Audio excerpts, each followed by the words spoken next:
And welcome to the 2021-2022 edition of the Roger W. Gale Symposium, hosted by the Department of Economics, Philosophy, and Political Science within the Irving K. Barber Faculty of Arts and Social Sciences. My name is John Janmat, and as Professor of Economics, it is my pleasure to serve as your MC. The Roger W. Gale Symposium is one of the Department of Economics, Philosophy, and Political Sciences' premier community events. This symposium features current issues that intersect with multiple disciplines. This year's focus on individual freedoms and climate change comes at a time where the climate is at great risk of tipping into a different and disruptive state. Should we limit individual freedoms to stabilize the climate? Can we stabilize the climate without restrictions? These questions and many more will be discussed today throughout our individual and panel sessions. You will notice a Q&A button at the bottom of your screen. Please use this feature to post questions you have. You can scroll through the questions that have already been posted and vote for those that you would like to have answered.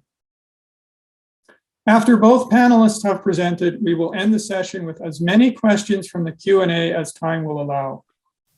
We will select those questions based on both the number of votes and the diversity of topics which are presented. Before we begin the session, I would like to respectfully acknowledge the Syilx Okanagan Nation and their peoples, in whose traditional, ancestral, unceded territory UBC Okanagan is situated.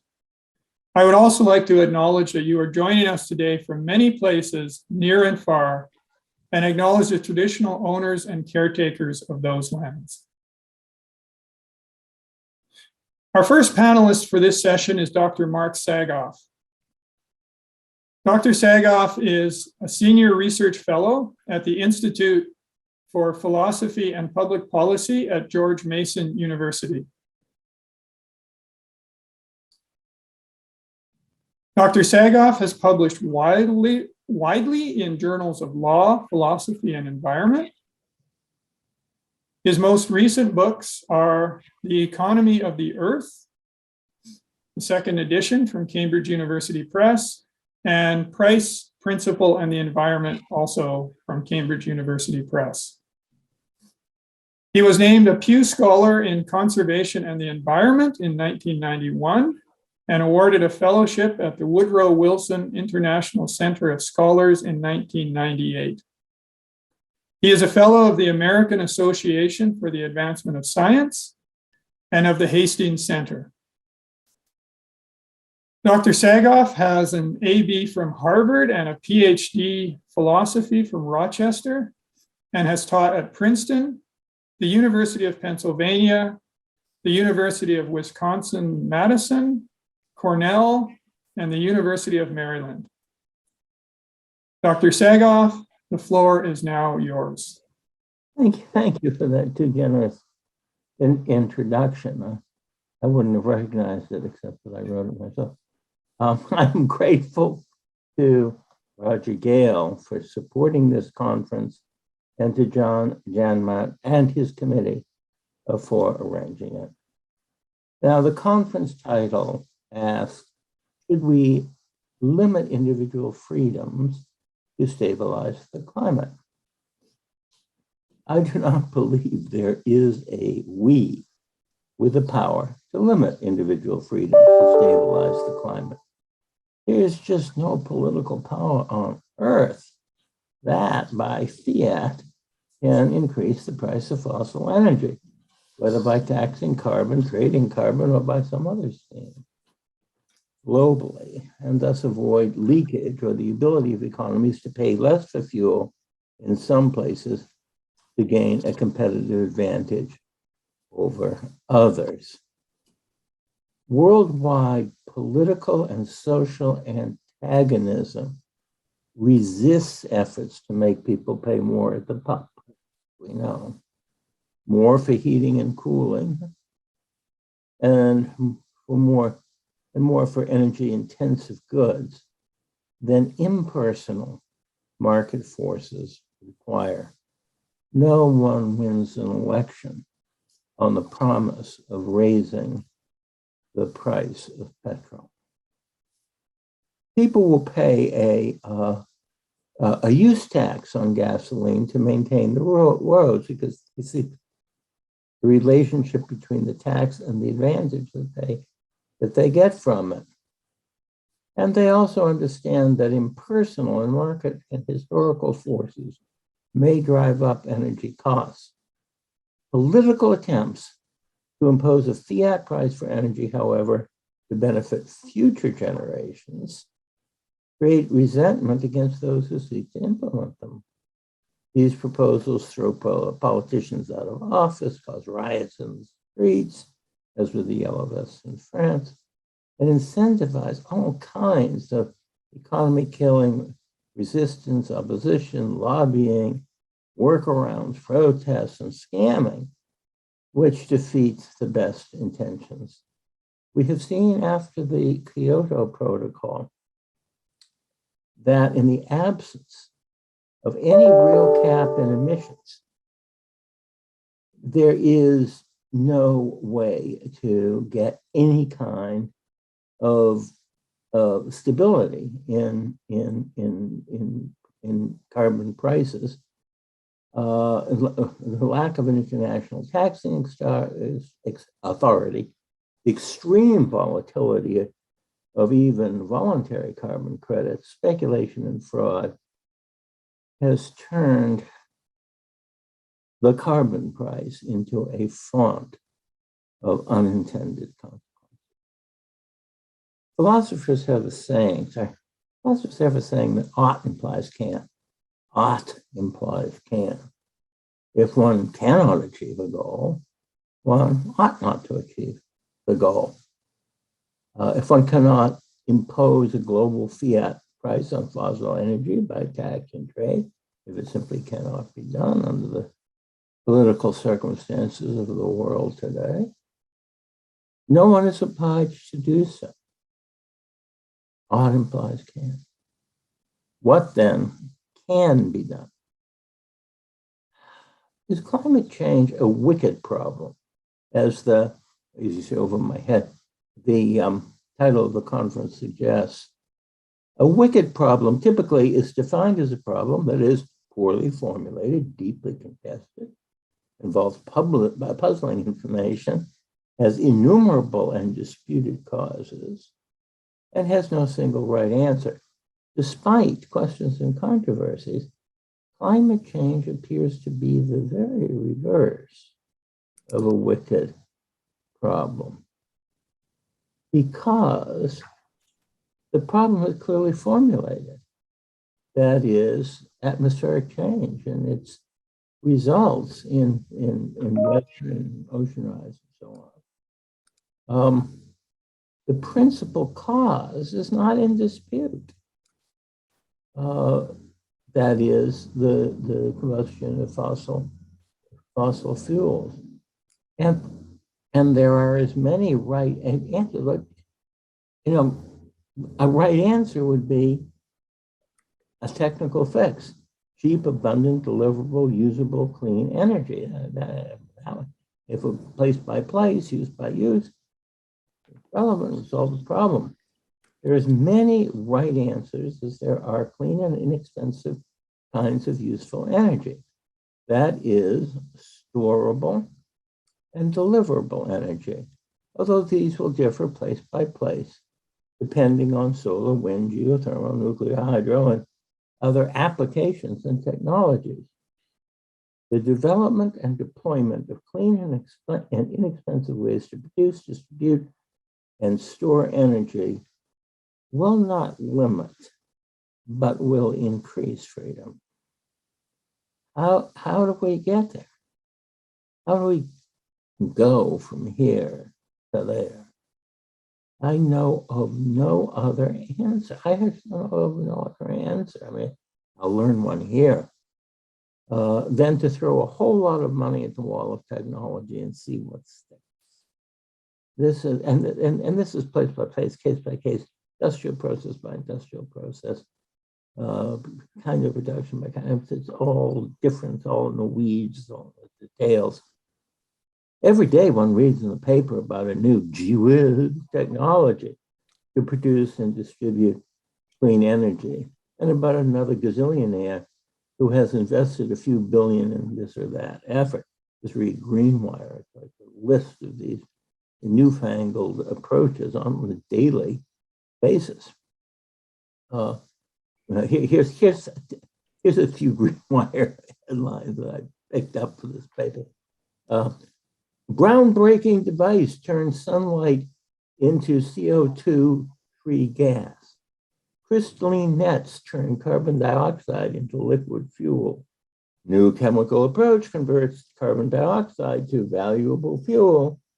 Synthetic biologists engineer a bacterium that builds itself by absorbing carbon dioxide. Scientists researching hydrogen energy from solar water splitting. New reactor could have carbon dioxide emissions carbon dioxide, novel phase materials access thermal battery. ARPA-E announces breakthroughs enabling thermonuclear fusion energy. First wave of energy test facility, first wave thermal energy wave. It goes on and on.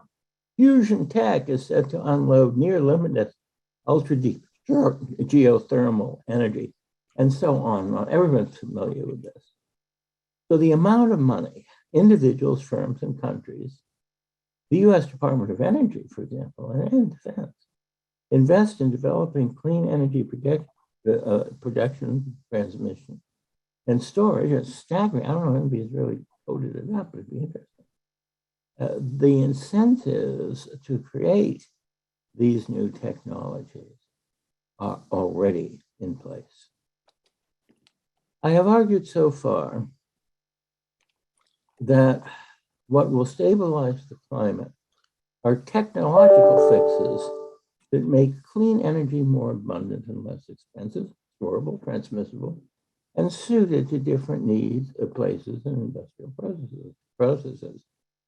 Those who propose to stabilize the climate by limiting the freedom of individuals may not see it this way. They may not see it as a problem of finding technological fixes. They propose what I would call theoretical fixes, not technological fixes for the problem. They see the problem arising from a big picture analysis rather than from in the weeds, case by case, problem by problem. By a theoretical fix, I mean a set of abstract concepts academics use to analyze and to model a problem and then justify ways to solve it. The idea of a collective action problem exemplifies a free ride problem, collective action problem. Very familiar to everybody. That exemplifies the idea of a theoretical fix. The model of climate change as the collective action problem has some initial appeal. Where there is mutual reciprocity of interest, where everyone, by sacrificing some degree of freedom, gains more because of the like sacrifice made by others, coercion may be justified. In a much cited article popularizing this analysis, Garrett Hardin argued that the rational proclivity of each individual to accept or excuse himself or herself from cooperation, the free ride on the good actions of others, makes the destruction of public goods the likely result of liberty. And he writes, the only kind of coercion I recommend is mutual coercion, mutually agreed upon by the majority of people affected to preserve the relevant public good, in this case, the stability of the climate. A little reflection, however, shows that the tragedy of the commons analysis does not in any way fit the problem of climate change. Let us suppose that people alive today and through the next generation sacrifice freedom, for example, by foregoing the consumption of inexpensive fossil fuels. A different collection of people, whom we might call posterity, will benefit. It is not clear, however, that people alive today and posterity, people alive in the further future, share a common interest. Climate change, which at its worst is likely to kick in generations from now, does not present a reciprocity of interest. And this looks like a us against them problem, which raises the question, what have future generations done? What can they do for us? Three concerns may curb our enthusiasm about limiting our freedom for the sake of future generations. If no technological fixes why should we trust future generations not themselves to burn the fossil fuels we don't? That is, why wouldn't they destabilize the climate given the same incentives we have in their turn? Can we trust them? Second, because of advances in technology, our great-grandchildren are as likely to be as much better off as we are better off than our great-great-grandparents. They may make themselves immortal or be forever young. That makes them a little less obviously deserving of our altruism. Third, if we are smart and organized enough to limit our freedoms for the sake of future generations, it's a good bet that they will be organized enough to adapt to climate change if they must. Consider another theoretical fix. A law professor has written, climate change threatens to be fairly literally the externality of the world.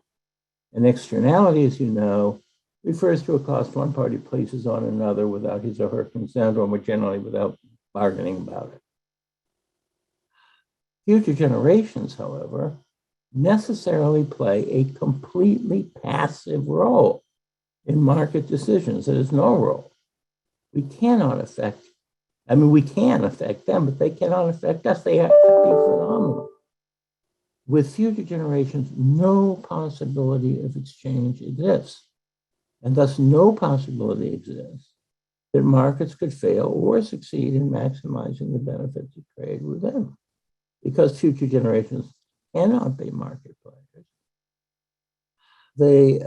A market analogy, and therefore the idea of a market failure, is a poor model for climate change.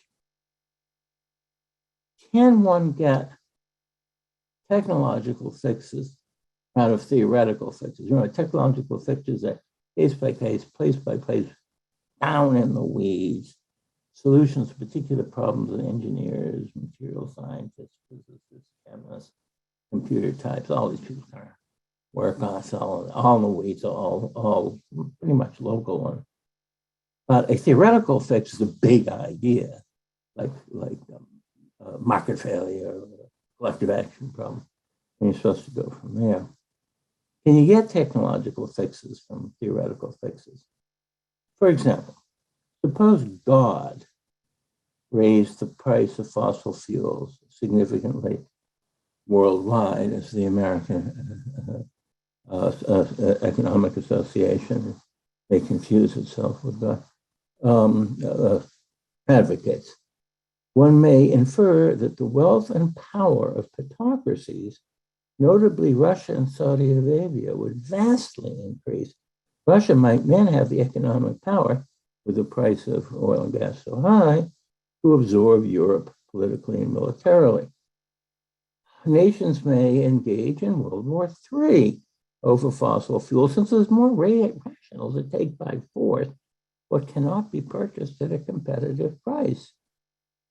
Environmental regulations, such as those that guarantee the safety of nuclear power plants or limit power lines in your backyard or in other ecologically sensitive areas, would disappear.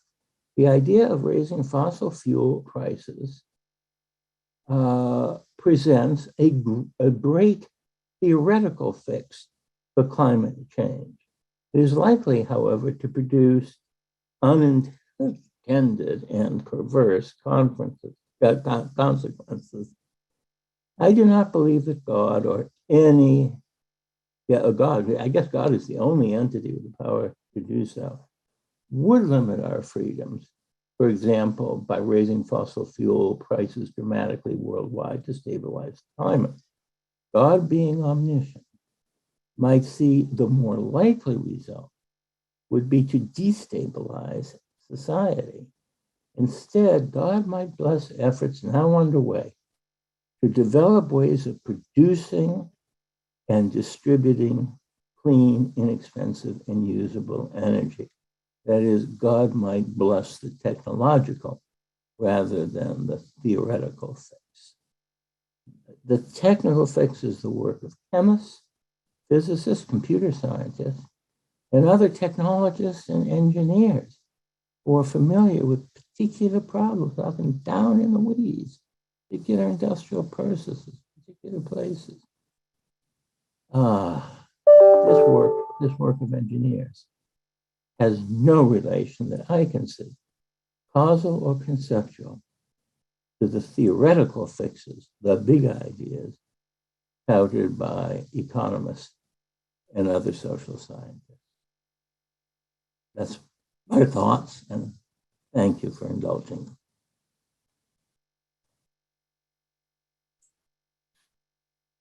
Thank you, Dr. Saga. Certainly myself as an economist teaches those big theory ideas, and I very much appreciate hearing perspectives that make me think more deeply about the stuff that I very easily just rattle off. So our next speaker in this first panel session is Dr. Ed Dolan. He is a senior fellow at the Niskanen Center, for which he writes on climate, economics, healthcare, and social policy. The center describes itself as a think tank that works to promote an open society, a social order that is open to political, cultural, and social change, open to free inquiry, open to individual autonomy, open to the poor and marginalized, open to commerce and trade, open to people who may wish to come or go, open to different beliefs and cultures, open to the search for truth, and a government that protects these freedoms while advancing the cause of open societies around the world. Dr. Dolan has taught in the United States at Dartmouth College, the University of Chicago, and George Mason University, and Gettysburg College, and later at several universities in Europe, including the American Institute for Business and Economics in Moscow, Central European University in Budapest, the University of Economics in Prague, and the Stockholm School of Economics in Riga. I now turn the floor over to you, Dr. Dolan. Thank you. Very happy to be invited to join this discussion. Topic is one of great interest to me. It's one I've been interested in for quite a long time. As a matter of fact, the first book that I published on the question of freedom and environmental economics came out in 1971, a little over 50 years ago. So this is not a new subject that's just come up. I'd like to give in this discussion 4 perspectives on this problem.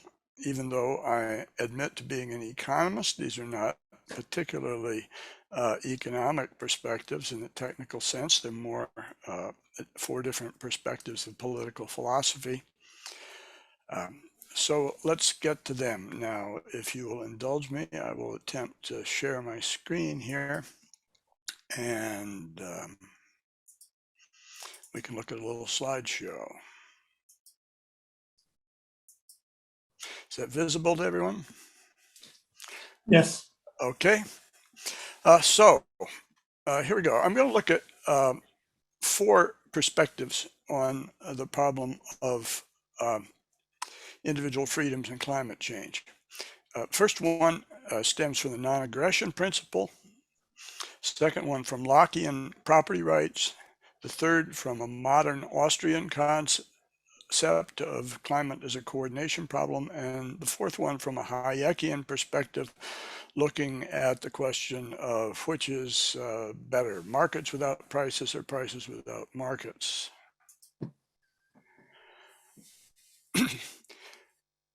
The great 20th century libertarian Murray Rothbard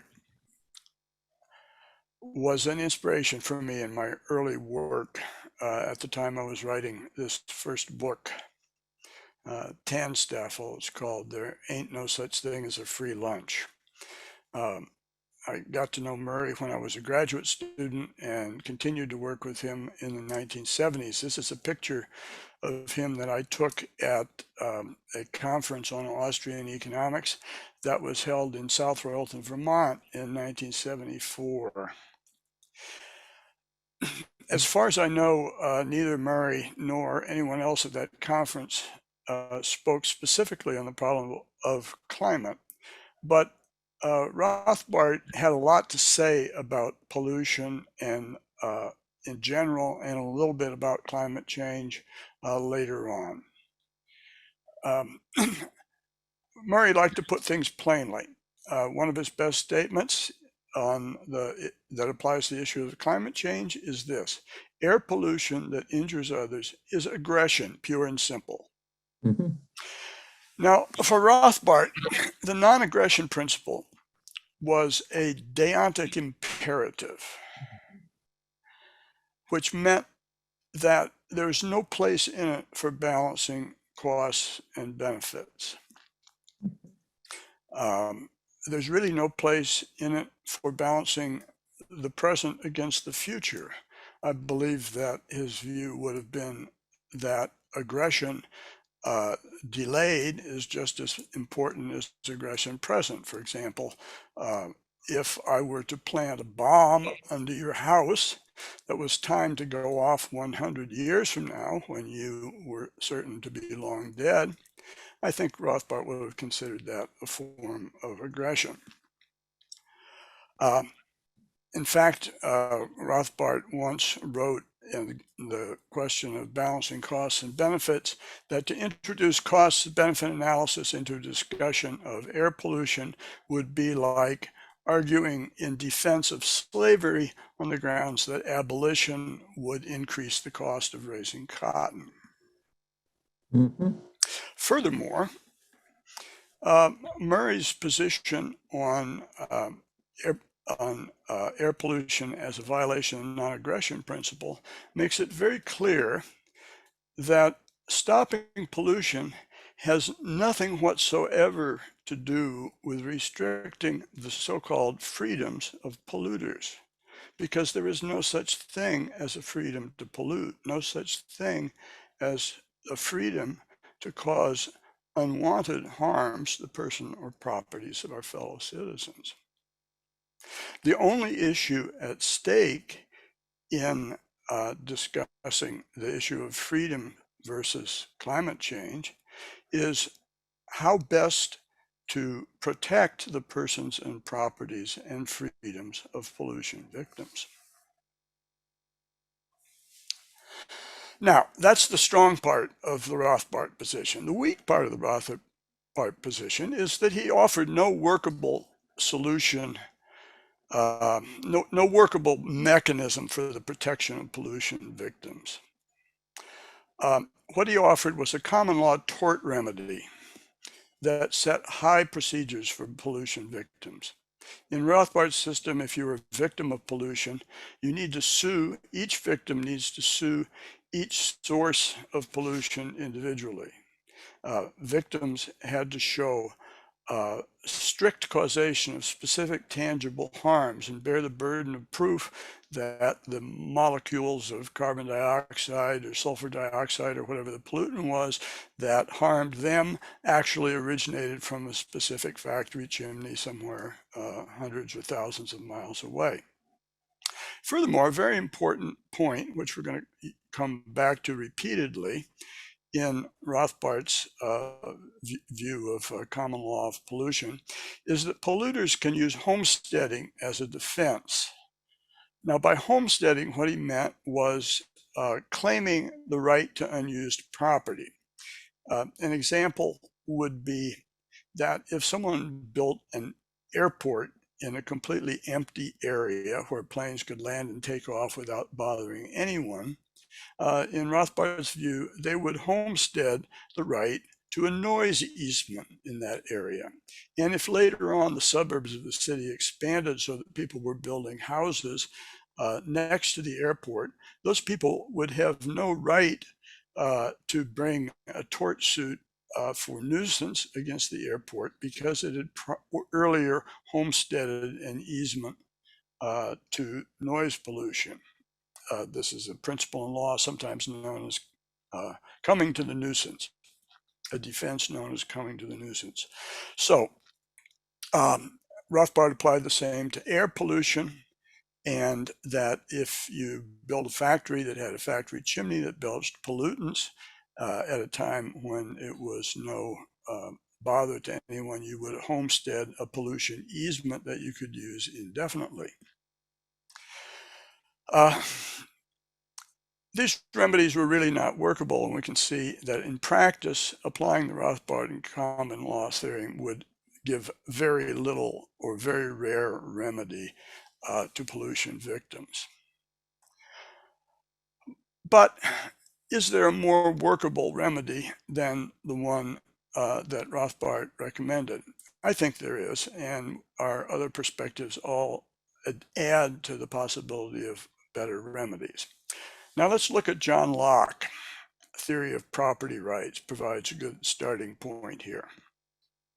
Locke also, like Rothbard, as a matter of fact, I think that's where Rothbard obviously got the idea, Locke held that people can homestead property by mixing their labor with it. For example, if you go out in the woods and pick up acorns, you mix your labor with the acorns, they're your acorns. If you plow a field in an unused portion of wilderness, that becomes your field and you have property rights to it. But Locke added a key proviso, by the way, a proviso which Rothbard never accepted. The proviso is that the right of homesteading holds only so long as there is enough and is good left in common for others, were Locke's way of putting it. Enough and is good left in common for others.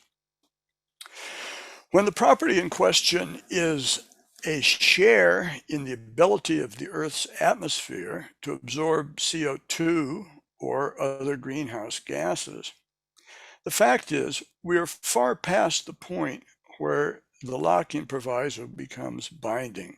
We are far past the point where it's possible to claim a new pollution easement and still leave enough room in the atmosphere to dispose of greenhouse gases. In fact, we not only cannot issue or cannot homestead any new pollution easements, we really have to find some way for the sake of justice, to claw back some of the easements which people have already claimed.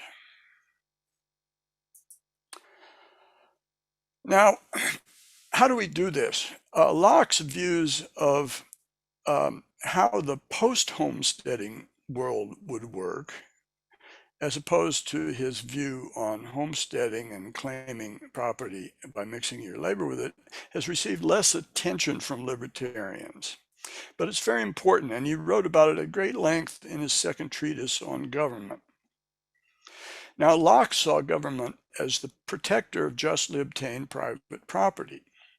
In fact, at one point he says, I believe, that protection of private property is the only just function of government. But that's not the whole story, because when the era of homesteading ended, as he believed it to have done for land, property and land in the England already of his day in the 16th century, when the area of homesteading ends, much of nature still remains a common. The commons has to be governed, according to Locke, has to be governed by mutual consent. But by mutual consent, Locke didn't mean by some unwieldy committee of the whole, some sort of town meetings where everybody stood up and shouted at each other and made no resolution. Instead, Locke recognized the need for government constrained by respect for property, respect for the rule of law, respect for majority rule. The kind of government that today we call liberal government, although the term liberal wasn't yet in use in that sense at the time that Locke wrote. So Locke opened the door to a role for government in a post-homesteading world, but he still didn't really offer any practical advice on how government should exercise its rights. So this brings us to our third perspective, the perspective that comes from modern Austrian economists who view pollution as a coordination problem.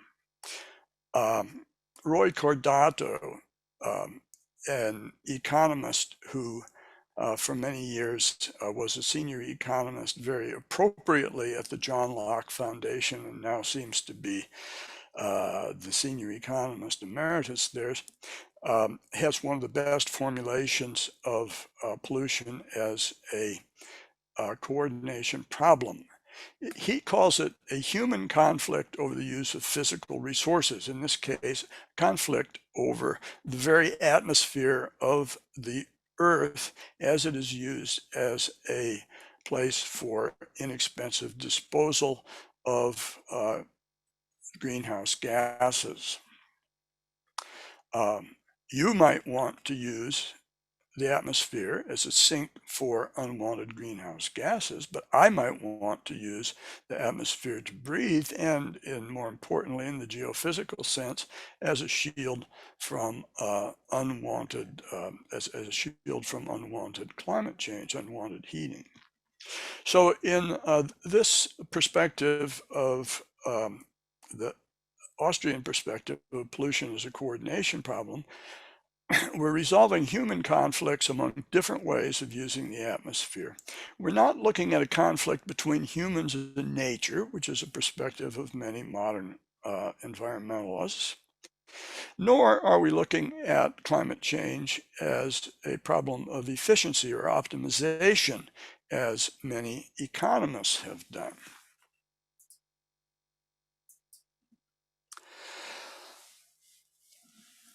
But if climate change is a problem of coordination, what kind of coordination mechanism do we have?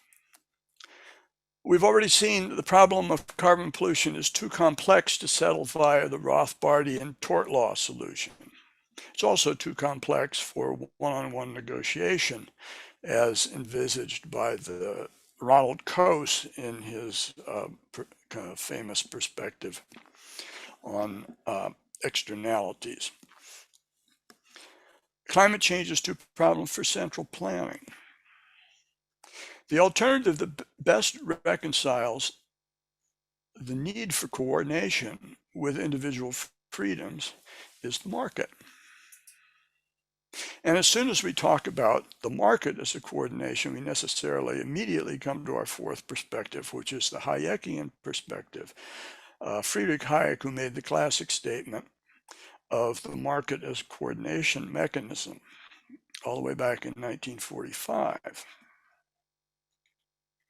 Hayek said that good decisions require two kinds of knowledge, or we could say, to use the modern term, that coordination requires two kinds of knowledge.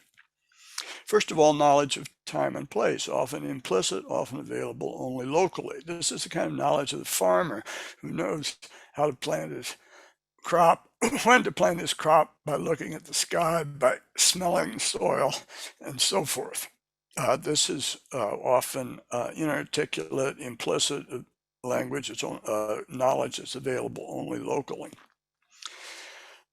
But that's not the only knowledge needed for coordination. We also have to have knowledge of scarcity of resources throughout the global economic system. For the farmer, the scarcity of fossil fuels for his tractor, the scarcity of fertilizers, the scarcity of machinery, and so forth. And in Hayek's view, the price system is the key to combining these two kinds of knowledge in a smooth way to achieve coordination. But where do we get the prices from? This is the wicked problem, the really wicked problem in the area of climate change. Where do we get the prices from? For most goods and services, prices emerge spontaneously from the market process. Somebody trades oranges for money, somebody else trades the money for oranges, and so forth. And by that way, we get established a price for oranges. But the price system breaks down when property owners are harmed by pollution and cannot form the polluter to pay. Or, to put it in Rothbardian terms, the price system breaks down when we have systemic violations of the non-aggression principle. In cases like this, Hayek, like Locke before him, saw a role for government. To quote from The Road to Serfdom, Hayek said, price system becomes ineffective when damage caused by others by certain uses of property cannot be effectively charged to the owner of that property. So now, if there's a role for government, the question is, what kind of role for government least restricts freedom? Central planning without prices? I don't think so. Central planning without prices or markets is neither a just solution to the problem nor is a workable solution for achieving coordination. If we can't get along without either prices or markets, how about having markets without prices? Well, markets without prices is what we have now. We have markets, but we have no price on pollution. We have no penalty for violating the rights of persons and property of pollution victims. So without prices, we have excess pollution, we have climate change. The best compromise is one with, if we can't have both prices and markets, and when we have systemic violations of the non-aggression principle, we can't have both prices and markets. The best compromise is prices without markets, or more exactly, not prices without markets, but prices, but markets without prices, but markets without prices that arise spontaneously from markets. What models do we have for carbon pricing? What models do we have for non-spontaneous prices? One model comes from situations like regulations of fisheries. Fisheries in places like Alaska, we have prices that are established by means of tradable permits. The government issues fishing quotas for crabs or halibut or whatever. Fishers trade these among themselves. This establishes a market price for the scarcity of fish, market price for quotas, solving the commons problem, a workable means and a reasonably efficient means of solving the problem of the commons, which is endemic to wild fisheries. A second way to establish prices that do not arise spontaneously from markets through the mechanism of government is some form of carbon tax, some kind of tradable permits that are issued by government. Carbon tax is basically consistent with the Lockean vision of managing the commons through government. Each has its advantages for reconciling freedom and climate action. Cap and trade emphasizes property rights and price discovery. So it has its favors among libertarians on those grounds, prices and Hayekian price discovery. A fee and dividend or carbon tax approach emphasizes the polluter must pay principle, allows compensation to victims, clearly operates against the is a counter to the non-aggression principle, or complementary to the non-aggression principle, I guess I should say. And so both of these perspectives have their favorites among libertarians, people that want to achieve coordination while maintaining maximum of human freedom. So the bottom line here, to finish, bottom line is to reconcile freedom and climate action. We need to end environmental aggression. We need to respect property rights. We need to achieve coordination through prices and markets where possible. And we need to rely on classical liberal principles of government where we need to. Thank you. I'd like to be happy to engage in production. I've posted this slideshow on my blog. It's easy to find. Just Google Ed Dolan's Econ blog, and you'll find a copy of this slideshow along with some further reading. So thank you very much. Let's go on to our discussion.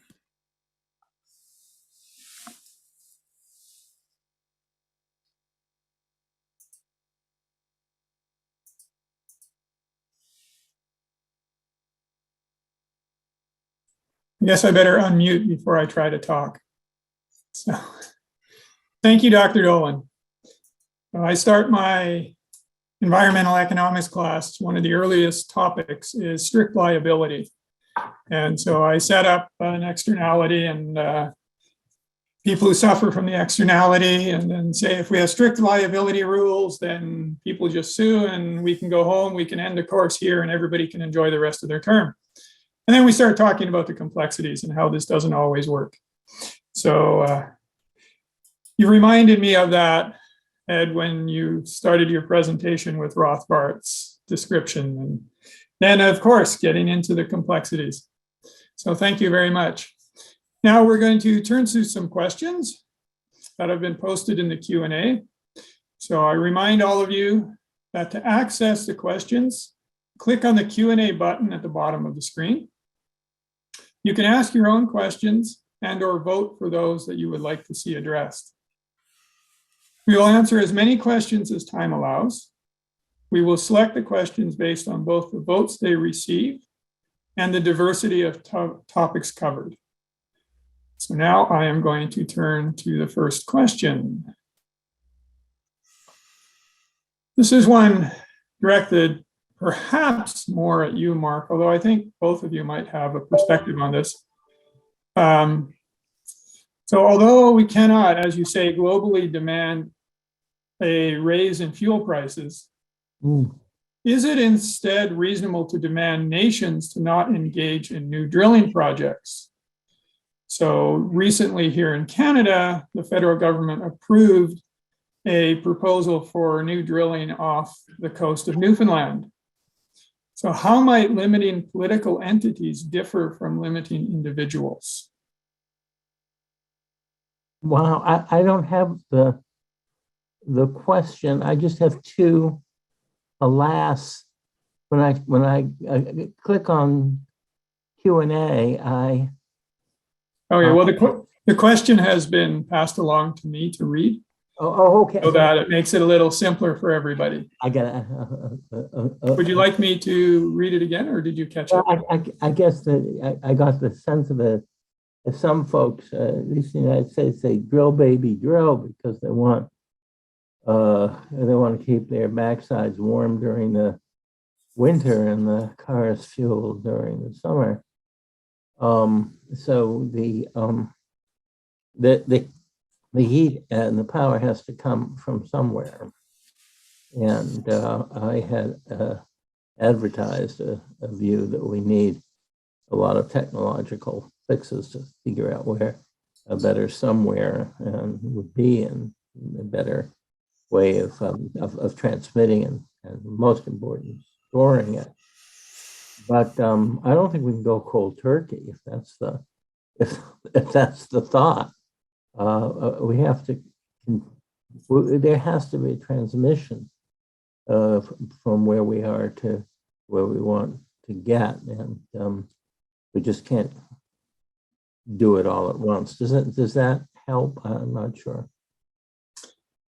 Probably not. Okay.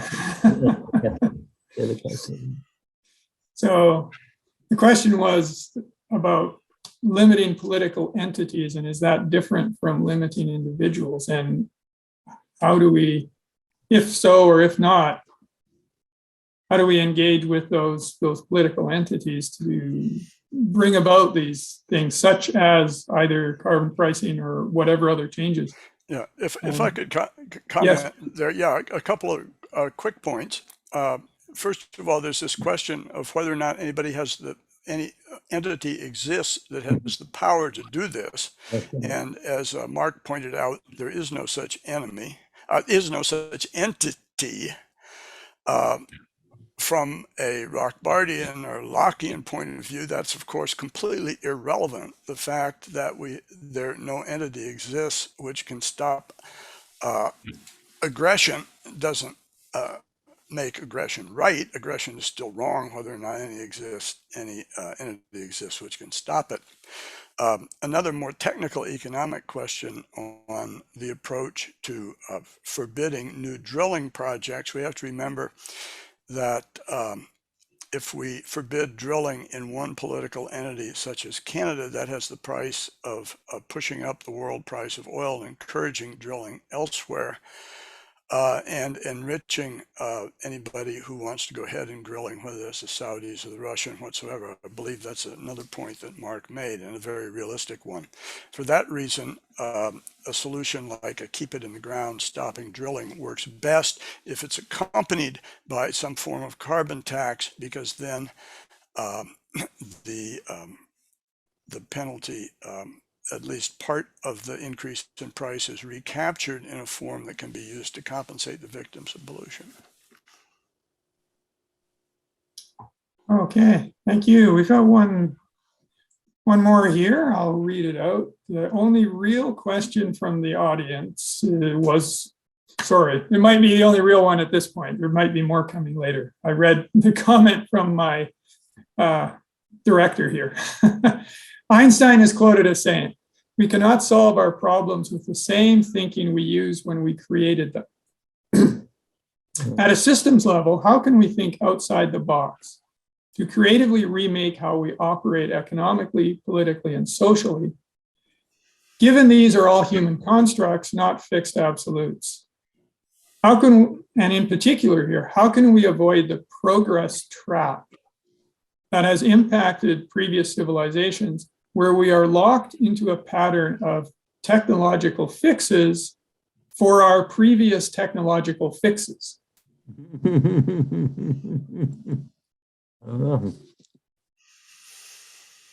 Right.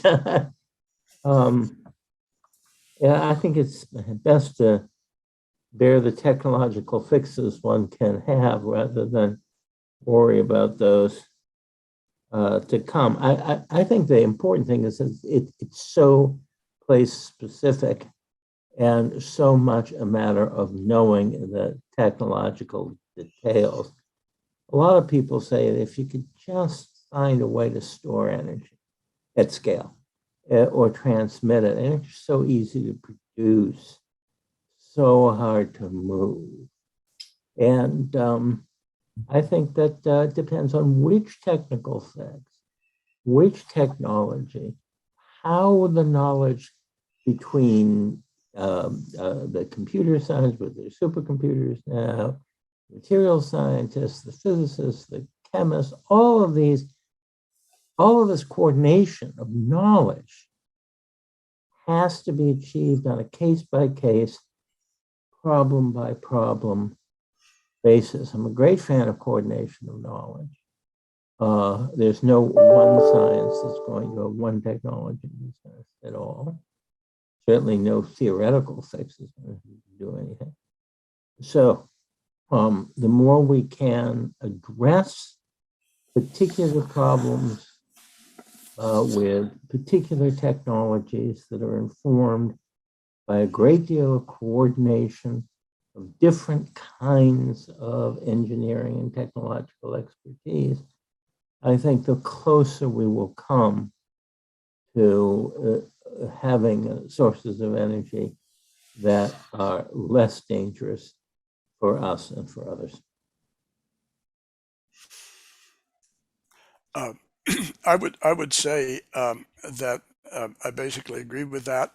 We cannot avoid technological solutions to technological problems that we've created, because technology is all we have to work with, unless we're going to undertake some utopian back to nature solution in which we have reversed technologies and go back to living at a lower standard of living in the jungle or in the deltas. But actually, even people who live supposedly closer to nature now carry cell phones around with them. So technology creeps in even when we have idealistic back to nature approaches. By the way, John, I don't know whether you've talked about having questions that come in from the general listening audience. If there's a shortage of those, I see that several other panelists are sitting there waiting in the room. I think maybe they could also, if we run out of audience questions, if they have questions to ask, that would also be welcome. Well, Ed, you've just spoken what I was trying to figure out how to type. So we can certainly broaden the discussion for sure. But I do have a question here that I've had a couple of related comments. So one of the, I guess, points we've started this symposium with is just accepting that humans are causing climate change, and haven't made that the question, and we deliberately chose that. But one of the challenges that we have is not everybody agrees with that. And if we don't start from the same basis of facts in order to work out everything from calculating a carbon tax or working through whatever political discourses to get to some solutions, it's hard to conceive how we're going to move anything. So how do we address the diversity of acceptance of facts?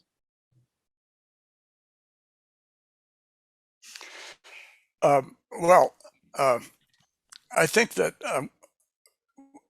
one person who addressed that issue of accepting the findings of science as a basis for making progress, I think a person who addressed that question about as well as anybody was Hayek. Again, I hate to keep coming back to Hayek, but he was a smart guy and he had a lot to say on a lot of topics. In 1961, he wrote an essay called Why I'm Not a Conservative. And one of the reasons he gave why he was not a conservative was that conservatives had no respect for science. They wanted to make up their own facts if the world inconveniently imposed realities on them that did not fit with their hoped for certainties. Now, in just a few years ago, if one read the output of institutes like, say, the Cato Institute that wrote on climate change, a large part of their output was casting doubt on the science of climate change, saying, no, carbon pollution doesn't really cause any problems. We don't have to worry about greenhouse gases. They're not a problem. I am pleased to find that for the most part, even the most libertarian organizations are backing away with that and looking for solutions to the problem of climate change that in fact are consistent with the property of freedom, rather than to say that freedom can only be preserved by denying obvious scientific realities. Thank you. Any thoughts, Mark? I kind of like hypothetical thinking. Instead of engaging on the questions of science, since I'm not a scientist, I would say, well, suppose the consensus is correct. Then what do we do? Rather than arguing whether it is correct, because I just which is it's above my pay scale and wonderful words of all of it. That's why I brought God in. What would God do? Now we don't have to argue whether God is beneficent or a thug, or God is this or that. A general notion of God, omniscient, beneficent man, but he'd figure this out. And that's, I don't think he could. Do any better than we, except that we could bless, maybe inspire some of our technological efforts. But that's not because I think that either God exists or he doesn't exist, but always good to stipulate, as the lawyers say, some facts of the case and then noodle about them intellectually rather than to argue about the facts, which I find rather repetitive and great. But that's because I'm a philosopher. I'll end this way with a historian. We had a wonderful seminar. Jerome Stolnitz taught it. We were doing all of this conceptual and normative analysis and blah, blah, blah. And then somebody stated an empirical sentence. And the professor blew up and said, that's an empirical statement. We do not discuss facts in philosophy. And so I've always had respect for the idea of conceptual and normative analysis as opposed to making my responsibility to that of knowing something about facts unless I must. And even then I forget them pretty quick. Okay, we have someone here who's thinking in the intertemporal sense. So their question is, if I own a forest, economically it makes sense to clear cut the forest and invest the money. Mm-hmm. I get more money by logging and investing than cutting 1% per year sustainably. Mm-hmm. I get rich and can invest and grow my money. Mm-hmm. But we can get more quality wood over time and have biodiversity with that 1% per year cutting. Biodiversity provides ecosystem services, water filtering, fresh air, insect pollinators, etc. So how do we, or the question specifically, how does economics solve this problem? Well, I won't give my lecture on forestry, but I'll leave the question out there. Are you asking me? Both of you to address. Forests burn down, they rot, and they return to nature just like anything else. So how long does it, for the fact, how long does a tree live before, on average, is eaten up by beetles and returns to carbon dioxide? I really don't know. Our wood comes from tree plantations. It's not that much cut in the wilds. We have huge forest fires because of Smokey Bear and because of the success of the Sierra Club and other wilderness, other important environmental organizations that fought any kind of logging, even the cutting of tinder to, and the result of which has been this horrendous forest fires, completely predictable result. So when you see forest, you see fire, and you see you see beetles, you see rot. I mean, this is nature's way. So I think it's part of a cycle and doesn't really add much. But the real money to be made in logging is being made by Weyerhaeuser and others, and they own the land. I mean, it's all planted. It's all genetically engineered. It has very little to do with nature, I think. If I can comment on the question, it's an interesting question. I'm sure that John is just biting his tongue because he realizes that the premise of the question is completely false. It's not necessarily the case that the owner of a forest plot is going to make more money by cutting the tree, by clear cutting and investing the money elsewhere. If he does, there's something seriously wrong with the market. In fact, people who own forest plots balance the rate of return they could earn by cutting trees against doing something else and doing something else with their money against the money they can earn by letting the trees grow, thereby increasing the volume of wood that they can harvest in the future. And the result in the true world of commercial forestry is forests that are to at least some degree sustainable, or at least not all clear cut all at once by greedy profit seekers.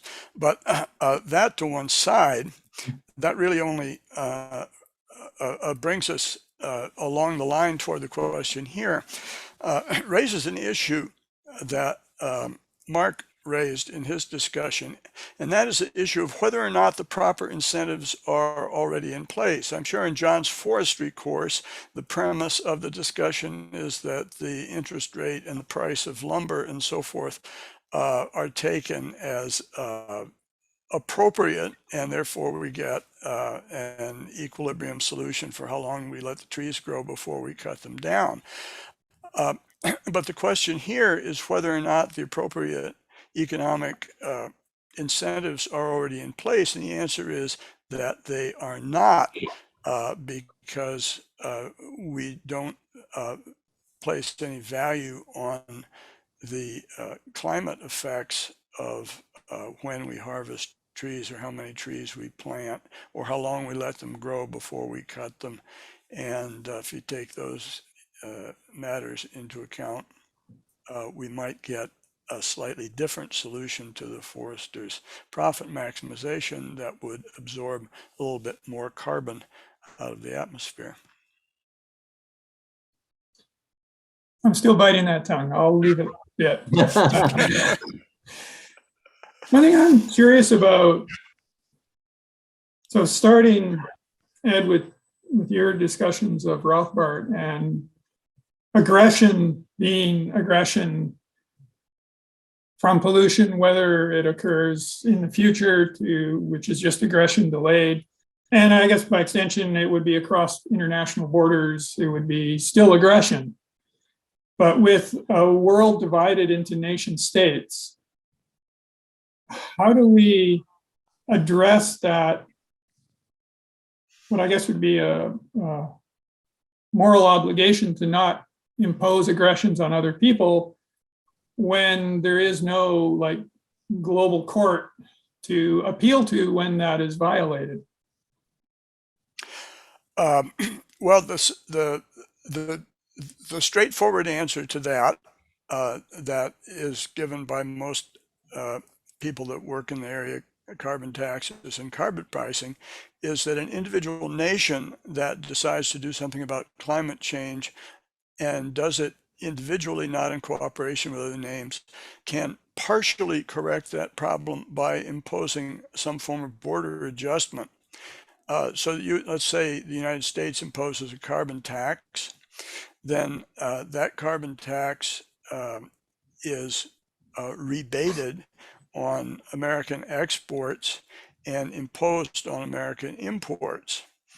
If the carbon tax rate in the United States and Canada is the same, then the border adjustment has no effect at all between on trade between United States and Canada. If Brazil does not have a carbon tax, then imports from Brazil that are carbon intensive products are subject to an import tax, which helps level the playing field. That's the simple answer. I wouldn't say it's simple because it's complex to actually administer such a system, but it's conceptually simple answer to the question. Your thoughts, Mark? Well, a car contains parts from 90 different countries. And so one would have to, for every single good coming in a container, and that container itself would have to be parsed out as to its provenance. And then you have to know whether that country taxed, what it taxed, how much carbon was emitted, because a lot of industrial processes use fossil fuels, but don't burn them. They turn them into fertilizer or something like that. So it becomes what could be kindly referred to as a bureaucratic nightmare, which then gets totally tied up in the courts. We already have a battalion of trade lawyers who are trying to figure out how to decide these questions when goods which are constantly changing and what they are and how they are made and who made them come to our shores. How do you compute this? It's just like a full employment full employment for lawyers and technicians to try and look at every child's toy and figure out how much carbon emissions it represents if it happens to come from China. And then, of course, it increases the prices in the United States, and how you then recompense people without the fantastic and egregious fraud that was so well illustrated by the COVID programs of repayment. I mean, it just can't be done. Well, of course, it's always easy to say that because we can't do something perfectly, we shouldn't do it at all. People who actually write about problems of carbon border adjustments have answers to the various technical questions that are raised by it. And the answers always amount to saying that administratively practical solutions are not perfect, but the administrative practical solutions appear to be better than doing nothing at all. Yeah, my colleague at the Vancouver campus, Carol McCausland, has worked in this area as well. Her big question, first one, was what about WTO rules? And how does that reconcile with border adjustment taxes? Mm-hmm. And she figured out an argument as if you structured it right so that you weren't discriminating based on country of origin, you could actually use a border adjustment tax, which would actually be more of a carbon content tax, irrespective of source. But yeah, the administrative question came up in her work too, is if every product had to be done, then it becomes very bureaucratically expensive.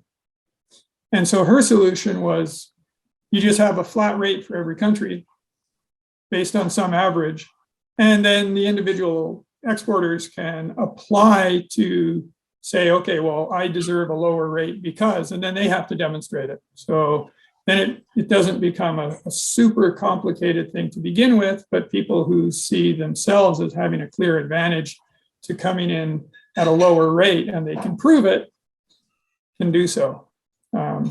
But yes, completely agree that if it was precise accounting for every single carbon level in every single product that is imported, yeah, it would be pretty considerable. So I have a couple more here. So first question, at the risk of sounding trite, what personal freedom is being given up?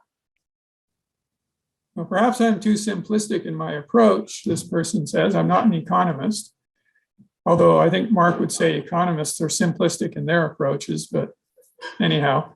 But if a market-based approach is applied, shouldn't it simply result in a user pay system? But yes, we need to figure out how to set the price, but surely there are smart people who can figure that out, including avoidance costs for impacts, such as the recent atmospheric river that wiped out towns and highways here in southwestern British Columbia.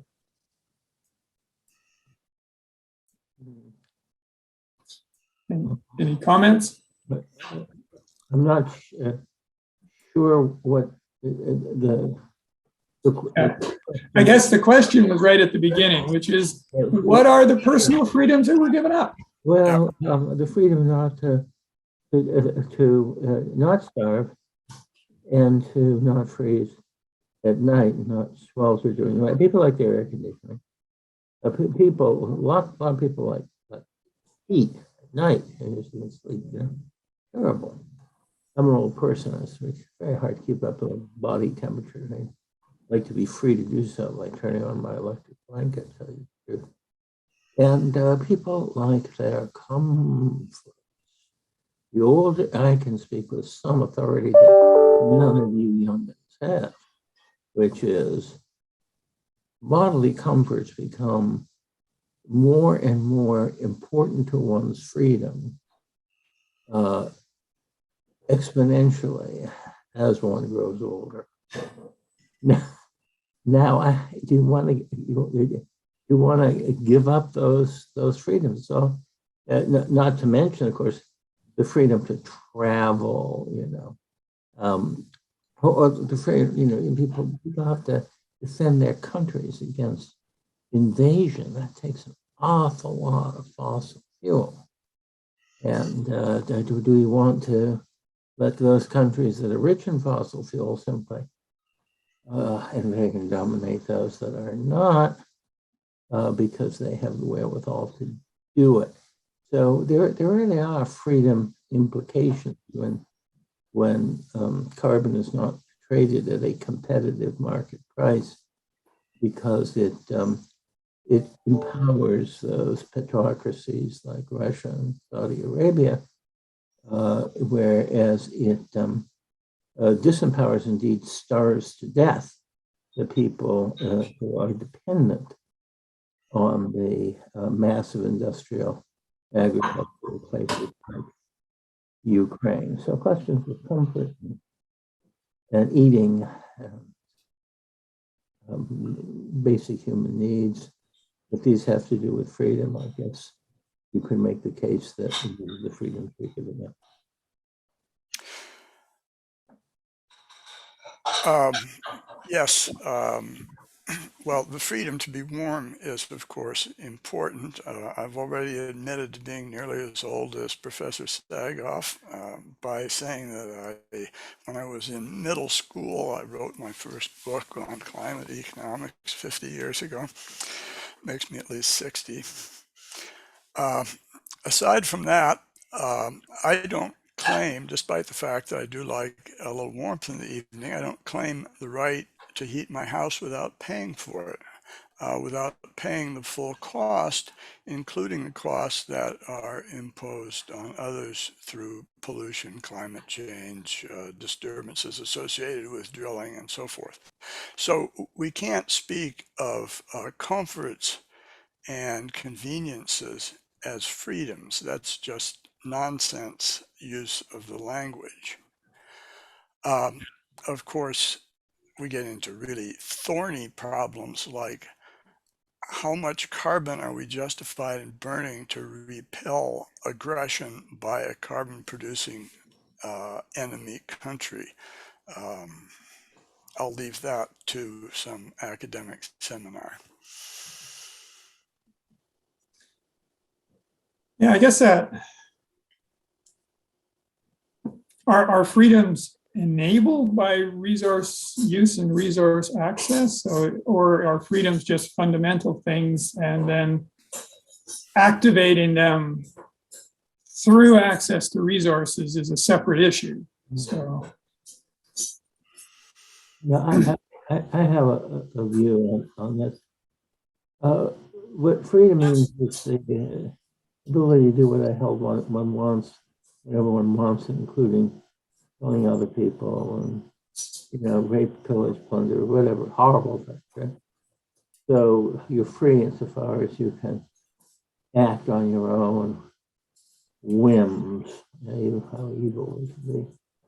Well, nobody thinks of freedom as a good thing when you think about it as this kind of liberty. So the problem is never to increase, but only to limit freedom. That's what we're talking about anyway, because civilization depends on the limitation of freedom.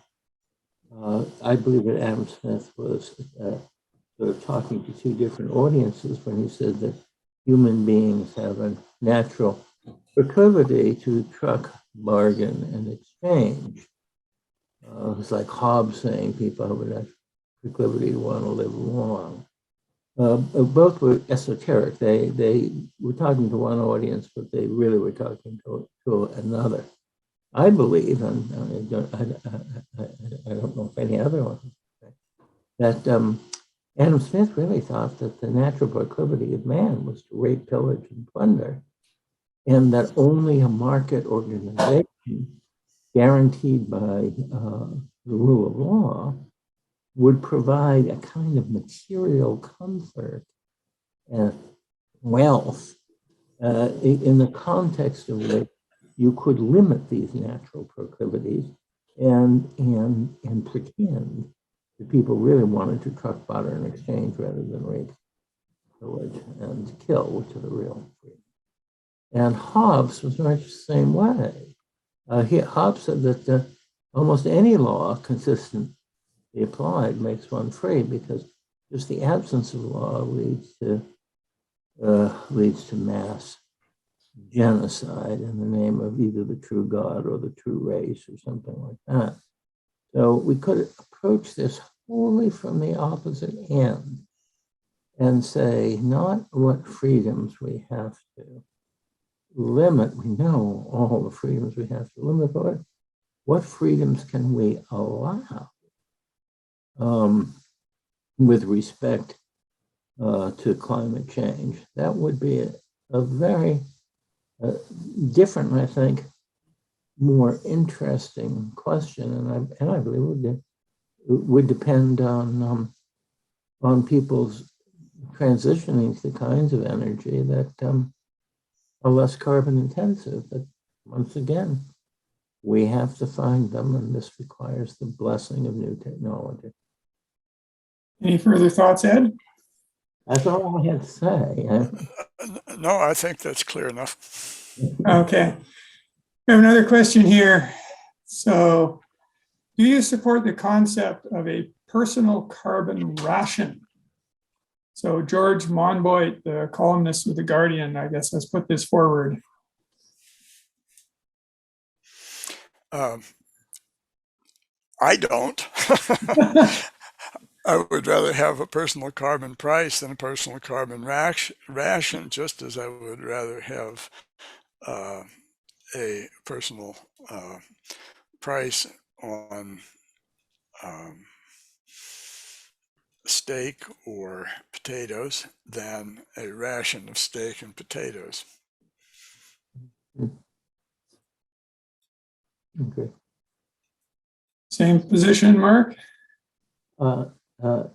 Yes, I don't think any of this can be enforced. I cannot find a single person who would not be immediately thrown out of office for making any suggestions that the audience for this conference would find tolerable. So we'll have to look for a solution to fuel prices, for example, that will not bring every truck driver in a semi into the streets of Washington and clog up traffic for a year. There'll be so much pushback. That's what I said, the only possibility is solving technical problems one by one by coordinating knowledge around them. Because people won't stand for it. And what's more, they won't see the benefit in themselves, because the benefit will flow to those yet unborn. One thing we have not discussed and would not dare to discuss, I would not, would be Thomas Jefferson's view that the usufruct of the land belongs only to the living and that the future generations have no rights. This is also Hugo Grotius, the great Netherlands jurist, who argued that that those yet unborn have no rights. And so we can look at the thought that if we allow ourselves to be free, whose freedom then would we restrict? Those of future generations, because they will have presumably less pure opportunities if they choose not to use fossil fuel themselves. And there may not be, there may be a lot of people who agree that harms done to future generations who do not exist yet are not harms done to any particular individual, and therefore are not even harms. And if they, even if they were, the individual has no legal standing, having not yet suffered the harm for our concern. So we have not discussed whether our loss of freedom, our voluntary giving up of freedom, is really required by the likely suffering of future generations, as if they had rights at all. Do they? A lot of jurists would say they do not. I think that's a very important point, that neither in politics nor economics do future generations have any way to participate in the discussion or affect us. I think the straightforward libertarian perspective on that would have to be that the harms done by climate change and the future harms done by climate change are actionable only to the extent that people now alive care about what happens in the future. Mm-hmm. And that is all we can say about it, because the future isn't here to participate in this conversation. If they did, maybe they would say, no, Grandma, you should have bought that dress when you were 16 years old. You shouldn't have saved the money for my benefit. You wouldn't have realized how wealthy we would be and how high our standard of living would be in the 21st century. So maybe the future would ask us to do less, but I'm more afraid that that the future might wish we do more. And I think it's the fear that people in the future will look back on us and saying that we are ashamed of our ancestors is one of the factors that drives people in the present to put a voice in favor of controlling climate change. Wow. Thank you. And on one of the biggest heavy parts of the question, I guess, is what are our obligations to those future generations, if any? So that takes us pretty much to the end of time for this session. So thank you, both Dr. Dolan and Dr. Saga, for your stimulating presentations and engaging with the questions from our audience. So I have certainly been exposed to some new ideas and thoughts and very much appreciate that. And I'm sure that's the case for many other people who are listening. And thank you both for making time for us today. Thank you for the opportunity to participate. I appreciate it. Thanks to all of you who have joined us. Our next session begins at 11 a.m. Pacific Daylight Time. And Dr. Michael Ignatieff will be joining us and delivering the keynote presentation for this symposium. So we will see you again in 30 minutes. To begin this session, the Dean of the Irving K. Barber Faculty of Arts and Social Sciences, Sylvia Tomaskova, would like to say a few words. Welcome, Sylvia. Thank you, John. And good morning, everyone.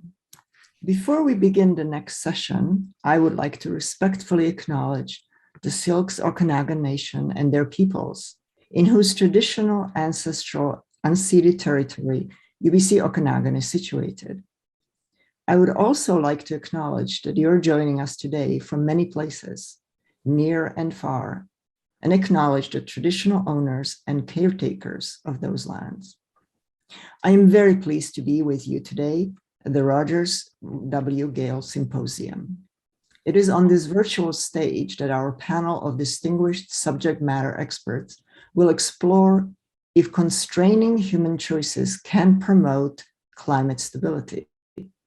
This event promotes a constructive dialogue in a time where the state of the climate is shifting and global action is required. It is our hope that by conducting talks that present various opinions and experiences, we drive change. But first, I would like to acknowledge the incredible contributions for our panel, organizers, and supporters. To begin, I would like to recognize and thank our expert panel. Your knowledge and participation are critical to the success of this event. I would also like to thank the organizing committee, Andrea Craig, Thomas Heilke, Jennifer Ingalls, John Janmat, Liana Kniezevitz, Dariela Talarico, Robin Wanflu, and Helen Yanakopoulos. They have worked tirelessly behind the scenes and have been instrumental in ensuring the symposium is thought-provoking and successful. And finally, this symposium is made possible through the generous support of Roger W. Gale with the partnership of UPCO. I thank each of you for your ongoing support of this important community event. And now I would like to introduce our keynote speaker, Dr. Michael Ignatieff. Dr. Ignatieff is a university professor, writer, and former politician. He served as an MP in the Parliament of Canada, and then as leader of the Liberal Party of Canada and leader of the official opposition. Dr. Ignatieff is a member of the Queen's Privy Council for Canada and holds 13 honorary degrees. He served as Centennial Chair at the Carnegie Council for Ethics in International Affairs in New York between 2012 and 2015. He was Edward R. Murrow Chair of the Press, Politics, and Public Policy at the Harvard Kennedy School between 2014 and 2016. And until recently, Dr. Ignatieff was Director and President of Central European University in Budapest. He stepped down at the end of July 2021 to stay as a professor in the history department. And I would like to note that that university is now even more central considering the recent re-election of Viktor Orban and the events in Ukraine. We are pleased to have him on our panel. And with that, I would like to pass the virtual microphone back to Dr. Janmat. Thank you. Thank you, Sylvia. On behalf of my colleagues on the organizing committee and our departmental, oh boy, always got to get some technical glitches, particularly from the incapability of the speaker myself. So again, on behalf of my colleagues on the organizing committee and our departmental and faculty staff who have helped bring this together, thank you for your kind words. Before we turn it over to Dr. Ignatieff, a bit of housekeeping. You will notice a Q&A button on the bottom of your screen. Please use this feature to post questions you have. You can scroll through the questions that have already been posted and vote for those that you would like to see answered. After Dr. Ignatieff has presented, we will end the session with as many questions from the Q&A as time will allow. We will select those questions based on both the number of votes and the diversity of the topics which are represented. With that out of the way, I now turn it over to you, Dr. Ignatieff. Thank you. Thank you, everybody. I'm talking to you from Toronto, and I wish I was in Kelowna, beautiful place. I greatly appreciate this invitation. I'm misdescribed as an expert on this subject. There are other folks you're going to hear from who are much more expert than I am.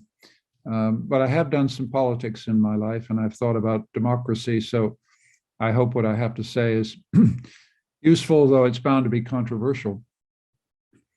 As I see it, the wicked problem we're talking about is whether the planet can be saved from environmental collapse without recourse to coercive politics and authoritarian rule. I think quite a few environmentalists believe, once again, that since democracies have not made sufficient progress in meeting their zero carbon goals, authoritarian measures may become necessary.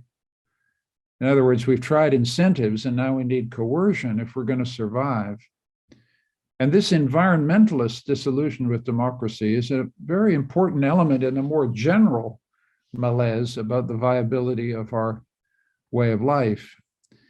Our form of government seems besieged and in some places at war with a resurgent authoritarianism in China and Russia and Hungary, as your dean mentioned. And democracy's supposed inability to cope with climate change is often seen as yet another nail in democracy's coffin. Now, I want to disagree with this, and I want to do what I can to stop us talking ourselves into fatalistic resignation about the capacities of our form of government. Because since the beginning of the 20th century, democratic states have had environmental protection policies, beginning with the creation of our beautiful network of national parks, both here and pretty well everywhere in the world. In democratic societies, efforts have been made to conserve the beauty of our natural environment. And since the beginning of the 21st century, democracies have taken action on climate change. Now, the preferred form of action that democracies takes could be called liberal gradualism. I don't mean liberal with a capital L, by the way. I just mean liberal in terms of relying on democratic consent, respecting property rights and free speech, relying on incentives rather than coercion, and only on those penalties and sanctions that receive democratic approval. And liberal gradualism on the environment has included gas taxes, carbon taxes, subsidies for renewable energies, incentives for recycling, tax write-offs for environmental innovation, and those voluntary international agreements to limit carbon emissions, and then taxes on emission-producing industries. I think it's worth remembering that when this bunch of liberal gradualist measures were initially introduced, they were very controversial and faced resistance. But over time, contemporary electorates in liberal democracies have come to accept them as part of the necessary policy portfolio of every liberal democratic state. And as these societies have become more prosperous, the electorates have changed. They've given consent to increasingly stringent standards of environmental protection and energy efficiency, and their own behaviors changed. A sizable green middle class has emerged, and their private behavior, recycling, cutting back on meat consumption, vegetarianism, nature conservancy efforts, have helped at the margin to achieve our climate goals. And thanks to these activist electorates and the pressure they put on political parties, the top 20 environmental performers, according to international metrics, are all democratic states. And carbon emissions in these democratic states are not declining, that's true, but at least they've been more or less flat for a decade. If you look at international studies, they appear to show that at least those that are not corrupt or heavily dependent on fossil fuels for revenue, democratic states are doing a better job of protecting the environment and containing the growth of CO2 emissions than authoritarian states. The EU, for example, EU member states have, for example, reduced their carbon emissions while Chinese emissions continue to skyrocket. And then if you look at another index, an index that measures which countries make best provision for future generations across a score of measures, not just the environment, this index concludes that far from being beset by short-termism, democracies generally show more regard for long-term social and environmental sustainability than authoritarian regimes. So as a first approximation, and I know this is controversial, our wicked problem doesn't look like a problem at all. Democracies outperform autocracies in preparing for the future. Democracies empower bottom-up innovation and untried solutions. And democracies can create consent for decisive action when a crisis arises. And democracies have managed to keep admissions at least flat. The other thing to say about democracies is that they're good at creating and diffusing knowledge, and nowhere more so, in fact, in relation to the environment. Between the first Earth Day in 1970 and today, there's been a knowledge revolution about the environment among democratic electorates. I mean, I date my own dawning environmental consciousness to that first Earth Day when I was a graduate student. And I knew nothing really about environmental science. But today, an average voter knows what the biosphere is, knows what climate change is, knows what harm it's doing, knows what alternative energy sources exist and need to be brought online in the future, knows why recycling is important. And this shared knowledge base, which is just a decisive fact about modern electorates, that sustains a steady, if weak, consensus in favor of environmental action. And it also sustains in the marketplace a rising curve of innovation and capital flows based on this knowledge revolution. So if judged by where we were in 1970, the liberal gradualist approach has worked. It's pushed back the neo-Malthusian limits to energy and food supply that had the Club of Rome worried. And it's brought us time to get our environmental house in order. But judged by where we need to go to prevent irreversible environmental harm, liberal gradualism is still on trial. And the question remains whether we have enough time left. And despite what democratic societies have achieved, the most recent IPCC UN climate change panel insists we're not acting fast enough to prevent global warming. And as for Canada, a recent international comparison of climate change policies puts our country near the bottom of 64 nations in terms of having effective capacity to meet our targets. The CCPI, which did this international comparison, blamed the Canadian oil and gas industry for capturing environmental policy. They blamed federal provincial jurisdictional paralysis for preventing decisive action. And they blamed our lamentable performance on political inertia. That is the nasty Canadian habit of virtue signaling as a substitute for resolute action. So we need to shift our understanding then of the wicked problem that I started with. It's no longer the question of whether believing that democracies or democracy are the problem. We need to shift it to the more specific question of why democracies are not acting faster. Now, for the Greta Thunbergs of the world, the problem with democracy is deliberation, especially those dreadful climate change conferences that are all, in her words, so much blah, blah, blah. Less talk, more action, she says, and who can disagree? The problem is that in any democracy with competing values and interests, lengthy, tedious talk is the necessary prelude to any action at all. Environmental activists like Thunberg assume that since our survival as a species is at stake, no other goal should take precedence. Talk is a waste of time, since people simply should agree to shelve every other priority. But in practice, they don't. Now, in some future that we can only imagine, it might be true that climate protection becomes the only collective goal that matters, but it's not true now. In the here and now, where a democracy has to function every day, we face choices between competing objectives, only one of which is climate change. And so in this way of seeing what democracies do every day, climate change policy cannot override all other priorities, because in a democracy, no policy ever has such a priority. And so we talk and we talk and we talk. But there are good reasons why we talk. Even when democracies agree to give climate change a high priority, as they should, we have difficult choices to make about what we do with equally important priorities. I mean, to give you a Canadian example that will be obvious to everybody listening, climate change in Canada is a national unity question. And there are climate change actions that we could take now that would threaten the unity, possibly even the survival of our federation. We already have the energy producing West versus the energy consuming East. We have hydro producing Quebec versus the gas and oil producing Saskatchewan, Alberta, and BC.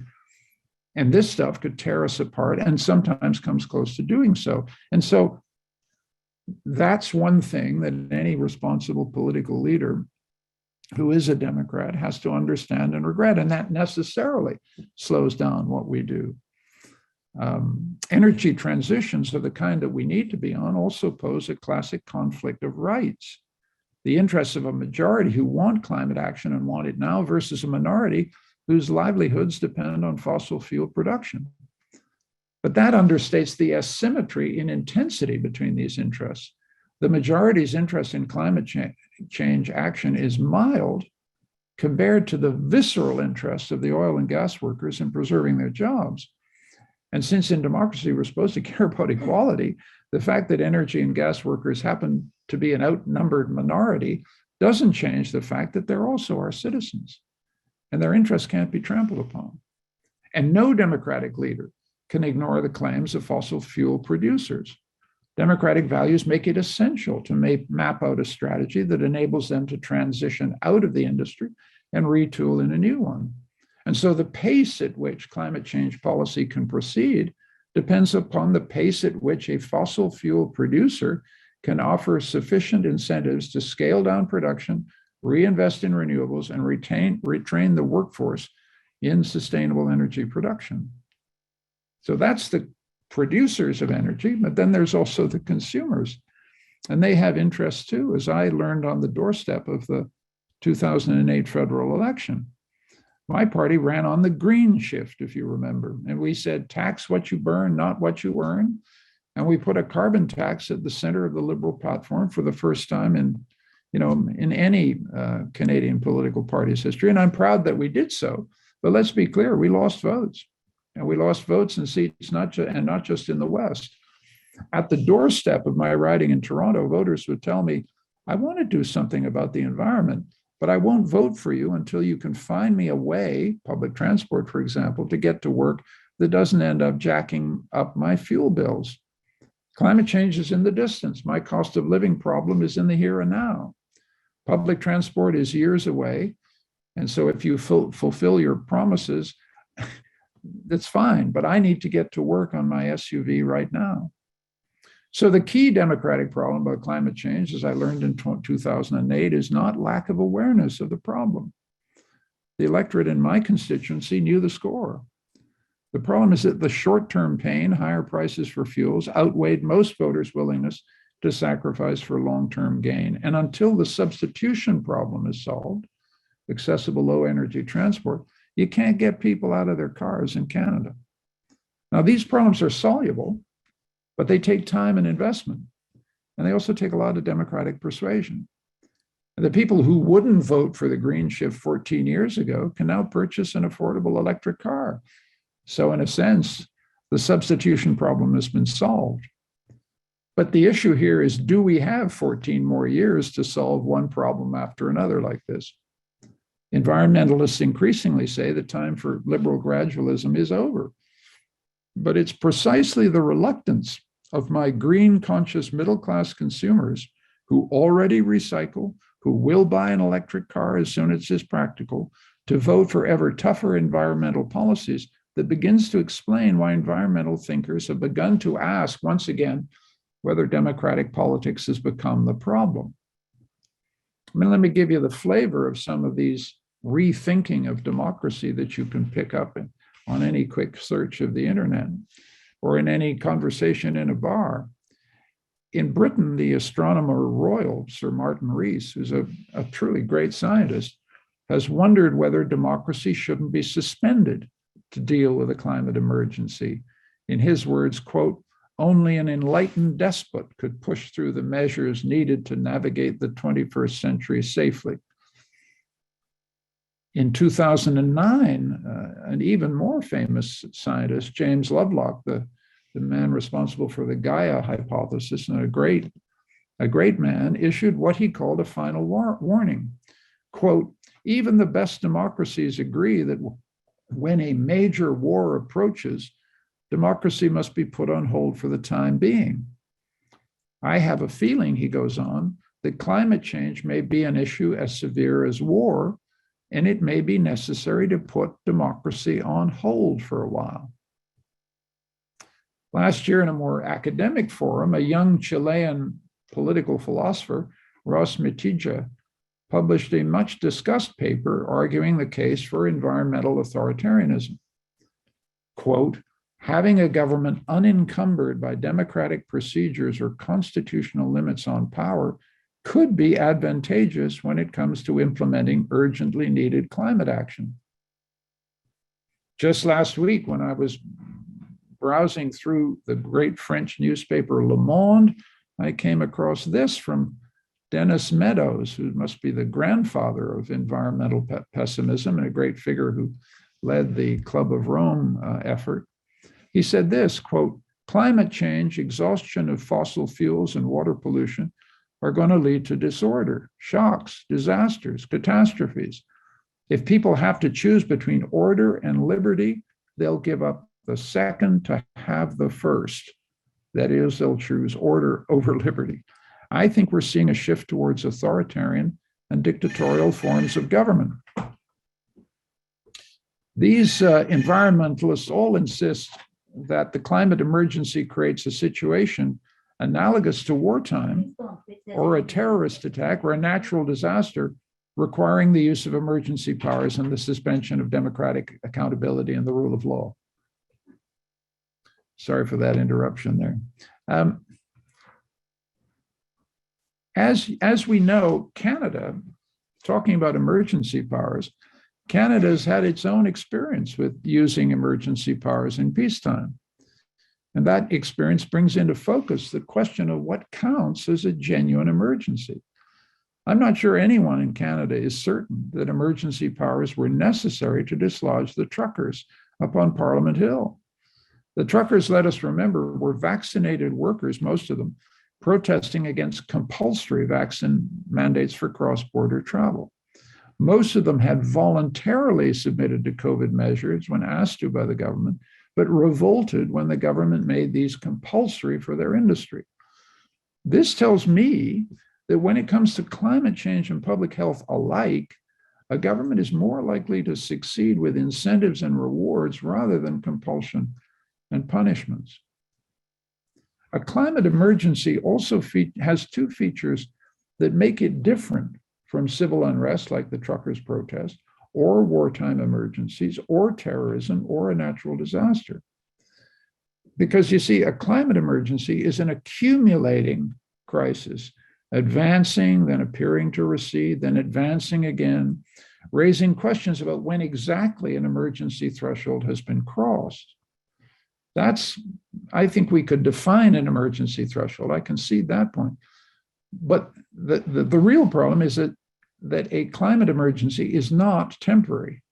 It's certain to last longer than a war or a terrorist crisis or a natural disaster.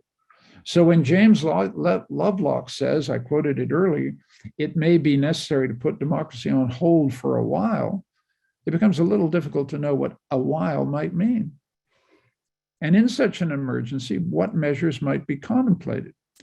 We could envisage a ladder of increasingly coercive options, beginning with mandatory lowering of thermostats, bans on air conditioning, followed by punitive gas taxes, bans on the sale or resale of gasoline-powered vehicles, prohibitions on fertilizer use, outlawing commercial fishing to save depleted stocks, food rationing, and finally, the most coercive of all, family limitation to force population down to sustainable levels.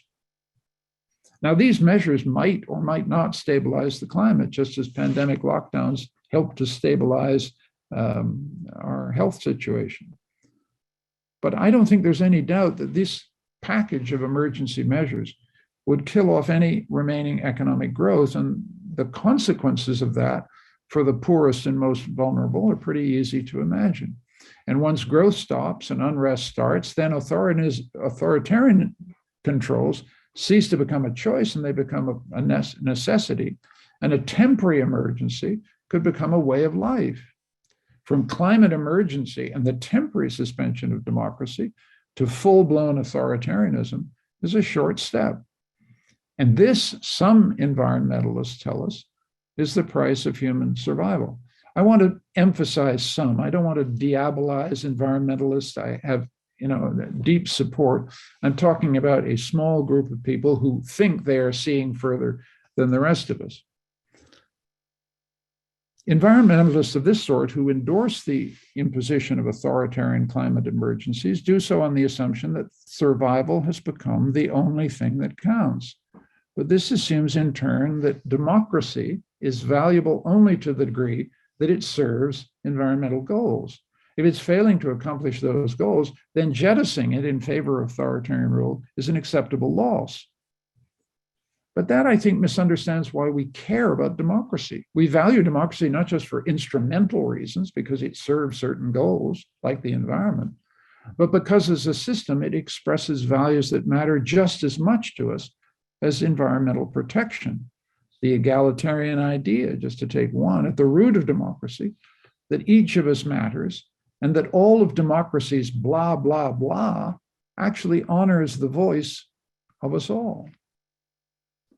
So we value democracy for the way it treats people and for how it arrives at decisions. We value it intrinsically, not just instrumentally. Ecological goals are not the only goals a democracy pursues. Our goals conflict, and no goal, not even the health of our environment, holds trumps. Let me give you another example of the kinds of choices we have to make. As right now, Western democracies are currently seeking to defend democracy in Ukraine. Phasing out European dependency on Russian fossil fuels is a critical part of that effort. And in the long term, everybody agrees the solution requires a rapid transition to renewables. That's not the issue. The issue is, what do you do in the short term? Europe may have to call upon increased supplies of oil and LNG from non-Russian suppliers, including Canada. Shutting off Russian oil and gas before renewable fuels are available will throw Europe into a prolonged depression, and that will potentially favor authoritarian leaders like Viktor Orban, Marine Le Pen, and many others, and that could put democracy in Europe in danger. The only way through, in my opinion, until the green transition is complete, is to import more oil and gas from democratic providers. Now, let me bring this home. There are substantial unrealized deposits of natural gas in the Gulf of St. Lawrence, for example. The Quebec government has so far refused to allow these to be developed. But were the government to change its mind and allow development, some experts have told me that Quebec could supply as much as 20% of Germany's natural gas requirements within 5 years. So what's Quebec to do? These are political choices, and environmentalists, for understandable reasons, are opposed. They prefer to see the environmental challenge as trumping any other issue, including support for democracy in Ukraine. And they want to think of the environmental challenge as essentially above politics. It's a kind of religious and moral imperative that ought to silence politics and put a stop to all this blah, blah, blah, including my own. But in reality, so long as democracy survives, there's no escape from politics. Everything is politics, including the environment. And radical environmentalists like Greta Thunberg are playing politics with the best of them. Yet their way of doing politics deserves to be seen for what it is. Relentless denigration of democratic deliberation, it's all blah, blah, blah, together with the ceaseless proclamation that there cannot be any possible doubt of the imminence of ecological doom, looks to me like a form of moral bullying. And moral bullying arouses more resentment than support. In assessing the politics of radical environmentalism, it's hard to avoid the conclusion of a British environmentalist, Peter Critchley, who says we're witnessing an attempt to bully a politics and coerce a public through a narrative of crisis, catastrophe, and necessity. Those who deny that a climate emergency is the priority that must push all other democratic priorities aside are accused of complacency on the one hand, or of shilling for the fossil fuel industry on the other. I assure you, I am not shilling for the fossil fuel industry. I receive no support or subventions from any source. The attacks that imply that anyone who denies the priority of a climate emergency, those attacks imply that everybody who raises these kind of questions is arguing in bad faith. But I think in conclusion, this helps us to redefine the wicked problem. I think the wicked problem is this: the utter impasse that has arisen between those who continue to believe in democratic deliberation with all its infuriating slowness, and in liberal gradualism with all its cautious incrementalism, that's one side, and those who believe that the end is nigh, and those who fail to see it are willfully blind. So the wicked problem we have to solve, and I want to be part of the solution, is how to bridge this gap, to get one side to admit that liberal gradualism is going to have to accelerate, and get the other side to concede that if we do commit to accelerated gradualism, we still have time. Thanks a lot for listening. Thank you, Dr. Ignatieff. We will now address some questions that have been posted in the webinar Q&A. I remind you that to access these questions, click on the Q&A button at the bottom of the screen. You can add your own questions and/or vote for those that you would like to see addressed. We will answer as many questions as time allows. We will select the questions based on both the votes they receive and the diversity of the topics covered. And now for our first question, which gives more opportunity to talk about what you ended on. How can we improve our democracy to make it more functional and less divisive and partisan? Proportional representation systems like in New Zealand can be more collaborative and reach better solutions sooner. What is your perspective on methods to improve democracies? Well, it's a great question, which is what you say when you're playing for time. I think all I can offer concretely is that I'm a strong believer in citizens panels.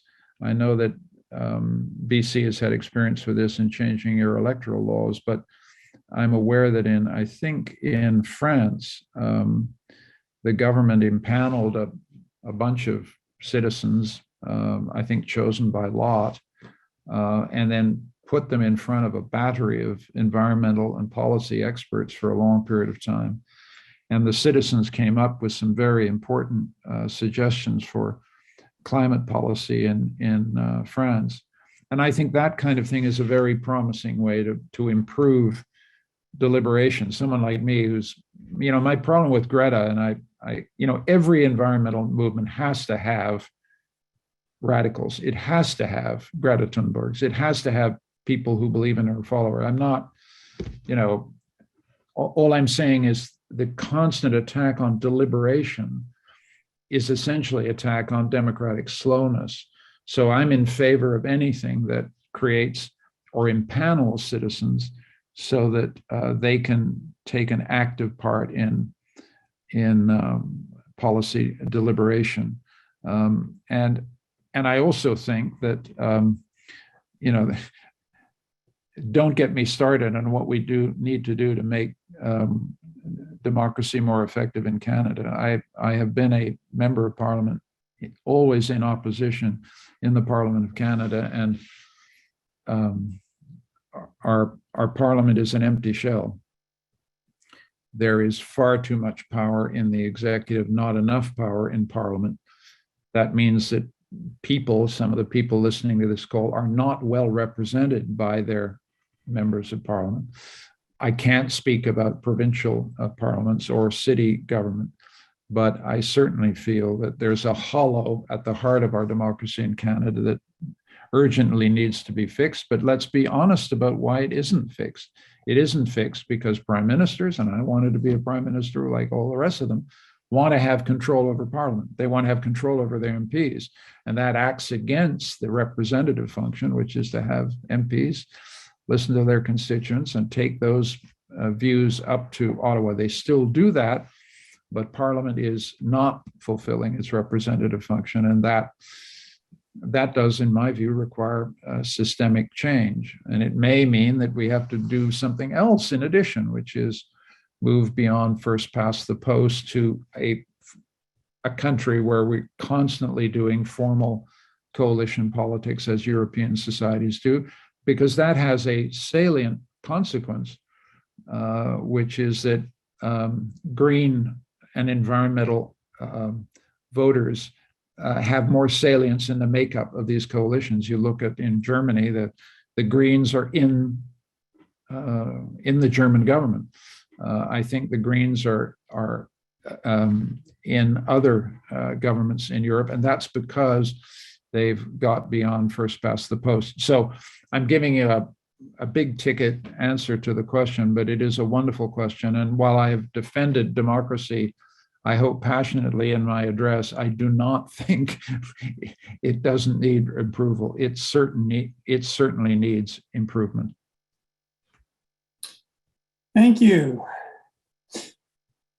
So the other day, I read an article in the Atlantic Monthly by Jonathan Haidt, who explored or expressed, I suppose, great discouragement at how the discourse, in particular in the US, has become very polarized, and how we've lost even a common agreement around what the facts are, and isolated ourselves into groups that generally agree with what we believe, so reinforce that. How do we overcome this, call it social media influence, although it's perhaps broader than that, in this need to have a discourse and deliberation in democracy?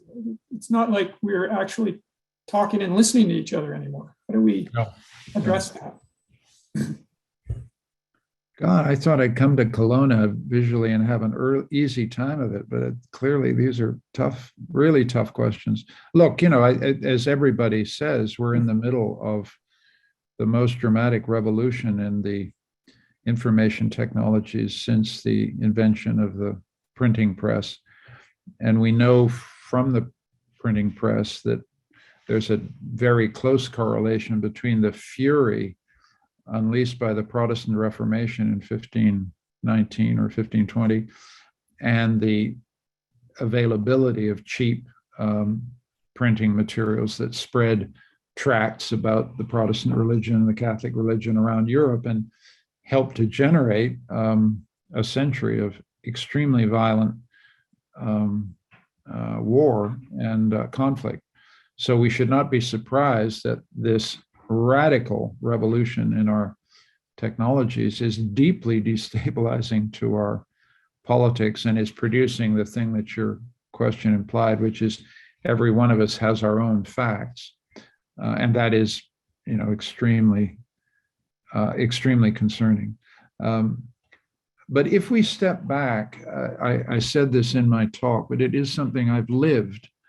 I was in graduate school when I saw the first Earth Day poster with that unforgettable image of the globe taken from space by some astronaut. One of the most beautiful images of all, and one of the images that rallied us all to a sense of global commitment to the environment. But that's 1970.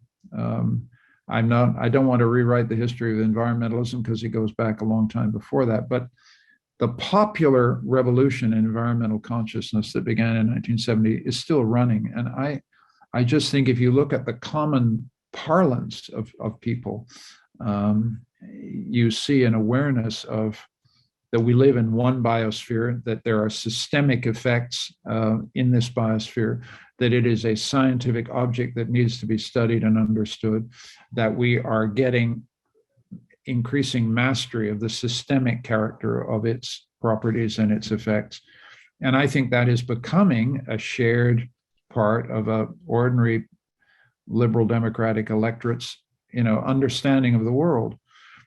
There is climate change denial. I don't deny that there isn't, and some of it's shilled for by the fossil fuel industry, just as the denial of the negative effects of cigarette smoking was shilled by the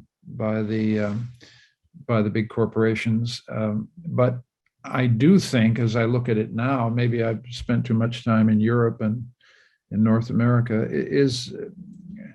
we are in a very different place in terms of shared knowledge than we were in 1970. And the polarization noise obscures, in fact, the areas where I think a slow sedimentation of common understanding is slowly being created.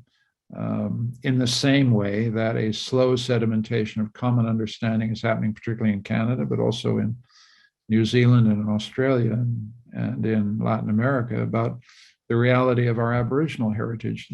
There's a slow sedimentation of stuff that's not going to be taken away, and that creates the possibility for a politics. And so I don't, the polarization is sometimes frightening. I've been in the middle of it. I hope I've never contributed to it, but there's a lot of it out there.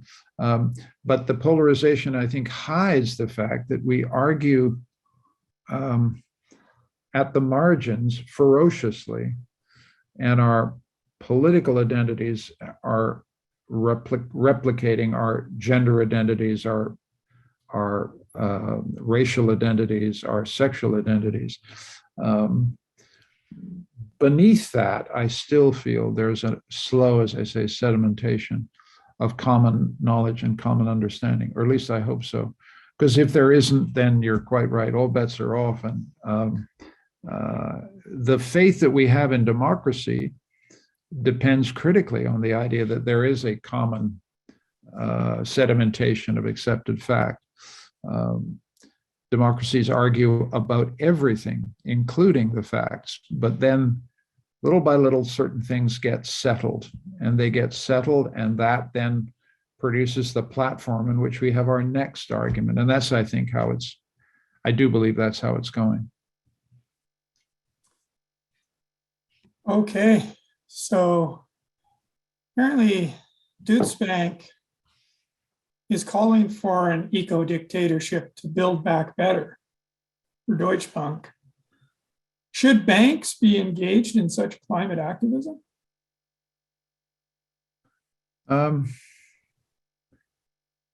think banks have to be partners, and banks have to be held to account by their shareholders on environmental grounds. And banks are a tremendous channeler, obviously, of capital, and we need capital to get renewables to market. So, yeah. Okay, here's a different tact, sort of. Are global agreements better ways to solve environmental issues than regional, national, or even local levels? Certainly, I'm involved a bit in local politics here and have found that it's very convenient to have somebody else to blame. So if the province imposes a rule that requires a municipality to do something, it's a little easier for them to do it in the face of an electorate that's not happy with it. Would international agreements have the same kind of thing, in that they provide something of a shield, perhaps, for national governments or regional governments? I think that's a very wise observation. I hope it's true. I find the COP series of useful in the sense that they set standards, they set common standards, and then there's a big argument about whether the standards should apply to developing countries or not. And there's a big argument about that. They're standard setters, but I think you've got to go where the power is, and the power is not at the international climate change level. They're useful, as I say, in setting standards, but the rubber only hits the road when a national government with taxation power or regulatory power can act. And so, my sense of this is that the provinces, the federal government have an important role to play. You can't, because you put the positive side on international agreements, but there's also a weird way in which the international arena is a way in which national governments kind of push their responsibilities out the door of their own countries. And there's quite a lot of, on the international stage, of I will if you will, but I can't until you do, that kind of stuff. So I do think, even though this is a global problem, even though this is a globalized world, you go where the power is, and the power is still in the federal and provincial governments in Canada, and then the federal and state governments in the United States. And that's where you have to go. And I think, Canada is a big emitter and a big problem, and we need to clean up our own house. And going to international climate conferences and lecturing the Chinese, you can do it. And hopefully we get some international emission standards that we can all live with. But I've been a believer all my life that despite all this talk about globalization, that power and sovereignty and effective capacity for action continues to rest with nation states, should rest with nation states, precisely because democratic nation states, at least, hold that power accountable to a group of citizens. And so that's where we need to work. Okay. So I have a longish one here that touches on some topics we've already touched on, but perhaps given the currency to the audience, we can continue to explore these. So the question is, I worry that a large part of the issue is that large corporations have been able to manipulate our democracies in favor of putting brakes on environmentalism and environmental problems. So I think of the merchants of doubt approach that has been taken on and funded by fossil fuel industry moneymakers. Mm-hmm. The amount of anti-science rhetoric that was illustrated throughout the pandemic, that vaccines are killing people, that COVID is fake, or more extreme conspiracies around 5G, that actually fueled many of those in the trucker convoy, create fuel for authoritarian populism, Trump, Le Pen, and Orban. Yeah. How do we address the far-reaching consequences of misinformation, et cetera, on social media and stop that from actually being what undermines our democracy? And then I feel like this just got brought up. So yes, they acknowledge that we've already been talking about it. Is it undermining rights if the decisions are based on scientific consensus rather than the will of the Koch brothers or Koch brothers? Yeah. Well, this has been my sense of what a liberal democracy does is it uses the power of the state, balances that power with counterpower, that is the power of the courts, the power of the media, and it uses that power to keep the people free. That's what we're trying to do here. And the power that has to be controlled in a democracy is not just the power of big government, it's obviously the power of large corporations.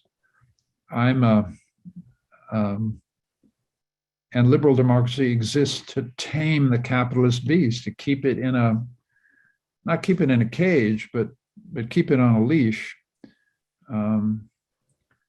We have staggering technologies, environmental technologies, thanks to the capacity of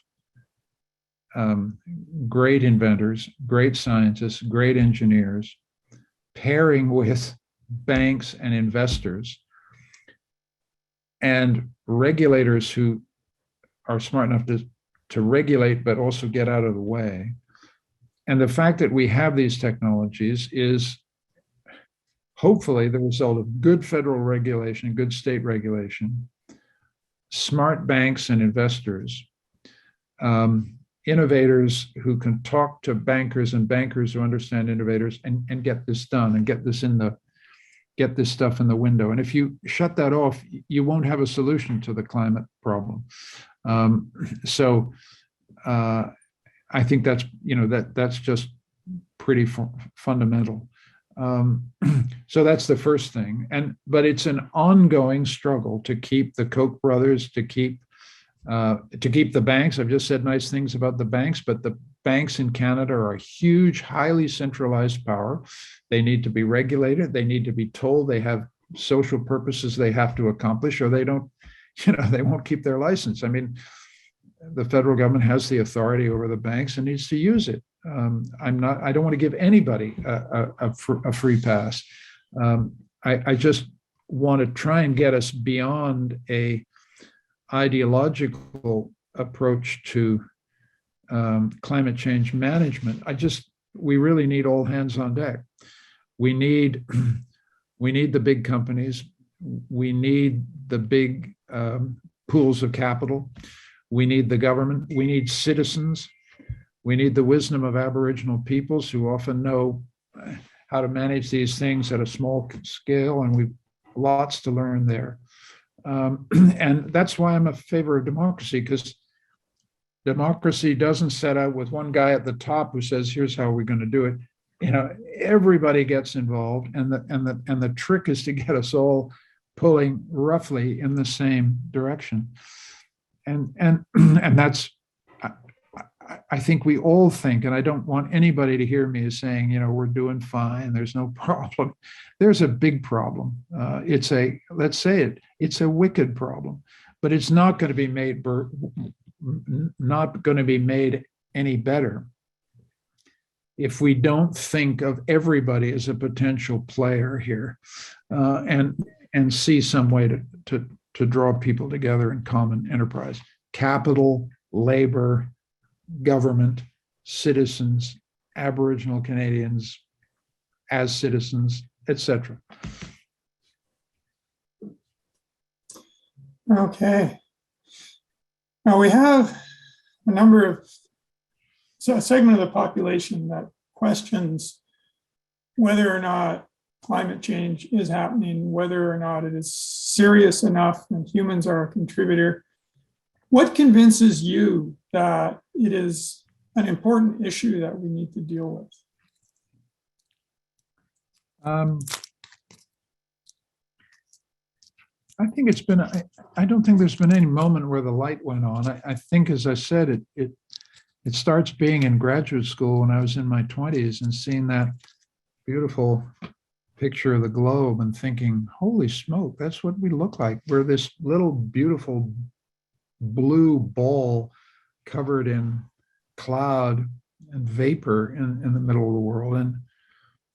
And I think a lot of, and then I think we've all had moments, I was lucky enough to be out in BC when I was in my late 20s and saw the staggering beauty of the mountains and the lakes. And all that builds a kind of deep feeling that this is so beautiful and we mustn't screw it up. A lot of that stuff. And then there's some actual science. I think this sense of an ecosystem as a system is one of the most important realizations that I think we've all had, that the weather is part of a system, that the whole biosphere is interacting with each other. I don't know where I picked that up. I just think we've all absorbed it in a way. And then those of us who make this a specialty, and as I said before, I'm no expert, have refined our understanding of that.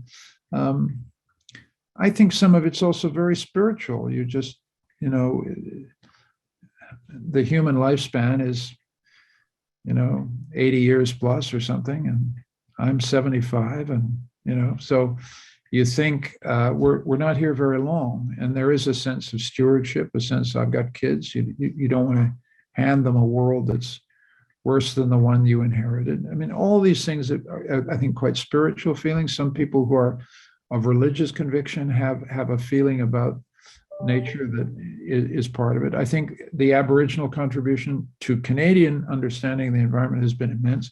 I think all of this comes together. And it's not so much science, it's the culture has changed about the environment in my lifetime in a way that I think has changed our politics. And I hope it will change it still more in the future. Yeah, that's certainly, we're in the midst of I would certainly think, a very large cultural shift on many dimensions right now. So it's interesting to be a spectator as well as a participant to see how things are going. Yeah. Tagging a bit more perhaps to your expertise in history, I'm just thinking, are there any examples where a nation or a people have faced a kind of challenge analogous to climate change and dealt with it successfully while still protecting fundamental liberties? Boy.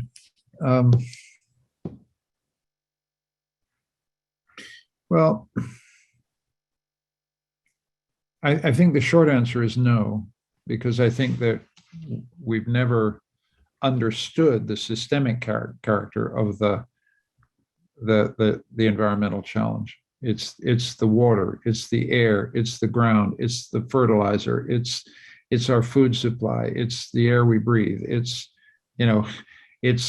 all the species, many of whom are threatened by our presence. It's the trees, it's the whole thing. And the sense of this systemic challenge that needs to be met systemically sometimes reduces us to a kind of state of passive, we can't do this. But I think it's this systemic understanding that's slowly giving us a real purchase on the things that we could do that would make a huge difference. And I think getting an energy transition, so we get out of coal production, we get to energy, electric generation that is renewable, will be absolutely transformational. I don't believe we can't, if we solve that problem, that we can't get a real grip on this issue going forward. But we have to, I think I'm trying to mount a defense of politics. I mean, everybody's terribly disillusioned with politics, but I just think that's all we've got. And politics is just talk. Politics is just arguing, and politics is trade-offs, and politics is compromises, and politics is half a loaf. And for very understandable reasons, environmentalists are impatient with that because they just think this is so bloody awful what's happening that we can't afford all this stuff. And I'm saying, I'm sorry, there's no other way to do this. If you want Xi Jinping to decide everything for you, you're welcome to it, but it will be catastrophic for everything else we value. So don't do that. Submit yourself to some politics, take a half a loaf and come back tomorrow and get the rest of the loaf. That's kind of how I think about it. Okay, so we have another here, back to sort of the social media end of things. The separation of media into left and right appears to lead to a kind of tribalism and further political division. Science progresses and the world is complex, which we've just been talking about, this complexity and the feedbacks. So it can be dangerous to shut down discussion and questions because we may miss important information we need for balanced decisions. How can we ensure that media presents a balanced view of issues, but still is not censored by government?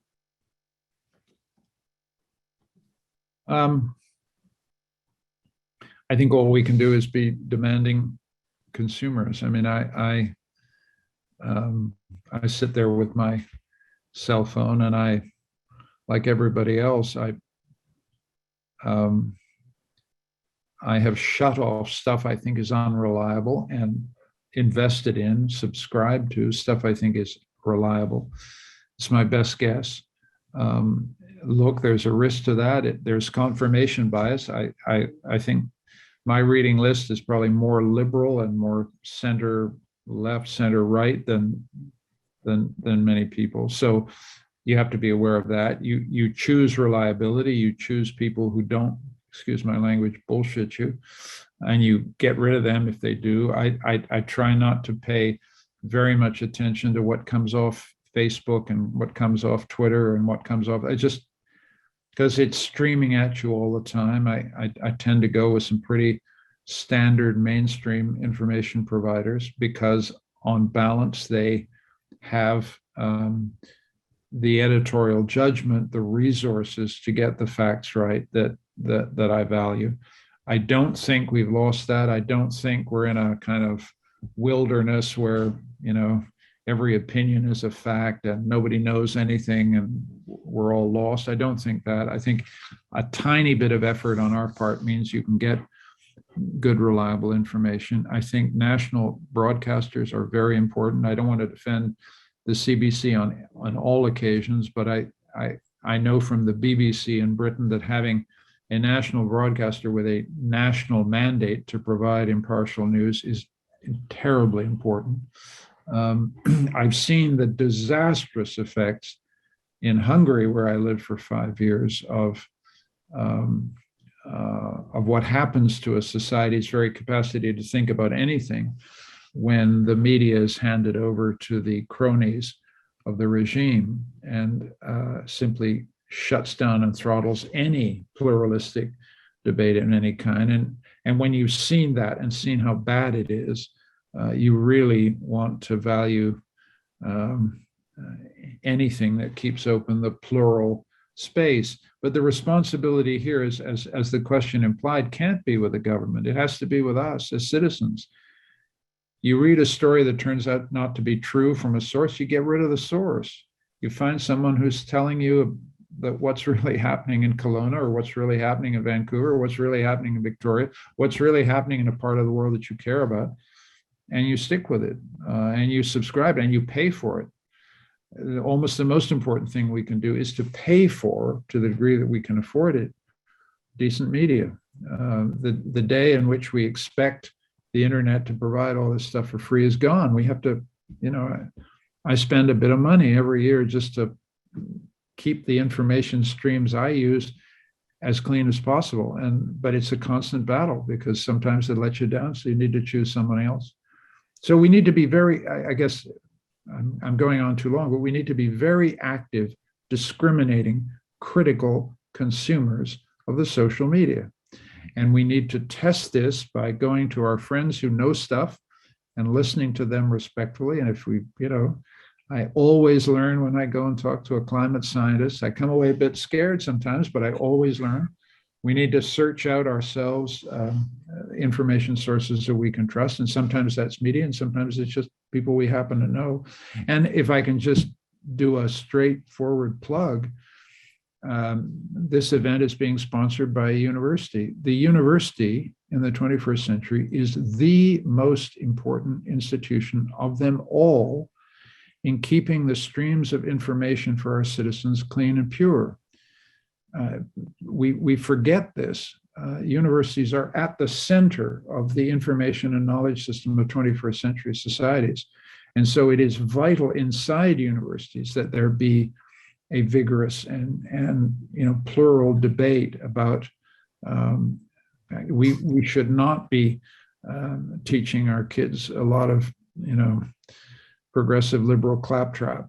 We owe our kids in the classrooms as balanced and honest presentation of the opinion, because something very large is at stake. It's not just our classroom. These institutions, universities, are, we forget that the central function of a university is not simply to teach and research. It's also to validate, this is a key point, validate the knowledge that the entire society uses in order to make decisions, right? The economics profession in Canada sits there and figures out what the hell is happening to the Canadian economy. If they don't do that job honestly and effectively, the government of Canada, the provinces and the municipalities are flying blind, right? So universities are not ivory towers. They're at the center of the business of validating and assessing the knowledge that all of us use in order to get any grasp of anything. And that's why universities are so important. And that's why they have such a responsibility in our society. And that's why the battle to make sure that academic freedom and the highest standards of scientific research and ethics are respected in our institutions. Certainly, those of us who are university employees and faculty members appreciate that. So, well, I'm in there. That's my day job, and so I'm. For sure. So here's a question that's kind of an echo of Naomi Klein's "This changes everything." So perhaps the issue isn't democracy, but actually an issue of capitalism. Mm-hmm. We seem to be focused on the bottom line, even in this discussion at times. Isn't a better solution where everyone's needs are met so that the rhetoric on social media and the dollar followers and manipulate people into not wanting to fight climate change? For example, if all Canadians had a universal basic income and free education, wouldn't many of these divisions, us against them, simply be put to rest? And then perhaps turning away from consumerism is what's best? Well, it's an interesting thought that we could still the partisanship with the universal basic income and universal education. There's a massive question about how you pay for that and who pays for that. It comes from taxation. So then you have to figure out how to do that fairly and equitably. But I've always been someone who thinks that you can't have a democracy that respects equality unless you have a system of social support that makes sure that no one falls through the grate. I mean, I think that's there's a big argument about how you do it and all that stuff, but a guaranteed basic income seems to me where our social systems are headed around the world. And we now have, I think, the wealth to generate that. Where I don't agree is the idea that the problem is capitalism. I've always thought that capitalism is extremely good at a couple of things. It's very, very good at registering and responding to preferences. It's very good at allocating resources to the right place fast. I've spent too much time in the ruins of socialist and planned economies in Central and Eastern Europe to have any faith in a system that isn't based on markets and prices and private property and accumulation of capital. And also as a Democrat, I'm the only thing I also say about capitalism is that a basic respect for private property as the basis of a capitalist system is consonant with democracy in the sense that that's what, if you have serious private property regime, it means the government can't walk into your house and say, sorry, we're taking over your house to build a highway. You've got rights, you've got recourse. And I think capitalism provides some fundamental guarantees of rights protection that we then need to make sure that big business and big capital also respect. As I said, 20 minutes earlier, I think the only liberal democracy I'm in favor of one is one that keeps capitalism on a leash. But if we don't have capitalism, we have coercive, inefficient central control. And it gets worse if those people are high-minded, progressive environmentalists, frankly. That is, I don't trust myself to run a centrally planned system, let alone anybody else. So that's where I come down on that one. But we need to have these arguments. We need to have these debates. And where you started, which is to take away the fear and insecurity in in social life by having a guaranteed minimum platform for everybody, I actually think is the way to go. And I don't think it will destroy the capitalist system. I think it'll create a certain kind of cohesion, which I think is good and might, as you suggest, reduce the amount of polarization. I'll tell you something just on this point. I had dinner the other night with a prominent Canadian who happens to be in politics, and she made the very interesting observation, just in passing, that one of the real differences between Canada and the United States is just how much fear there is in the United States. Fear of not losing your health insurance, fear of not getting unemployment insurance when you transition jobs. One of the good things about Canada is we've taken some, I don't say enough, but some of the fear out of social life. And that's one of the reasons we're a less polarized society than south of the border. So, where I think we could agree, although I'm a convinced, liberal with a big L and a small L as well, is we really are agreed that we want a society which takes the fear out of life for our fellow citizens. And if we could take the fear out of life, then we can deliberate together and talk together and do stuff together. Okay. We have one here.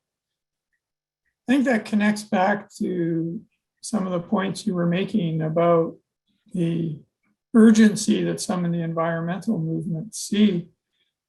So Vaclav Smil and other authors have pointed out that to get wind, you need oil. So the renewables paradox shows that more fossil fuels are required, the more renewables you want to build and install. So this appears to mean there is no reliable solution, or at least not a cold turkey solution when it comes to getting off fossil fuels. Any thoughts on that? Well, Václav Smil is an important thinker about this. I do sometimes think when I'm on the train between Vienna and Budapest quite a bit, and you see just a forest of turbines, and you think to yourself, well, how those turbines get made? They're sucking up a lot of power to get made, and I guess the calculation is that if it costs zero for them to go around, you kind of make it back. But I agree, there's some big problems about getting this substitution right. I think the reality also is we don't know what is commercially viable and on the horizon. People talk about hydrogen, they talk about this and that, more tidal. I just don't. The reason I'm resisting an argument that says really there's no way out, we're in a kind of we're trapped. I don't believe that, although I can't give you other encouragement than thinking that our species is ruthlessly inventive. We're cunning animals, and when we're in a corner, in a bit of a trap, we find our way out. It's not very likable, but our survival depends on our capacity to generate solutions that I can't even tell you what they are right now, but I think we'll get there. I also think that we've come quite a ways with the renewables we've got. There is a huge issue about nuclear. I should be more decisive about nuclear. I go back and forward. There are times when people tell me, well, there are these small kind of new generation nuclear plants that have sufficiently managed the risk that we can get just a heck of a lot of energy out that's clean. And then I have to tell you, to Fukushima and seen the aftermath of that nuclear accident, and it does give you pause. The plume that leaked from Fukushima 2 has blighted those fields for 10,000 years. So if I have to choose, and yes, we have to choose, I'm in favor of trying to find a new generation of nuclear plants, small and manageable, that can generate some base load so that the variable load can be taken with our renewables that depend on climate and wind and all that stuff.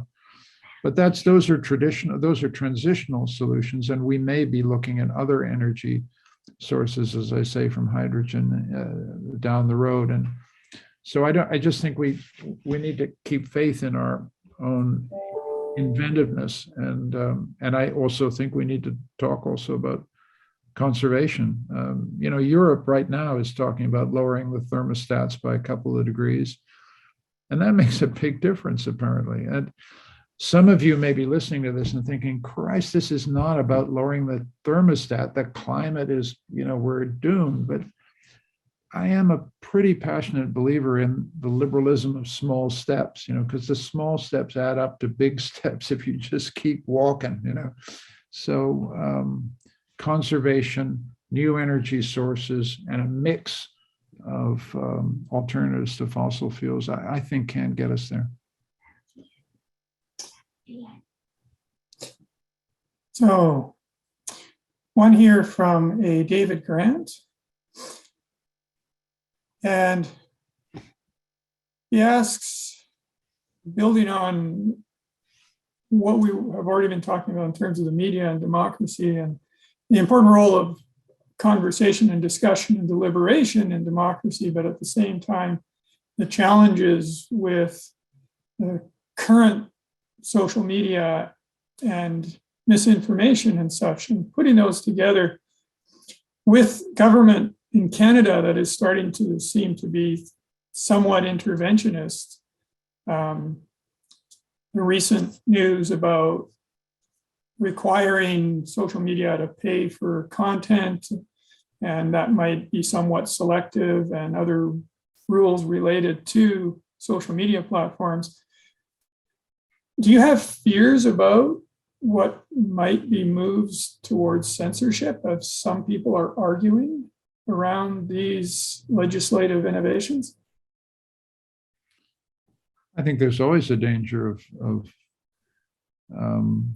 censorship, and especially censorship from, high-minded, well-educated, liberal, progressive people, or probably as bad at censorship as anybody else. So you got to watch yourself, is what I'm saying.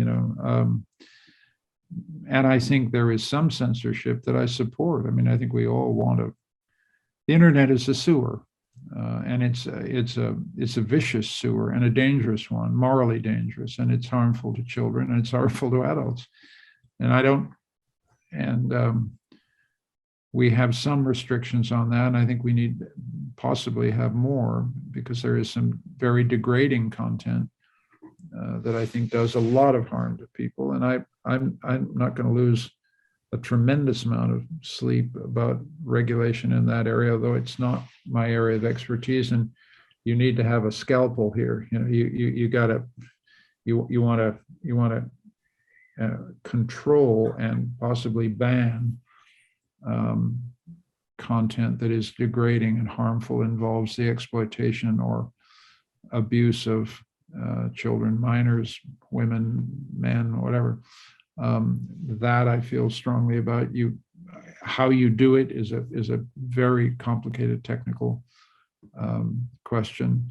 I also think that we saw an extraordinary attempt in the 2020 American election with these huge platforms regulating the fake news problem. That is, and I'm as troubled as everybody else is by the fact that we've handed this gigantic power over to private corporations like Facebook and Twitter. And so the extraordinary spectacle, I mean, unprecedented, and we still haven't digested how massive this is, of having the president of the United States, taken out of the social media for his dissemination of things that were clearly lies. we're walking backwards into a world we don't understand. And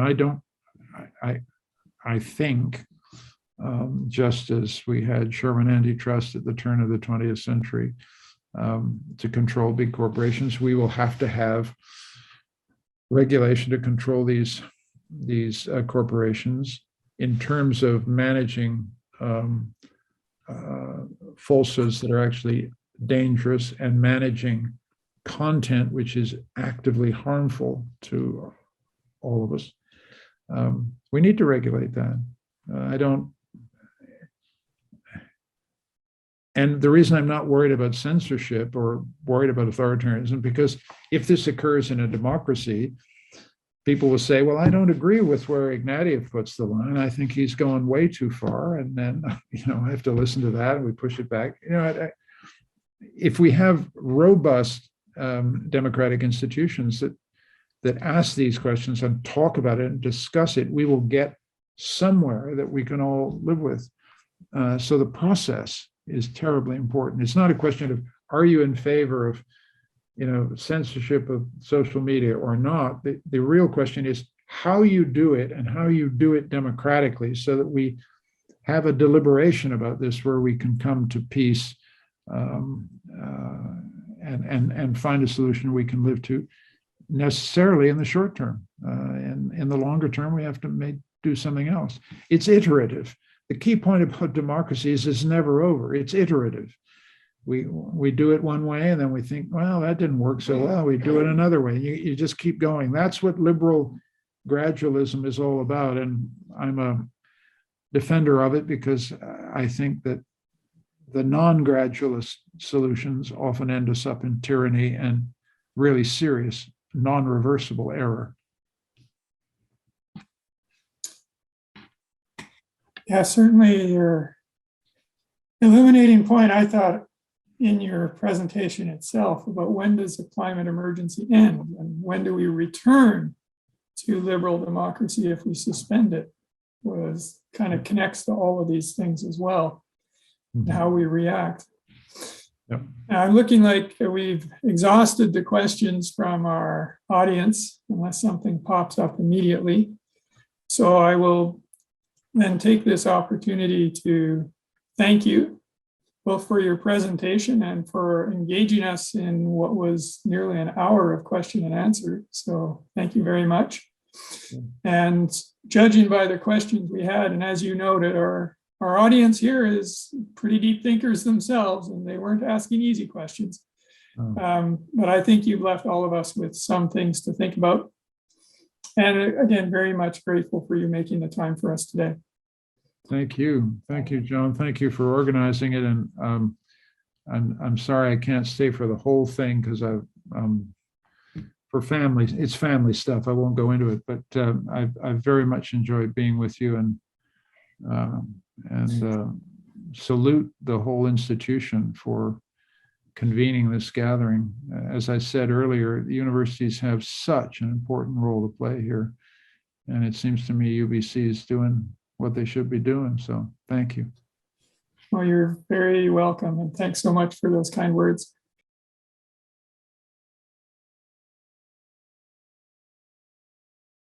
Good afternoon and welcome to the third session of the 2021-2022 Roger W. Gale Symposium, hosted by the Department of Economics, Philosophy, and Political Science within the Irving K. Barber Faculty of Arts and Social Sciences. My name is John Janmat, and as Professor of Economics, it is my pleasure to serve as your MC today. This symposium features current issues that intersect with multiple disciplines. This year's focus on individual freedoms and climate change comes at a time when the climate is at great risk of tipping into different and disruptive states. First, a bit of housekeeping. You will notice a Q&A button at the bottom of your screen. Please use this feature to post questions you have. You can scroll through the questions that have already been posted and vote for those that you would like to have answered. After both panelists have presented, we will end the session with as many questions from the Q&A as time will allow. We will select those questions based on both the number of votes and on the diversity of the topics which are represented. Before we begin the next session, I would like to respectfully acknowledge the Syilx Okanagan Nation and their peoples, in whose traditional, ancestral, unceded territory UBC Okanagan is situated. I would also like to acknowledge that you are joining us today from many places, near and far, and acknowledge the traditional owners and caretakers of those lands. Our first panelist in this session is Dr. William Rees, population ecologist, ecological economist, professor emeritus and former director of the University of British Columbia School of Community and Regional Planning. His research focuses on the biophysical requirements for sustainability and on the implications for civilization of global ecological trends. Dr. Rees is perhaps best known as the originator and co-developer with his graduate students of the ecological footprint analysis, a quantitative tool which is being used to assess the share of nature's productivity that individuals, communities, and our whole human society are using.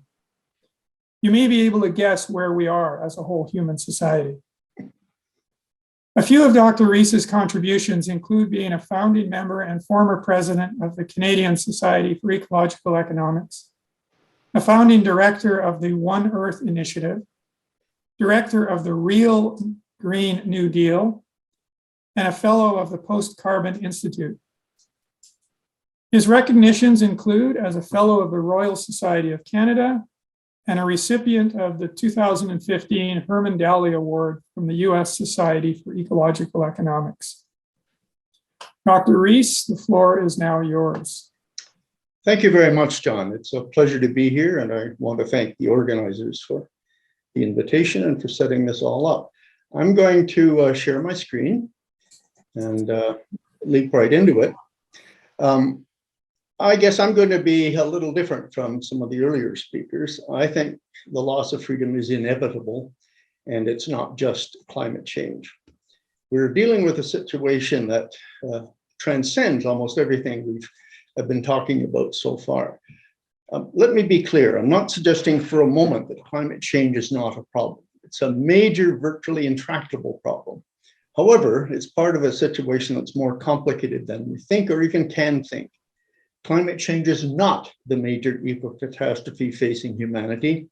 Overshoot is, and overshoot is a higher existential threat. And most of all, it's not a technical problem. Overshoot is a meta problem. Climate change, plunging biodiversity, ocean acidification, land and water degradation, pollution of everything, et cetera, are all co-symptoms of overshoot. No major symptom of overshoot can be cured in isolation of the others.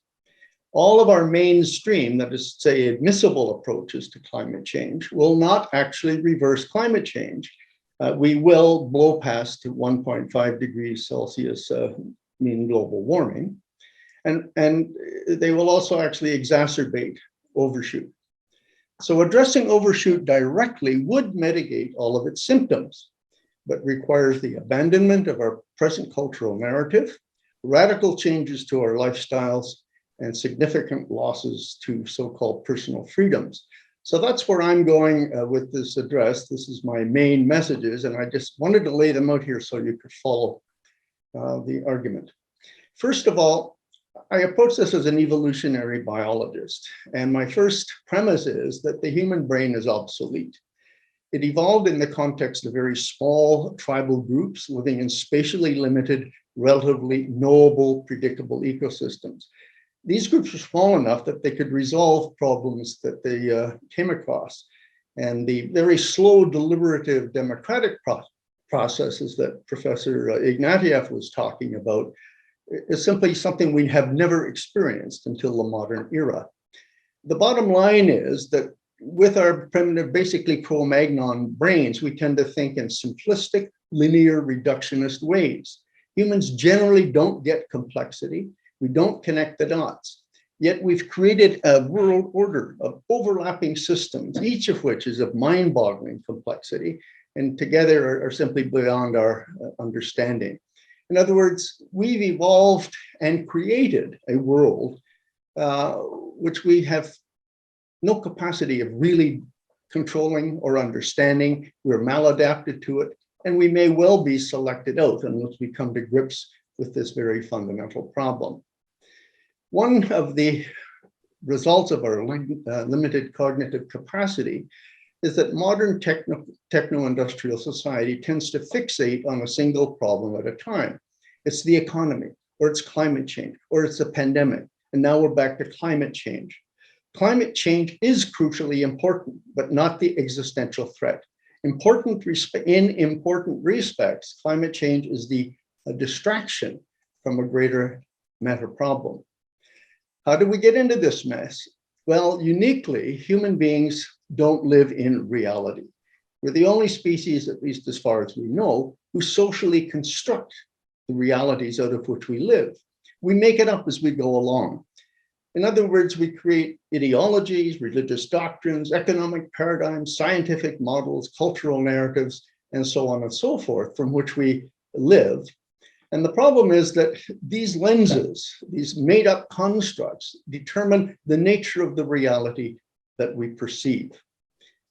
Then we come into the bigger problem in that we live out of our constructed realities as if they were the real thing. Now, we get into fundamental problems when our cultural constructs are flawed. There's a wonderful systems analyst maximum, Stafford Beer once said, we cannot regulate our interaction with any aspect of reality that our model of reality does not contain. So when we think about the models from which we govern the world, we've got a major problem. Mainstream economic models are reductionist constructs. That's what our brains are capable of coming up with. They assume perpetual material growth through efficiency gains and continuous technological innovation. We heard a lot of talk this morning about markets, but markets are as ecologically dumb as lampposts. They contain no useful information about the structure or dynamic properties, that is to say, the interdependence, the lags, thresholds, discontinuous behaviors, irreversibilities, and limits of the biophysical systems, including the climate system, or even the social systems within which the economy operates in the real world. In fact, our economic models operate as if the environment were a completely separate entity. And frankly, climate models are really no better at representing ecosystemic realities or human socio-political behavior. So what could possibly go wrong when the models we're using to govern the world are virtually ignorant of the way the world operates? Well, the climate models are good at their own narrow domain, but they miss the overall situation which generates climate change. Overshoot is the problem I'm referencing here, and I say it is really the major existential threat. Overshoot means that the human enterprise is using even self-producing resources faster than ecosystems can regenerate and producing wastes in excess of the assimilative capacities of the ecosphere. We have then a cultural narrative, the economic narrative of continuous growth, that reinforces our innate tendency to expand. One result is that we are literally consuming and polluting the biophysical basis of our own existence. Overshoot is a systemic, not a sectoral crisis. You can't think of it in economic terms or climate terms or any of the other individual breakdowns here. Virtually all so-called environmental problems, including climate change, are mere symptoms of overshoot. So I want to underscore that overshoot is the overriding disease.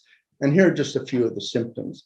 We're changing the climate, obviously, acidifying the oceans, toxifying fresh waters, overfishing the seas, degrading landscapes and arable soils, expanding deserts, destroying tropical forests, driving biodiversity loss, et cetera, et cetera.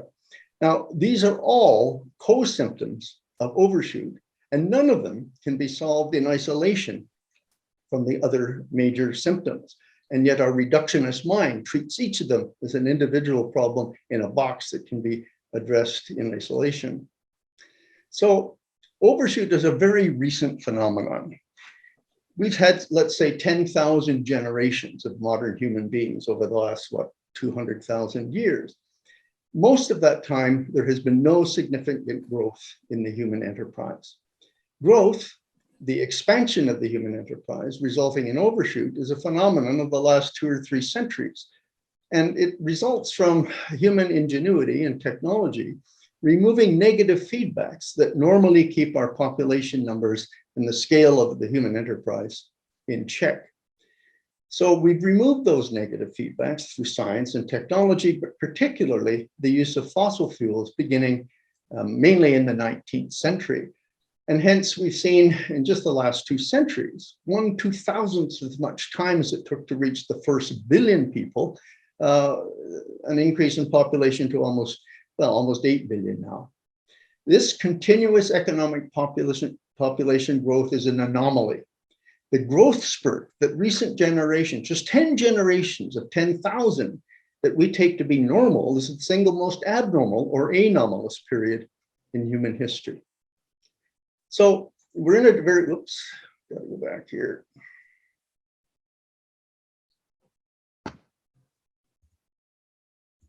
We're in a situation where politically acceptable solutions, all of which are technical, are inappropriate.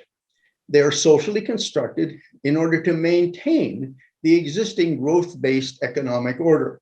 In other words, out of our mindset of perpetual economic growth and technological efficiency, all we can come up with is solutions that are constructed to maintain the status quo. And this includes all capital-intensive investment, such as wind and solar power, EVs, non-existent carbon capture technologies, geoengineering of all kinds. These are all techno fixes designed to ensure what I call business as usual by alternative means. Usually they reflect corporate interests rather more than the common good. Another flaw with our democratic process is that the democracies may be the best way to go, but they're deeply flawed for this reason. In short, and this is a quote from Clive Spash, another political scientist and ecological economist, disaster policy is being designed to serve the capitalist growth-based economy. So the latter becomes, or appears to become, the solution to rather than the cause of the problem. And just to put this in real world perspective, this is the continuous uptick of atmospheric carbon dioxide concentrations for the last, 60 years or so. We've had some 26 so-called COP conferences, a half a dozen major international agreements on controlling climate, several scientists warning to humanity. I've been part of a couple of these, and none of them has had the remotest effect. We failed utterly to reduce atmospheric carbon dioxide concentrations because the science is not what is driving the decision process. In the system in which we operate, there is no change of course. The only thing that the mainstream and the COPs seem to be able to produce is a shipwreck. So here we have the world leaders agreeing to replace the diesel engines with electric motors as soon as possible. And it's a situation that obviously results in no significant alteration in their direction of society. Many people, and we heard a lot of it this morning, have placed incredible confidence in renewable technologies, renewable energy. But we really ought to take a close look at this and just do some basic math. So for example, to replace just 50% of global fossil fuel use with electricity by 2030, which is one of the goals of the Paris Accord, for example, would require that the world construct roughly 1.2 times the entire cumulative stock of wind farms and solar panels. So it's a 30-year accumulation every year for the next 8 years. And this assumes that everything can be electrified and that there will be no growth in demand or mineral supply problems. And these expectations are in a world expecting 2 billion more people, a 50% increase in demand for energy by 2050, and serious supply problems. So I would argue from this perspective alone that a 100% transition to renewable energy is simply impossible, and in any case would only worsen the overshoot problem. So we're in a conundrum here. Again, I have to emphasize, by addressing climate change in isolation by the acceptable means according to our political paradigm, we not only fail to address climate change, but we exacerbate the real problem, which is overshoot.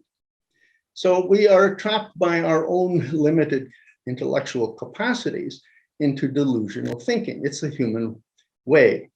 We tend to think simplistically. We come up with partial solutions that favor business as usual by alternative means.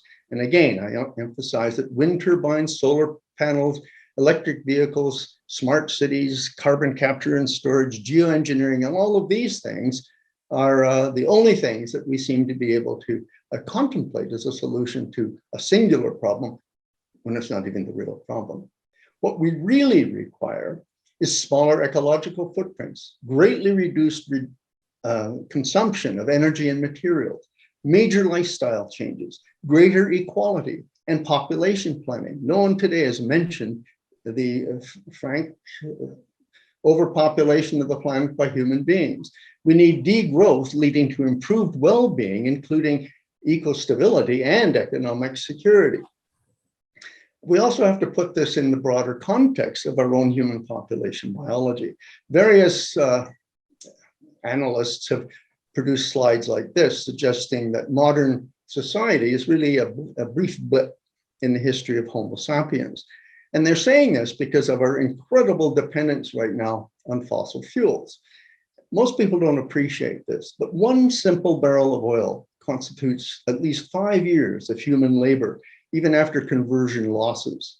Each of us in North America has somewhere between 200 and 500 energy slaves employed full-time producing the goods and services that we take for granted. And if we rapidly abandon, somebody called it this morning, the cold turkey approach to abandoning fossil fuels, who's going to do the work when most of these energy slaves are forced to retire? So even if we are forced out of fossil fuels with no adequate substitutes because of climate change, we've got a huge problem in that there's virtually no other source of energy capable of doing most of the work that we take for granted in society. Now, I want you to compare the blip to the standard model of population booms and busts in animal ecology. As the boom-bust population cycle is quite common. A species will grow or boom very rapidly in a situation of abundant resources, for example. And as matters stand, the expansion of the human enterprise resembles this plague phase of a one-off boom-bust cycle in nature. So our huge explosion is the result of abundant resources made possible by fossil fuels. Fossil fuels are the means by which we have acquired all the other resources, the food and minerals and so on and so forth, necessary to release us to grow in the exponential fashion to which our biology has endowed us. So the question is, are we exempt from population dynamics? And I suggest there will be a bust phase. So what we've refused to acknowledge as industrial society is that in coming years, the human enterprise will contract. To act consistently with our best science, that is to say, to eliminate overshoot, means a planned, socially just economic and population contraction. The alternative is a potentially chaotic implosion imposed by nature. Natural systems are collapsing around us. We are dependent on them. They will take us down if we don't pay attention to the implosion ongoing.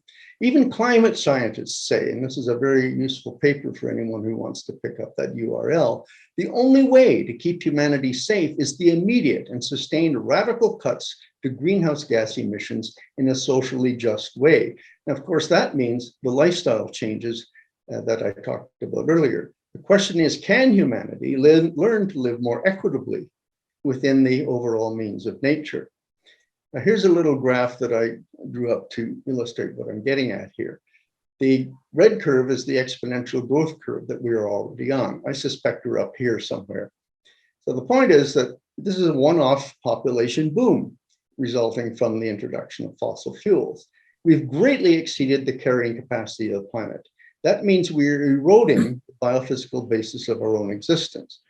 The best we can hope to do at this point is to come down here and then slide along and begin to live at or below the much reduced carrying capacity of the planet. A more rational species would have begun planning long ago to ease our growth so that we came in well under the long-term original carrying capacity of Earth. That option is really no longer available given the state of our corroded ecosystems. So what the global community ought to be engaged in right now is co-imagining a new cultural narrative. In other words, we have to engage in social construction. That's the human way. But the new narrative must reflect biophysical and socio-behavioral realities. This is what we mean by a paradigm shift. It's an abandonment of the beliefs, values, and assumptions which have created a problem because our existing cultural narrative bears no relationship to the real world in which our culture has to operate. So this means we must transcend maladaptive beliefs, values, and assumptions of technomodernism in a personal to civilizational transformation of our dominant worldview. We should be cooperating to devise a way of being on Earth in which we can live emotionally and spiritually satisfying lives more equitably within the remaining means of nature. Some essential elements of this, and many of you will just absolutely recoil at this, but I think it's inevitable that this will happen one way or the other. Formal recognition of the end of material growth and the need to reduce the human ecological footprint. We need to acknowledge that as long as we remain in overshoot, sustainable production and consumption means less production and consumption. And it's been well worked out. There's a dozen papers to suggest we're talking about 75% less material and energy throughput per capita in high-income countries. We need to abandon the idea of the consumer lifestyle. We need to get into population planning. We need to accommodate to the theoretical and practical difficulties of an all-green, quantitatively equivalent energy transition. It cannot happen. We need a shift in economic goals from maximizing quality, or rather quantity and efficiency, toward a qualitative improvement and greater equality in the ways in which we live. We need to recognize that equitable sustainability requires fiscal mechanisms for income and wealth redistribution. It's simply impossible to imagine a world in which 40 billionaires have as much wealth as the lower income half of humanity, 4 billion people, but that's a reality in which we live. We need to have full appreciation that the human enterprise is a dependent subsystem of the ecosphere. The environment is not part of the economy. The economy is a fully owned subsidiary of the ecosphere. We need to shift away from our parasitic relationship with nature to being a regenerative participant in the ecosystems that support us. What does this look like in very practical terms? We should right now be smart enough to phase out non-essential and frivolous uses of fossil fuels. There's no remaining carbon budget. And this means getting rid of private vehicles, including electronic vehicles. Electric vehicles, the large ones, are no better in their entire lifetimes than our normal internal combustion engine vehicles. We need to get rid of ATVs, jet skis, leaf blowers, ocean cruises, non-essential air travel. We need to establish fossil fuel extraction quotas. We need to allocate the remaining carbon budget to essential uses in agriculture, food processing, interurban truck transportation, space and water heating. We need to internalize social and eco externalities through full social cost pricing. The carbon taxes are just one of the ways to go about this. We need to downsize our housing. In the 1950s, a new house was 1,000 square feet. Today, it's typically 2,500 to 5,000 square feet to house half as many people. It's an absurdity given that we're in overshoot. We need investment to restore essential ecosystems and life support services. We need to relocalize manufacturing and food production because, frankly, global food supply chains will break down in the absence of fossil fuel. Keep in mind, we have to get rid of fossil fuel. That's a given, but there's no substitutes. And therefore, we cannot depend on globalization in the way that we have in the past. We need to reintegrate crop production and animal husbandry, but also reduce meat consumption. By the way, that's a necessity to maintain the nutrient levels of the soil. Animals and crop production should never have been separated the way they have been by modern agricultural technologies.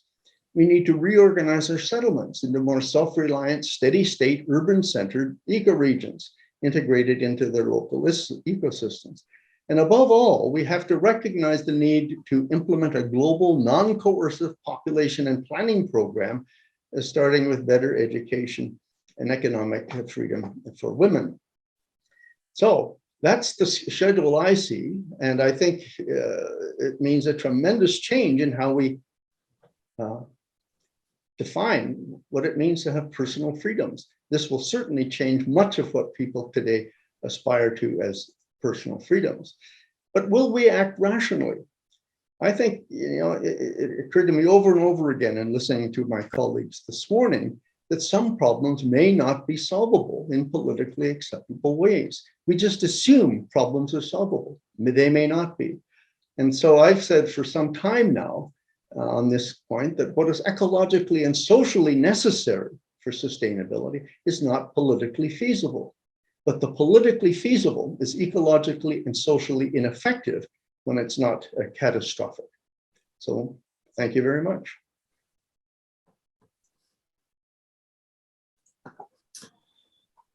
Thank you, Dr. Rees.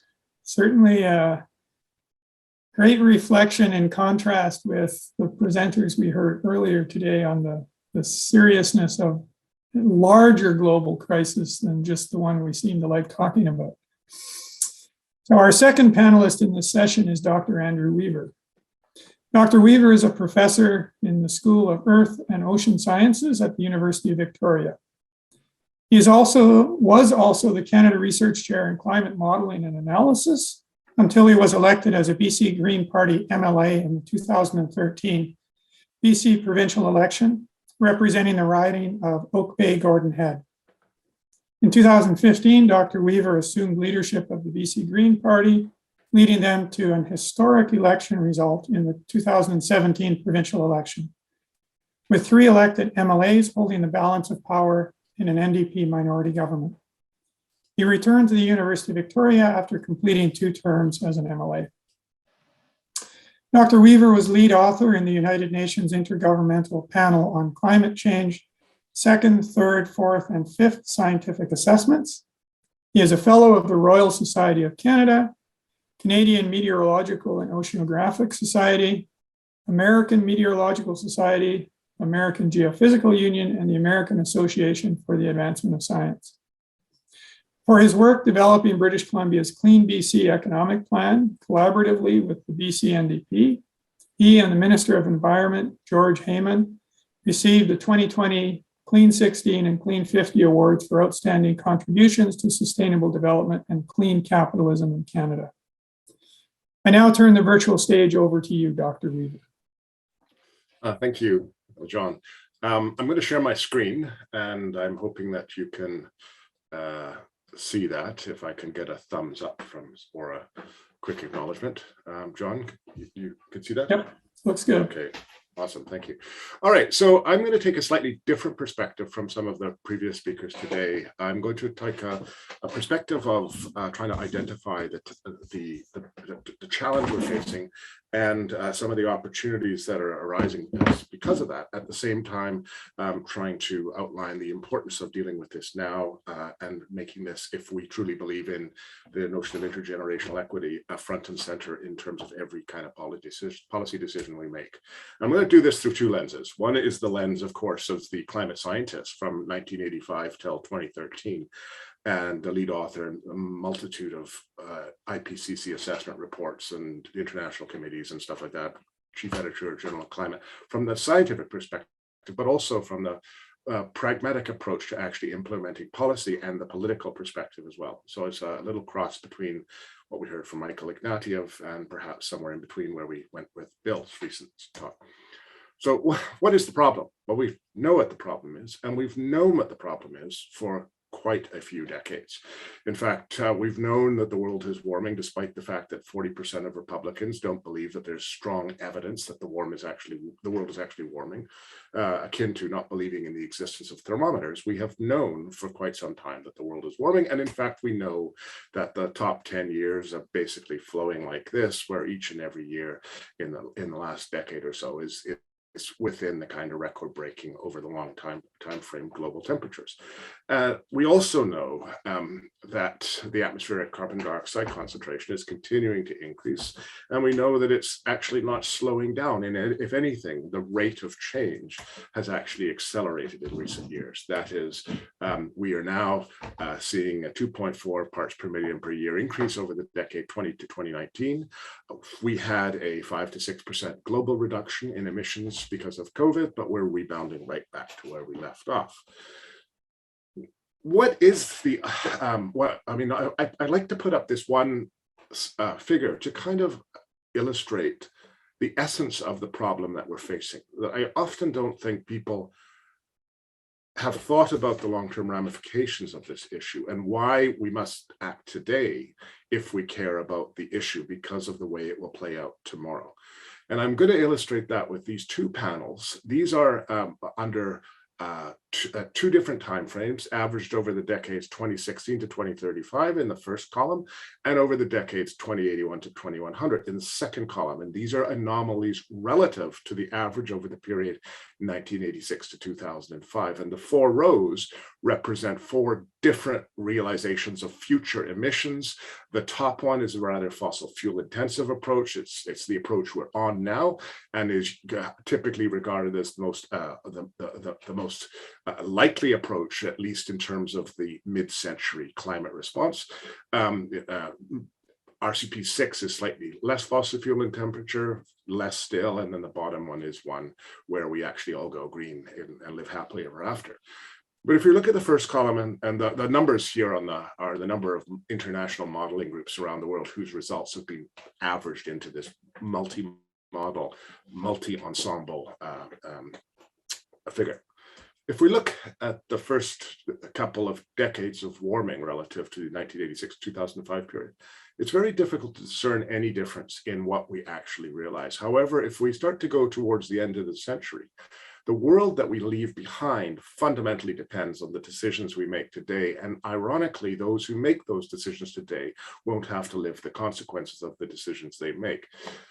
The whole question, I would argue, of global warming boils down to one question. It is this: that do we, the present generation, owe anything to future generations in terms of the quality of the environment we leave behind? Yes or no?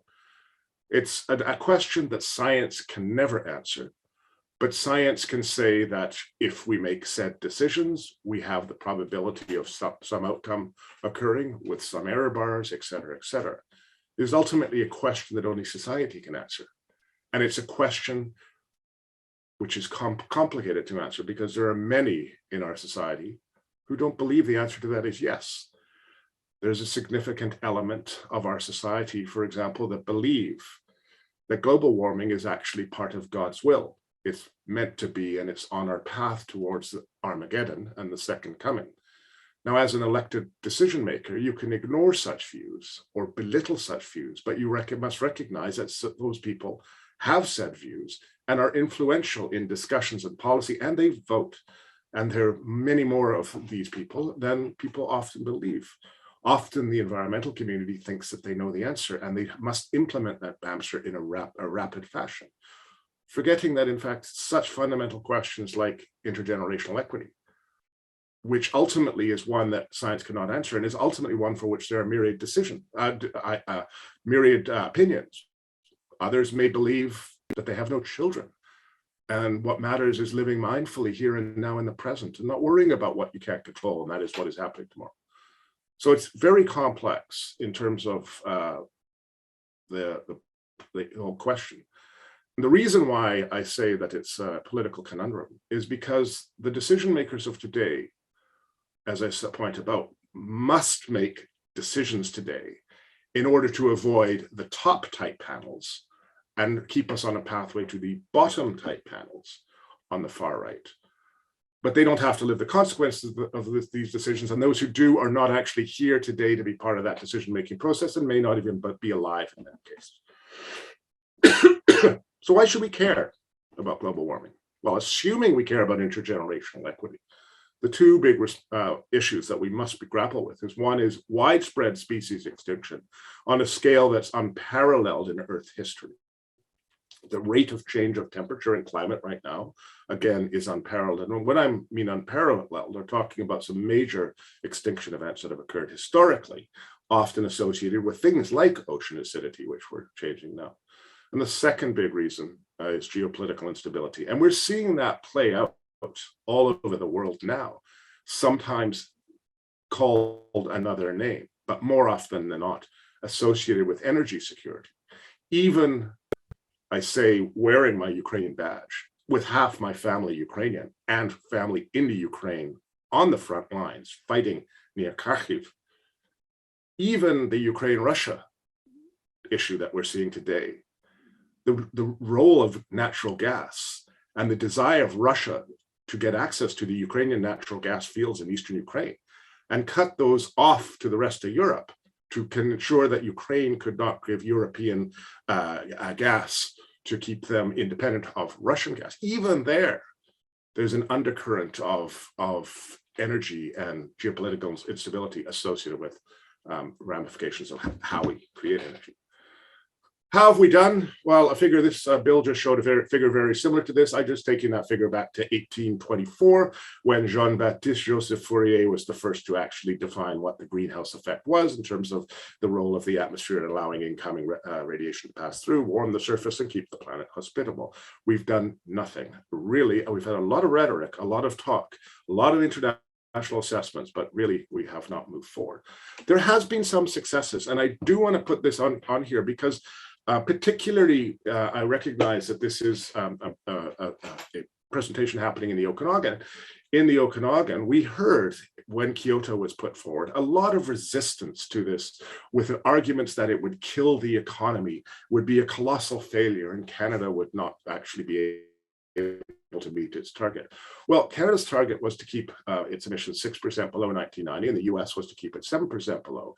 And 192 parties or countries around the world signed on to the Kyoto Protocol, including China and India, despite the rhetoric we heard in Canada. Unfortunately, Canada, while ratifying the agreement, pulled out, and the US, while they signed it, never ratified it. Canada were viewed as a pariah here. If we look at our emissions, they're 21% above 1990 levels, and this is because Canada really has not been serious on this file. Not serious at all. If we go and look at the Kyoto averages, which is over the period 28 to 2012, Canada's emissions were 16% above 1990 levels. We're supposed to be 6% below. The US was only 6.7 above, but they were supposed to be 7% below. Japan's was a little bit above, but now let's start to look at some of the other places. UK emissions were 24% below 1990 levels. Germany's 22%. If you average actually all Annex B, including Canada and US emissions, then the world had emissions 9.9% below 1990 levels, averaged over 2008 to 2012, which beat the Kyoto target. So it was much better if we forgot the rogues in this Canada and the US. But we don't realize that there have been international agreements. Montreal Protocol on ozone-depleting substances is another one where successes have actually occurred as a direct consequence of international engagement on dealing with this. And frankly, Kyoto itself was a success. UK emissions are now 45% below 1990 levels. 45%. It's remarkable the will of the UK population and the UK government, successive governments, in a nonpartisan fashion to deal with this issue.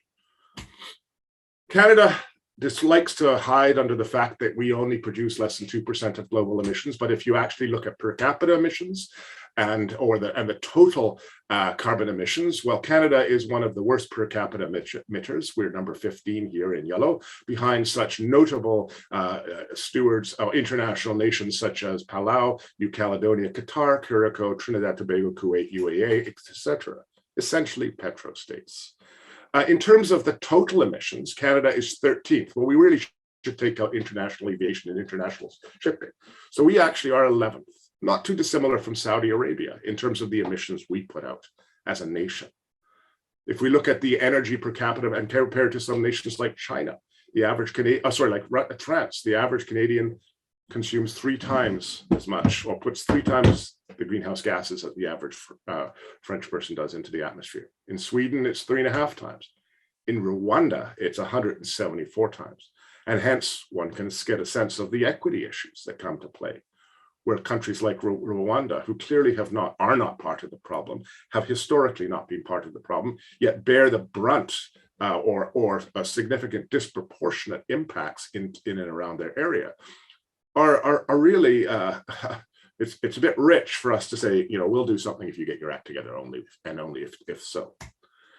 If we look at cumulative emissions, this is what's important, because the atmosphere doesn't really care what you put in any given year. What it cares about is what the cumulative emissions are since pre-industrial times.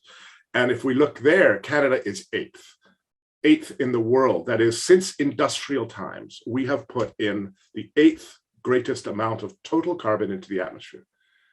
Now, we come to the notion of population too. India's population is 36.6 times the size of Canada. Yet their cumulative emissions are only 1.8 times. You can see then how the argument quickly falls apart about Canada not wanting to be part of something unless nations like India are, when we know that what matters is the cumulative emissions since pre-industrial times. Look at something like Mexico, even though its population is 3.5 times Canada's, significantly fewer emissions since pre-industrial times.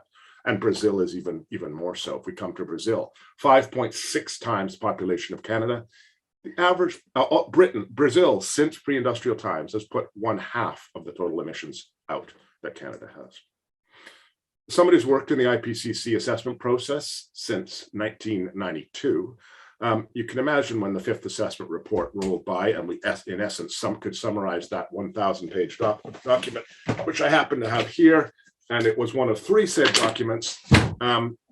You could have summarized it in 7 words. And the 2021 case, you could summarize it within a few more words.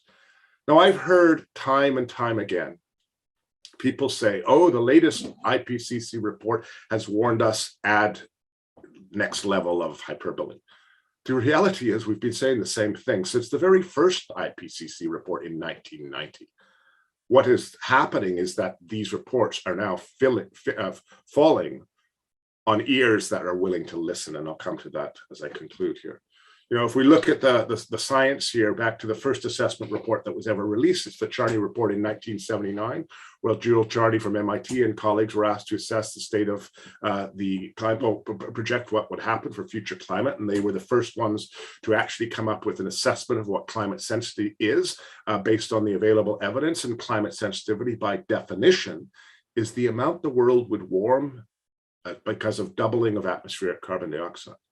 Climate sensitivity in 1979 was estimated as 1.5 to 4.5 degrees, somewhere in there, with the best guess of 3 degrees. Now, this is the single most important metric summarizing our collective knowledge of the climate change global warming problem.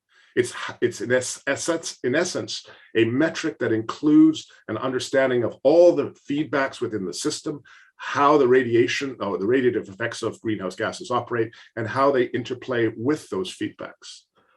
In 1990, the first assessment report was released from the Intergovernmental Panel on Climate Change, and the climate sensitivity had not changed. 1995, it had not changed. 2001, it had not changed. 2007, big hoopla, it had narrowed slightly, and then here we are in 2013 again. 34 years post the original Charney report, and the single most important metric summarizing our collective knowledge of climate science and global warming problem is invariant. You can see the frustration that someone like I had, having worked on these 4 of these 5 reports, to recognize that we as a society either put up or shut up at this point. And frankly, as a climate science community, we don't need another one of these reports to tell us what needs to be done. We know what the problem is, we know what the solution is. And if we go to the 2020 or 21 report, we did narrow the climate sensitivity slightly. But again, the best central estimate has remained the same, it's 3 degrees. So I decided I could sit around and solve some more equations and come up with the same climate sensitivity, or take a different stance and argue that scientists have done their job and it's now time for politicians to do theirs, but they're not. And you can either sit around and complain about it or get engaged in our democratic system. And in my case, I chose to seek election, knowing with the BC Green Party, because of the fact that it was a party that had nobody in the legislature. So I would not have been constrained by the partisan rhetoric of a historical, approach that has been taken. It allowed the party to form and develop around climate change by looking at it through the lens of the opportunity it creates for innovation. I'll come back to that in a second. We know the three solutions, they're all there for climate change. Fall into three categories: technological, more importantly, behavioral, and the third one are market instruments. The market instruments being important in our existing systems to guide 1 and 2. And I would like to, emphasize that global warming is really the single biggest, or single, I want to say the mother of all, or let's call it the father of all tragedies of the commons. For it is in every person, in every household, in every municipality, in every city, in every province, in every country in the world's best interest to do absolutely nothing about this problem, because the costs of action are borne by the individual and the costs of inaction are distributed amongst 8 billion people in the next generation. Let's take a look at the solution we have here with the tragedy of the commons. We know for the original case, it was all about putting cows on the public commons or the public lands. And the farmers would do a cost benefit analysis and say, okay, these lands are owned by the commons, by us, by everyone. So, but I get the benefit for putting a cow in this pasture, 100% of that. And any costs of overgrazing are distributed amongst all farmers. So it's always to my advantage to put another cow in the field. And as Bill just alluded to minutes ago, there's only one equilibrium solution to this. Every farmer doing their own cost benefit analysis will want to put another cow on. And the only equilibrium solution is collapse. Now you could do the analogy again with fish in a lake, recognizing that the fish are owned by the people. And it is in every fisher's best interest to pull a fish out of that lake and then go back and do it again and again, because they reap the benefits of the fish and the costs of overfishing are distributed. So how do you stop the failure, this market failure, this tragedy, so to speak? Well, you could do a couple of things. You could control the number of cows on the land through regulation. You might elect a council, and that council might regulate that there shall be 100 cows in the lawn and find means and ways to partition that. You could cap the number of cows on the commons and let an auction off the right to put those cows on these commons and let farmers buy and sell them amongst themselves. In essence, what you're doing here is creating a cap and trade system that is putting a price on having a cow on the land, but it's not giving you price certainty, it's giving you cow certainty. So the environment is very happy. It knows how many cows there are in here. The other thing you could do is give business price certainty and put a tax on and control cows by increasing or decreasing the number of taxes. In all cases, what you're doing here is you're forcing an internalization of the externality, the environmental externality associated with the behavior of the farmers in growing the food. And it's the same within the climate system. We use the atmosphere as an unregulated dumping ground that it's okay to put anything we want into, and for which there is no cost. But fortunately, we're starting to see some jurisdictions around the world step forward. Look, despite what rhetoric that you may hear, we have all the solutions in place. And if we look around at what we've done in recent years, wireless technology, computers on the internet, we've put men on the moon. We haven't put women on the moon because they haven't wanted to go, which is probably smart. And we did that in the 1960s because John F. Kennedy stood up at Rice University and said, by the end of this decade, we're going to put men on the moon. Not because it's because it's hard. I forget the actual quote, I may have messed that up, but it was a challenge to the US people, a challenge to the scientific community, a challenge to keep up with the Russians, the Soviets at the time, who were well ahead in terms of the space race. And society delivered. I ask you to think, what technologies are there out there that are barely unchanged since they were first introduced 100 years ago? And there are very few. And the internal combustion engine is one. And we know in Canada that 25% of our emissions come from this. In BC, 40% of our emissions. And it's a good bet to say about 25% globally come from this. The low-hanging hanging fruit in transitioning to zero emitting vehicles is, or active transportation, smart cities it is just that low hanging fruit.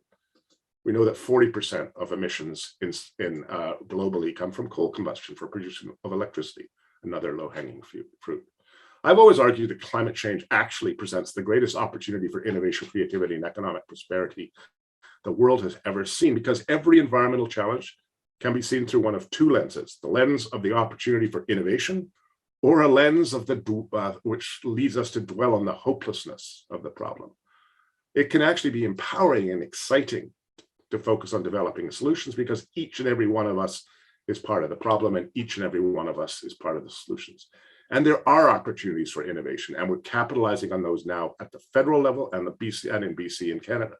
Opportunities for innovation in reducing emissions and the creation of so-called negative emissions. But I won't have time to talk about that now. But I will say that I do agree with one of the points that Bill was raising, which I think is critical. I'm sorry, what Michael Ignatieff was raising, which I think is critical. It is the role of activism in advancing public policy on this file forward.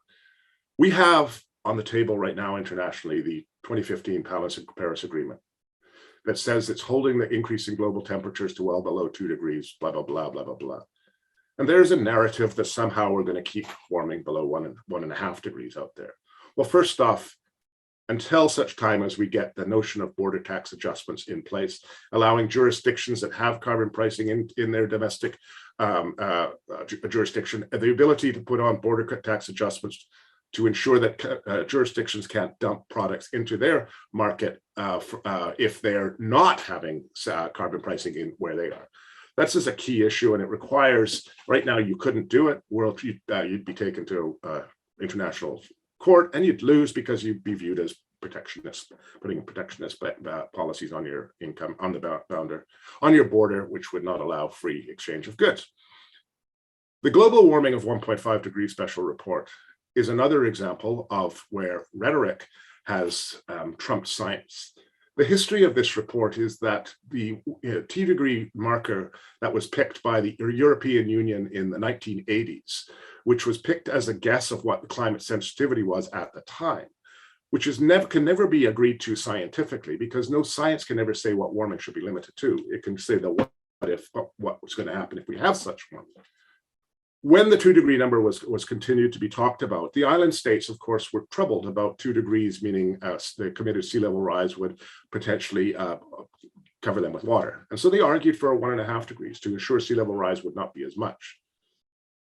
The reality is then the political representatives to the IPCC tasked the scientific community in response to this to produce a report that would have in it pathways to keep warming below 1.5 degrees.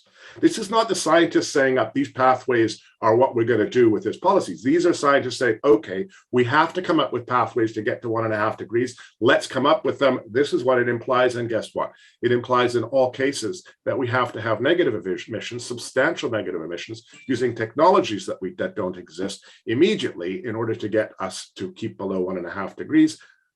And that's just not happening because of socioeconomic inertia in our built environment. The truth is, we're actually all hands on deck to keep warming below 3 degrees. And that the narrative of 1.5 degrees and this setting us up for false hope, this whole narrative of 12 years to limit climate change, is very dangerous. And I see it in the youth around us who be getting set up for failure and despondency when this 12 years comes and goes. But what has never been said is the 1.5 degrees was never really a number that was chosen because of scientific reasons. It was a political reason.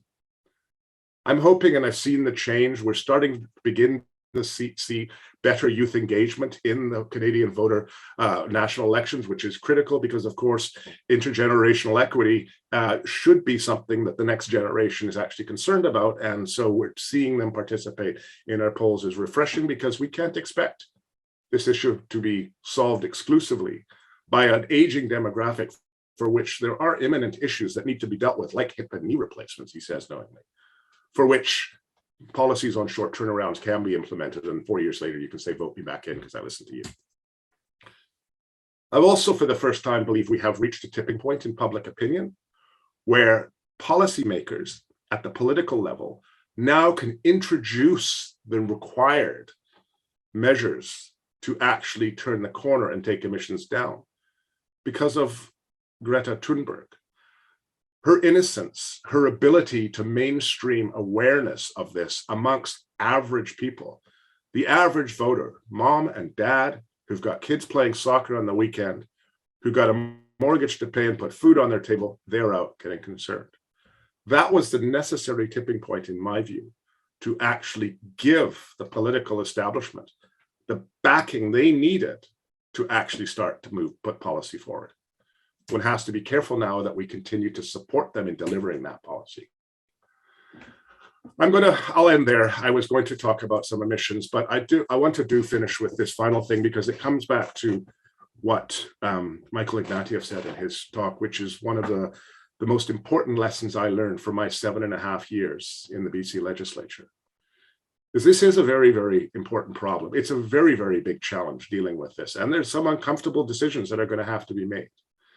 But what really matters is that those people who are advocating for the change do one of two things.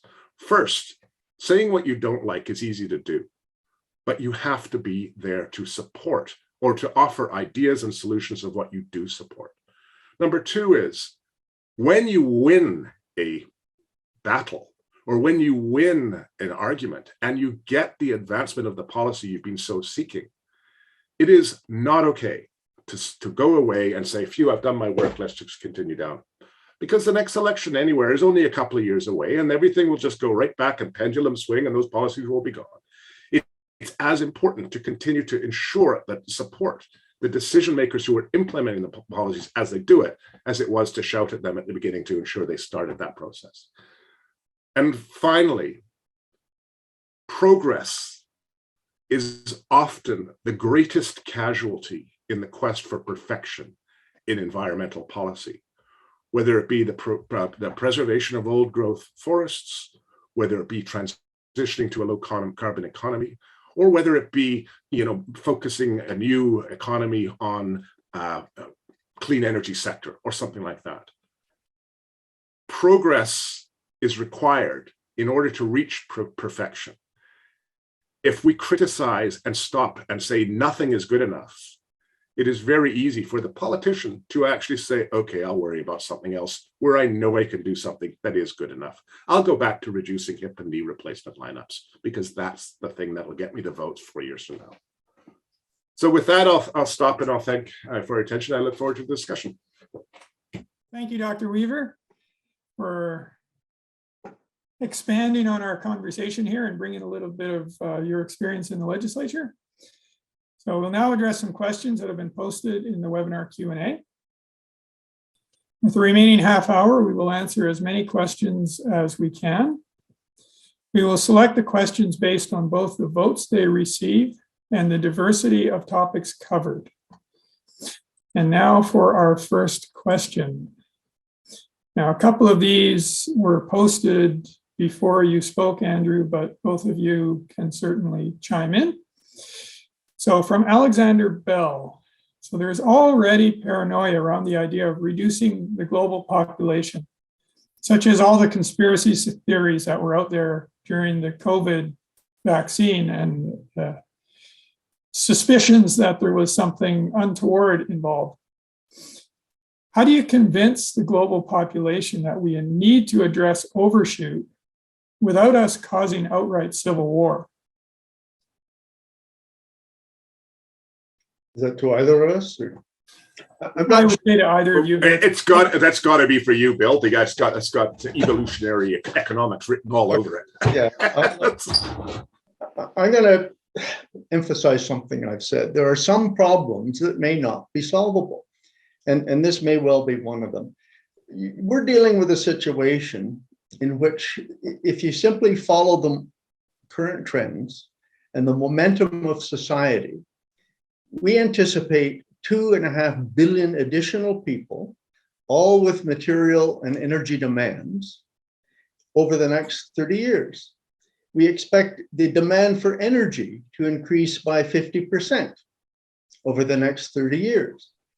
So in these circumstances, the sheer momentum of the system, to my mind, makes it virtually impossible to address the issues that Andrew has raised or the overshoot issue without offending a vast number of people, simply because of the reality that we cannot continue down this pathway without collapsing the ecosystems, the ecosphere that sustains us.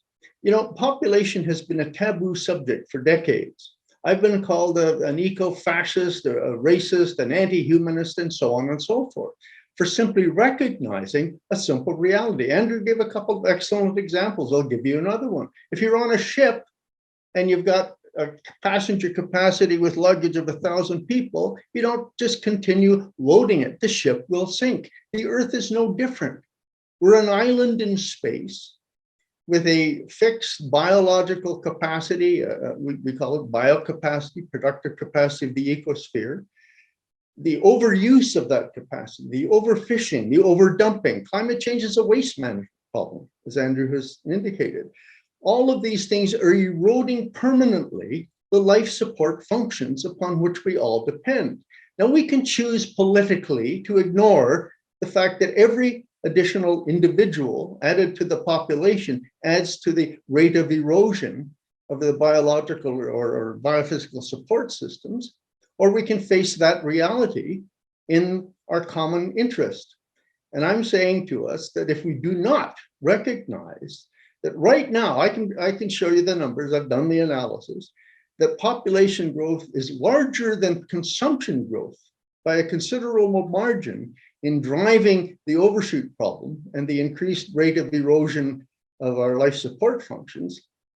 If we don't recognize that, the sheer momentum of the system will take us down. So you take your pick. You're going to face the population problem. Are we going to face it honestly and recognize that something as simple as education for women, availability of contraception, economic freedom will indeed help us move through that transition? But ignoring it, no, I'm sorry, we're not going to make it. Okay, this time you're muted, Andrew. Sorry, I was hoping to add to that just very quickly and just put some numbers on there, because obviously, Bill, I agree 100% with what you're saying. I mean, this is the elephant in the room. It's population growth. And it's even an elephant in the room in Canada, because what I'm showing here is Canadian population and anthropogenic GHG emissions. If we look at what's shown here is per capita emissions in metric tons. We look at the per capita emissions in Ontario, they're down 33% since 1990 levels. In British Columbia, we're down 16% since 1990 levels. The reason why is we have had, for example, in Ontario, we shut down coal plants. But Canada's plan for economic growth and prosperity is fed through immigration. So when we are focusing policies that are based on carbon intensity, and when we're focusing a whole economic strategy on building it through immigration, which again, I'm not questioning our policies there. I'm a settler just like everyone else here. It's the reality is we're actually ignoring the key problem here. The key problem being population growth. And Bill's identified it. It's nobody wants to take that on, because you're going to have to take on faith-based belief systems, the role of women in various societies, the standard of living in certain societies, income transfer to developing nations, all these very difficult questions that have to be discussed and addressed, for which people are often not willing to take on, because there's not a lot of votes in getting into a debate on those questions at the political level. There's a lot of scandal potential there. There's an awful lot of votes. There's a lot of interest having intellectual discussions about this, but we can't have that discussion at the political level, because it would kill any politicians' hopes and dreams to ever get anything done if they started to campaign on a policy of dealing with population. Like, oh my goodness, visions of eugenics would start to rise. It would be political suicide. So I don't have the answer to that either, but I wonder what the answer is. Who knows? I think both of our comments support my opening position that the human capacity for coping with the complexity of the systems we have created. It simply isn't there. We did not evolve to deal with cities of 1 million, let alone nations of tens of millions or a global situation of 10 billion people. It's simply beyond our intellectual capacity to cope with and understand the complexities of governing such a system. And hence we are grappling for answers here. Okay, here's a focus on the small. Jennifer Nathan asks, I actually want smaller square foot housing, no private cars, localized energy and food systems, contracted work weeks, less income disparity, and think this would lead to happier, healthier communities. But when our local climate group presented on a car-lit street, I guess, we were met with opposition. How can we make these huge changes when we can't even get small changes? That's something often, like one of the points that I've tried to make to, I mean,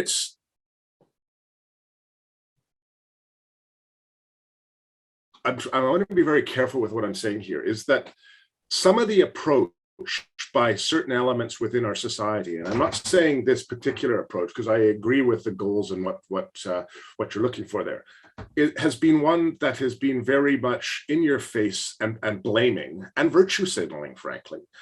We hear certain groups who want to change, I'll go to the Extinction Rebellion as a crowd, will do things like block a highway and think that somehow they're bringing people with them as they do that. They'll do things like, scream and shout that this is the only way it can be and we demand perfection, which actually alienates the center.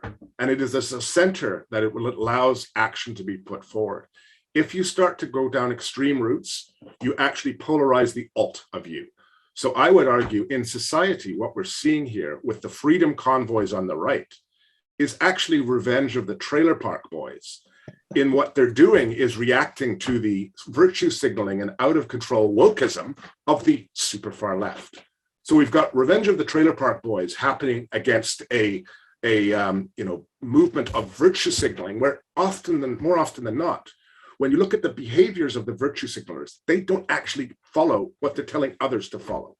Like driving a pickup truck to an old growth forest to protest an old growth forest, or telling people to stop eating meat while you're wearing leather shoes. I mean, there's all sorts of problems like this that the people are often not realizing, that if you want to tell somebody what they must do, you better be willing to, at first, do it yourself, because it's very easy to catch you out. And number two is do.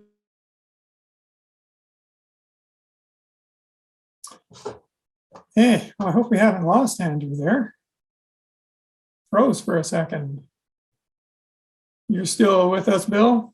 I hope I am. I can hear you. Okay. So I'll turn it over to you for the moment, I guess, and see if Andrew joins us back again. Okay, I think our speakers raised a really important issue. You'll recall at the outset, I suggested that humans socially construct the realities from which they operate. And I mentioned political ideologies, religious paradigms, and so on and so forth. And there's another cognitive issue at hand here that most people are simply not aware of. And that is that if in the course of the development of the human brain, you're exposed over and over again to the same ideas, the same experiences, ways of thinking, and so on, then those iterations literally help to shape the neural circuitry of the brain, so that one can acquire a kind of built-in reflection of one's pattern of thinking, whether it's a political ideology or a religious doctrine or whatever it might be. And once these thought patterns are integrated into our neural circuitry, they tend to act as filters for any contrary information. So that people who believe something profoundly will always seek out other people who think the same way, or experiences that reinforce their pre-existing way of thinking, and they will deny, forget, or simply ignore contrary information. So we've spent about 50 years now building a society based on the repeated admonitions of exponential growth and the need for efficiency and the consumer ideology and so on and so forth. That's embedded in the neural circuitry of much of our culture. Many people that are listening to this paradigm, and it's why Andrew can say that most of us don't behave the way we talk, because in fact we're embedded in this other pattern of reality. The point is, and this is the source of denial of the climate conundrum, it's a source of denial that there's an overshoot or population problem. And so we're bouldering ahead under the momentum of an ideology that is destroying the planet. And what the neuropsychologists tell us is there's only really two ways of breaking this. The first is, well, what alcoholics go through when they finally admit they have a problem. It means bottoming out, breaking down, admitting there's an error, and then committing to re-educating, to overriding those previous maladaptive circuits in the brain and reconstructing them in another way. That's why I say we need to be engaged in this policy or program of cultural reconstruction of the way we think about our place in the world. The only other way out is through some kind of catastrophic event that shakes people into recognition that the problem exists. And unfortunately, the way in which we are moving at the present time suggests to me at least that it's more likely that we're going to confront some major climate breakdown or biodiversity loss crisis or food crisis or other resource crisis that will finally shake us to realizing that there is a real problem here before we think our way through to the kinds of solutions that Andrew has talked about and I listed in the back of my presentation. It's a huge, see, these are cognitive issues that have to do with our limitations as a species in dealing with the complexity of a world that we've created, but really aren't adapted to. Thank you. What he said, I totally agree again. Yeah, there's an expression I've heard years ago that sort of relates to this and the question around wanting local, is that you can't think your way into a new way of living. You can only live your way into a new way of thinking. And so if you have the ability to change your lifestyle, that ends up becoming the way you think about living. And so anyhow, on to another question. This is from Louis Kadavid, who's one of our graduate students here at UBC Okanagan. So Dr. Rees, so Michael Schellenberger, author of Apocalypse Never, would say that some of the arguments you are using contribute to environmental alarmism. Example, local production does not necessarily mean more environmentally friendly when analyzed from a life cycle assessment perspective. So inside information, Lewis is working on life cycle assessment. When proposing reducing the human ecological footprint, do we leave the third world poor and the first world a little poorer? Or do we make the first world considerably poorer and make the third world a little bit richer? Well, I heard two questions there. I'll answer the second one first. Look, egregious inequality is simply unacceptable. I think your students should be familiar with a book called The Spirit Level, which outlines how inequality is really disruptive for all of us, and equality is much better for everyone. So look for The Spirit Level. And what it really means is that if we're going to move forward constructively, yes, the very poor should be able to consume more, but the very rich, in order to create the ecological space to allow for growth and consumption of the very poor, we've got to give up an awful lot of our consumption. Most of the ecological damage being done to planet Earth today is attributable to consumption by the richest quarter of the people on Earth. So I think that's a hugely important issue. Equality is better for everyone, and it's one of the more difficult things to get across. Andrew's the politician who would know how difficult it is to even talk about something as reasonable as fair income taxes in a country like Canada, which is an alleged democracy. So that's an important issue. So it really means a variation on the theme of what is called contraction and convergence. The very wealthy have to contract in their consumption of not only fossil fuels, but everything else in order to converge with for the very poor who have to grow into a reasonable standard of living. However, none of this will work, and I can underscore this from our ecological footprint work. Even the average per capita eco footprint right now is excessive. So that in addition to contraction and convergence, the scale of the entire enterprise has to come lower. It has to be lower than the long-term productive and regenerative capacity of global ecosystems. Andrew, anything to add? No, I thought it was good. I mean, I could add that you could imagine, I mean, as a specific example, if I could come back to talk to Lewis about how this could look about local, if you're looking about reducing emissions, then you would always be looking about where are my emissions coming from? And we know that a lot of our manufacturing is done in other jurisdictions that don't internalize the social externality, the environmental externality, or at some and other externalities in terms of the manufacturing. They pay poor wages, there's no benefits, and then we buy the widgets back. All right, so that's actually a deliberate choice we have made.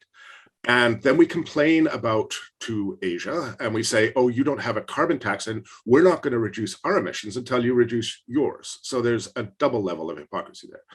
But if you view this in a different approach, instead of trying to defend the status quo and then trying to have arguments over what I just talked about, you could say, okay, what are the opportunities we have?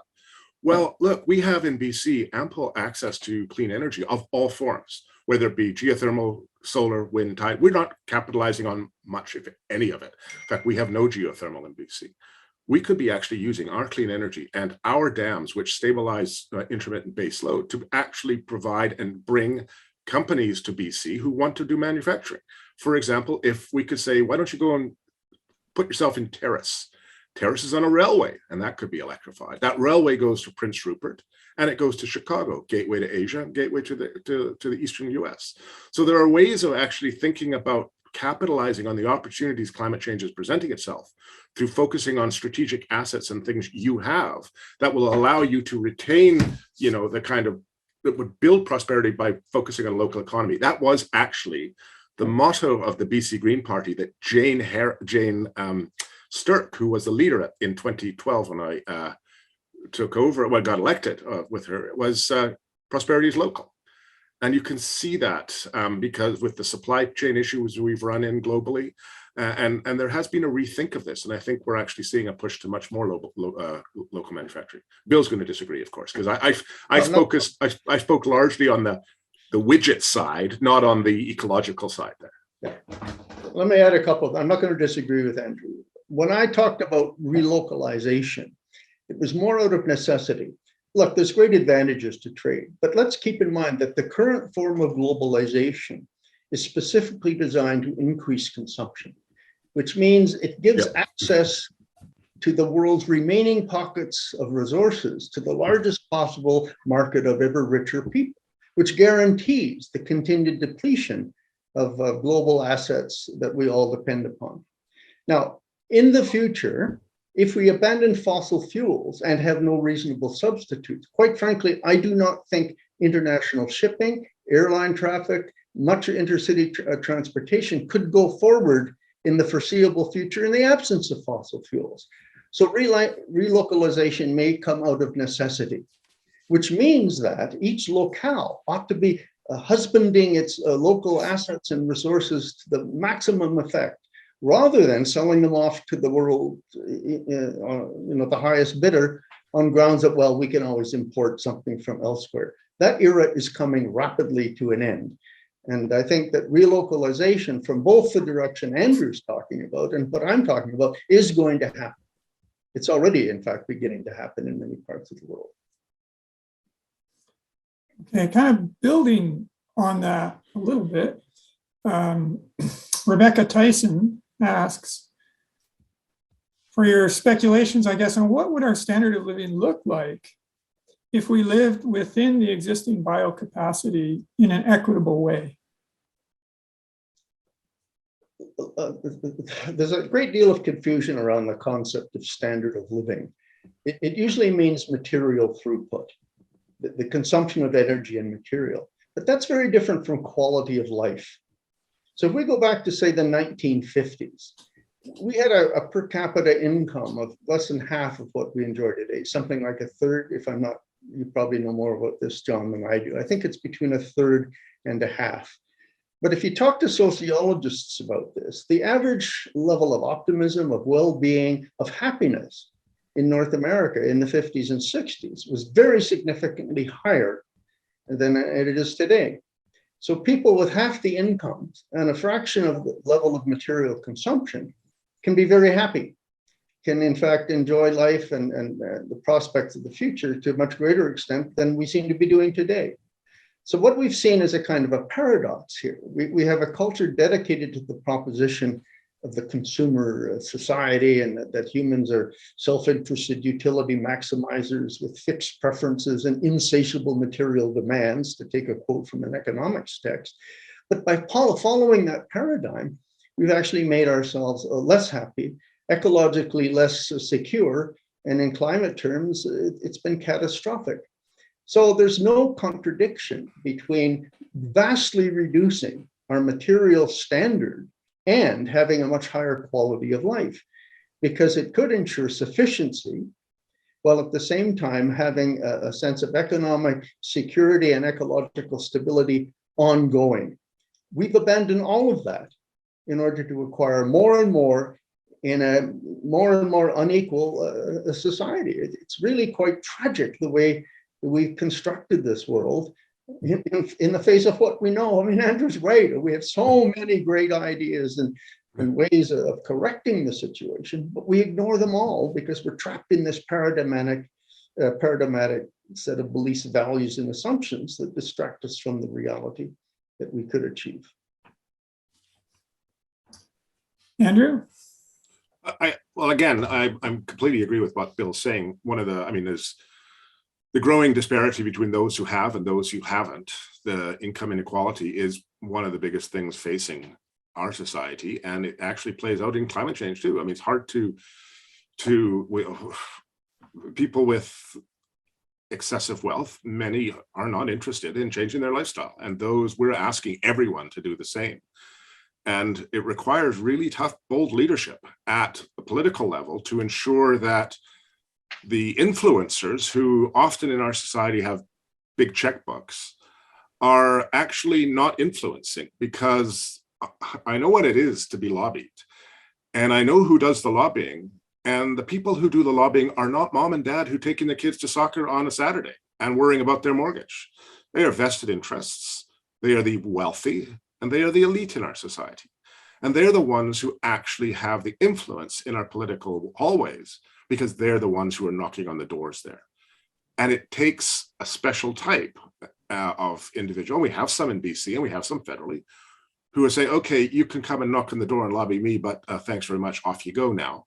We have to make tough decisions, and you're not going to like them. And unfortunately, we need more of those people in politics, because too many people, in my view, are treating politics as a job, not as a sense of civic duty. And when you treat it as a job, you worry about losing your job, and you start taking populist approaches to doing things that make people happy and vote you back in, as opposed to making the difficult decisions that we're required to make to deal with some of the grand challenges of our time, being things like income inequality, climate change, and there are others as well. The healthcare crisis we have, our healthcare system is a mess in BC. We have a model based on the family doctor model, yet we're not funding it properly, and nobody wants to be a family doctor. And I wouldn't want one, because we're asking them to also be a CEO of a small company with no administrative support. Like, it's crazy. But we have to be willing to make the difficult decisions, and we have to be willing to stop trying to take political advantage when you see a weakness in your opponent, because there's a particular wedge issue, and that's true of all parties. You can always say, I don't like that, and try to score political points, rather than saying, that's a good idea. Let's make it better and let's implement it because it's good for everyone. There's not enough of that in politics. And frankly, right now, there's none of that in BC. And federally, we're seeing what the Liberals and the NDP are doing federally. I'm quite pleased that they're signed that confidence supply agreement, because that leads to better governance, in my view. I think Okay. if Go ahead, Bill. a really important point here, and I was impressed when Michael Ignatieff talked about the slow deliberative processes of democracy and how we have to put up with them and so on. But it seemed, I was surprised that he didn't mention the fact that those processes are so heavily influenced by vested interests, major corporate sector folks who have a stake in the status quo.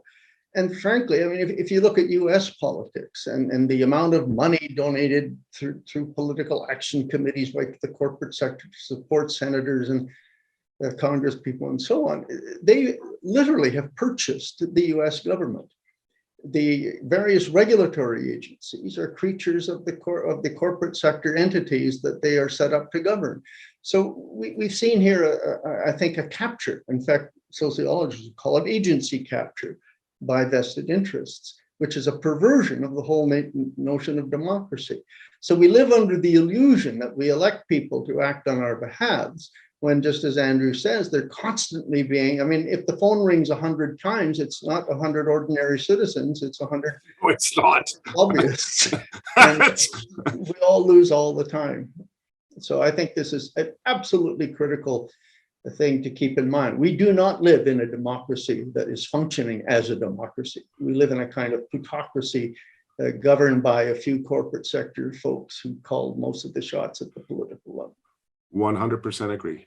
And that's the problem when I hear arguments about that come from some, and Michael Ignatieff did try to defend this. It's not about capitalism. It's about the way capitalism is being done. I mean, obviously there needs to be fixes and changes, but I completely agree with Bill. We think that we live in a democracy. We really don't. The decisions are made by a very small inner circle, and often by unelected backroom staffers as well. So one has to be very aware of this, that it's although I do not agree with him about, you can make change rapidly if you're willing to deal with the consequences of making change. We made lots of change in 3 years here in BC, and like, I didn't care if I wasn't going to run again, so I just take as much heat as it doesn't matter. But that's not necessarily the case always. Okay, a very quick wrap-up question, if we can answer this quickly. So Peter Trutch asks, given everything said, let's talk action. What are the best first steps? So politicians need to start somewhere. Is it at the municipal level, provincial level, federal level? In 15 seconds or less. But All of the above. okay, that's very good. Seriously. Yeah. You need people at all levels of government. Often you will have the most influence at the municipal level, because if you're stuck in a big party and it's your first term, they'll shove you in the back benches and you'll have no input on anything. So municipal government get a lot of real world experience on the ground, and there's lots of good work being done across Canada at that local government level. That's 20 seconds. Okay, and Bill? I don't really have a whole lot to add to that. I think if we were to move rapidly right now, it would be toward much closer to full social cost pricing of goods and services, so that the markets were really functioning. We have this, another myth is that we have a market system. We do not. Right?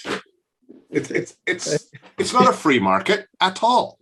Absolutely. And the role of governments is to correct those market failures, but they're afraid to do so because of the corporate lobbying. Right? Exactly. So, we agree again. The second there thing, we go. the second thing I would do to make more of it possible is to rejig the tax system. You know, 40, 50 years ago, the top 1%, US number is always better to obtain than Canadian, but the US top 1% paid 91% marginal tax rate at the top end. Today it's 35%. So there's been this ideological manipulation of the system to ensure that the economy works as a money pump to extract wealth from the poor and siphon it to the top. And if we don't reverse that, then, you know, forget it. All the rest is just empty words and rhetoric. So we're agreeing again. This is actually a scary panel. I'm sorry, John. You probably wanted some clash and some tension. You didn't get any here today. Well, given the fact that there's still a bunch of questions that we don't have time to answer, I think you guys did a great job. So, but it's time to wrap it up here. So thank you, Andrew. Thank you, Bill, Thank you. for your presentations and for See you again, engaging Andrew. these Bye. questions. It was a pleasure. Okay. And thanks so much, of course, for making the time for us today. Good afternoon and welcome to the fourth session of the 2021-22 Roger Gale Symposium, hosted by the Department of Economics, Philosophy, and Political Science within the Irvin K. Barber Faculty of Arts and Social Sciences. My name is John Janma, and as Professor of Economics, it is my pleasure to serve as your MC. This symposium features current issues that intersect with multiple disciplines. This year's focus on individual freedoms and climate change comes at a time when the climate is at great risk of tipping into a different and disruptive state. First, a bit of housekeeping. You will notice a Q&A button at the bottom of your screen. Please use this feature to post questions you have. You can scroll through the questions that have already been posted and vote for those that you would like to have answered. After both panelists have presented, we will end the session with as many questions from the Q&A as time will allow. We will select those questions based both on the number of votes and on the diversity of the topics which are presented. Before we begin the next session, I would like to respectfully acknowledge the Syilx Okanagan Nation and their peoples, in whose traditional, ancestral, unceded territory UBC Okanagan is situated.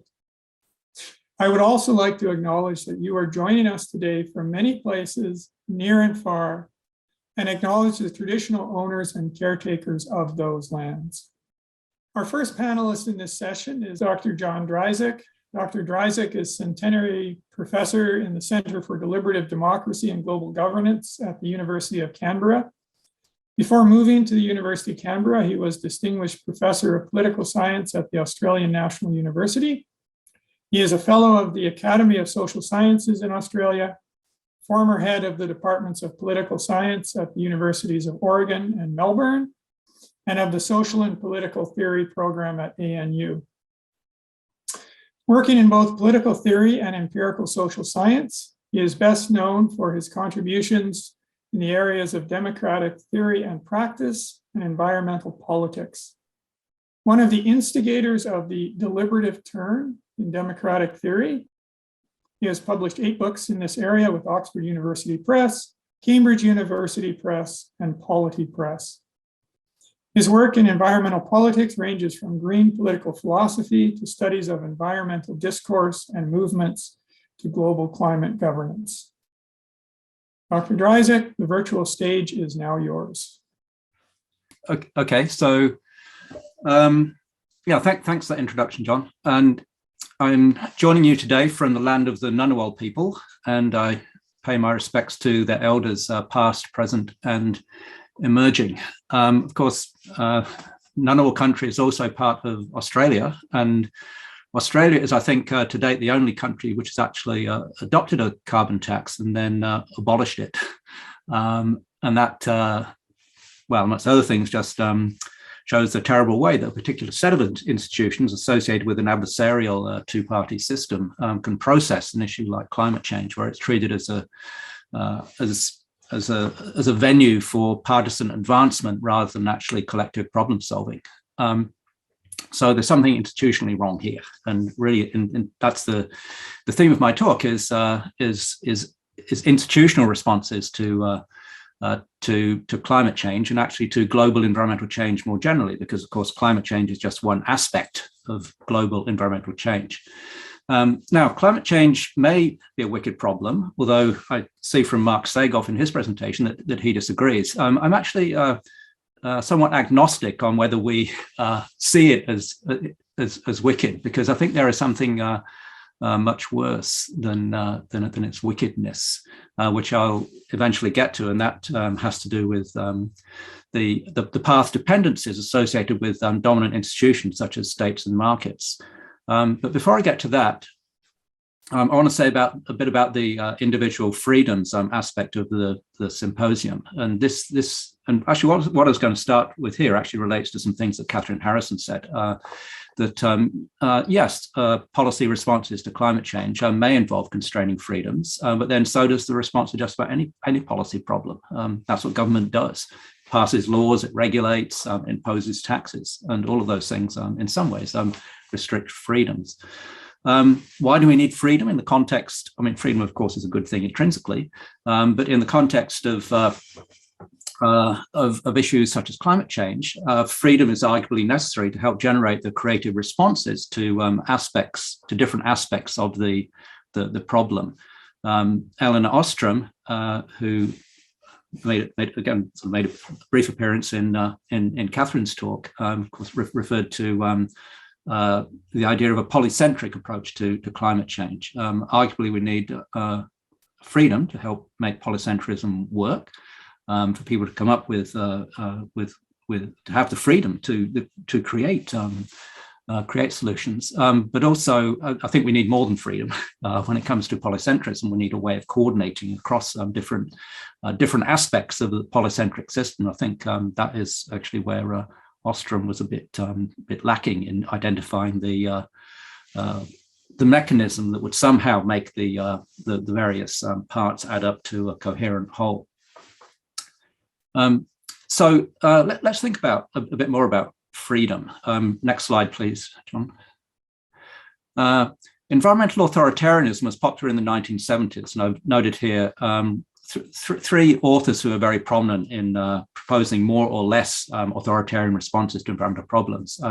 Garrett Hardin, The Tragedy of the Commons, who Catherine mentioned, he referred to mutual coercion, mutually agreed upon, as the solution to the tragedy of the commons. Heilbronner was a bit more totalitarian. Ophuls were a bit more ambiguous. That was authoritarianism was just one thing, one aspect of his response.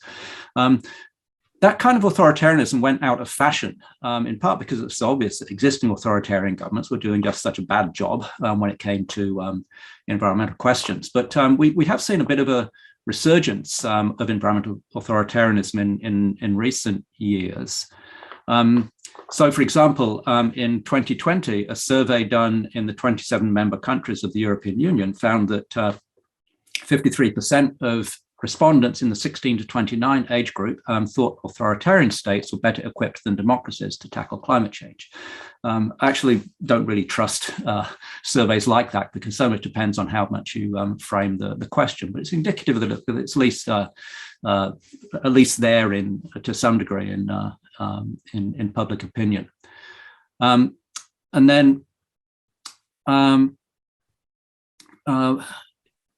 last year, Peter Drahos, an Australian colleague, published a book called Survival Governance, Energy and Security in the Chinese Century, in which he argued that China is better placed than anyone else, in particular the United States or the European Union, to lead the world when it comes to climate change, and also to take what he sees as the drastic steps necessary to confront the climate issue.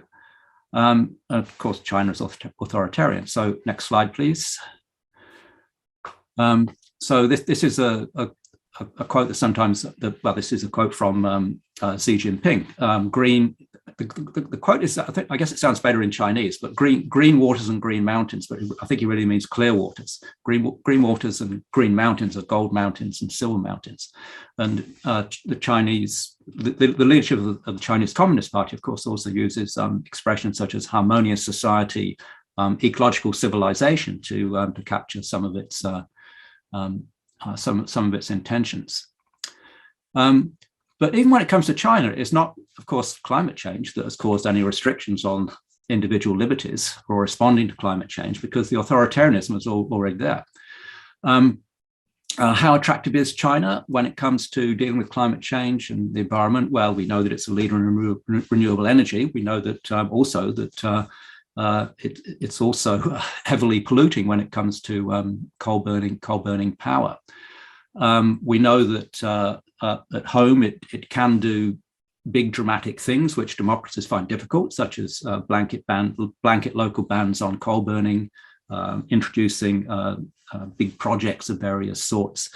It's not so great when it comes to the sort of more subtle and wicked aspects of problems. It's not so great when it comes to local enforcement of the intentions environmental intentions at the national level, it's often very difficult to translate those into effective local action, and there's lots of resistance as you move down the hierarchy. So it's not obvious that China is indeed a model when it comes to response to climate change. I think the jury's still out. It also practices environmental nationalism. So even when it's trying to cut back on coal burning at home, it continues to promote coal burning in other countries and finances coal burning power plants, for example, in other countries. Okay, so let me turn now from the individual freedom side of the story to the wickedness, or rather my alternative to wickedness as the worst aspect of the problem.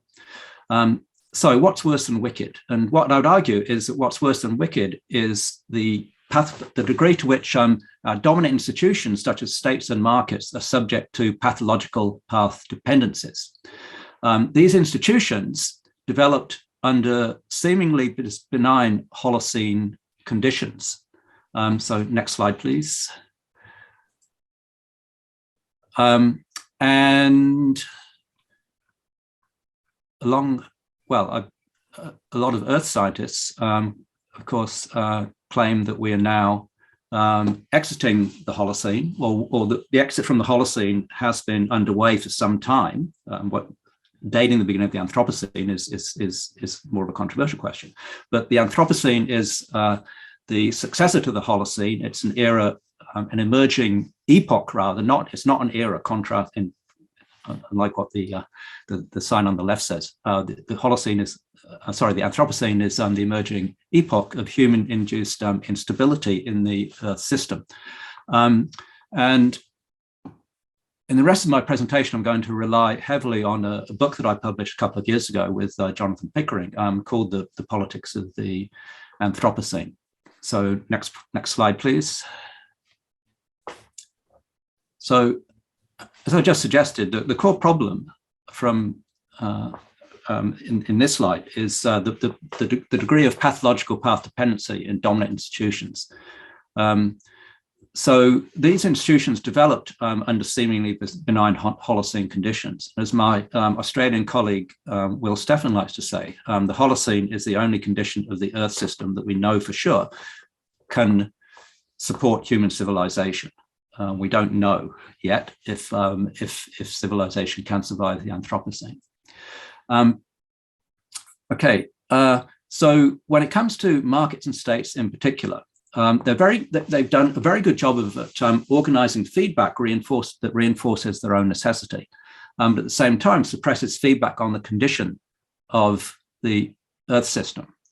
They're also, as well as many observers noted, just very short-sighted. So political institutions are often constrained in their foresight by electoral cycles. Authoritarian systems are often no better because authoritarian leaders too have to worry about short-term lack of or short-term reduction in support from key players in the system. So often they have their own eyes on the short term for different reasons. And of course, markets, as we know, are constrained by the environment of interest rates, discount rates in which they operate to suppress concern with the long term. So foresight is missing. For the most part, the first priority of governments everywhere is to respond to feedback on their performance in securing economic growth and just conditions for economic prosperity generally. Failure to do so means often disinvestment, falling revenues for government, and punishment at election time. Now, the pandemic shows that this constraint is not absolute, that governments were willing to take a hit when it came to economic growth, at least in the short term. But it was really only a short-term hit that they were able to take.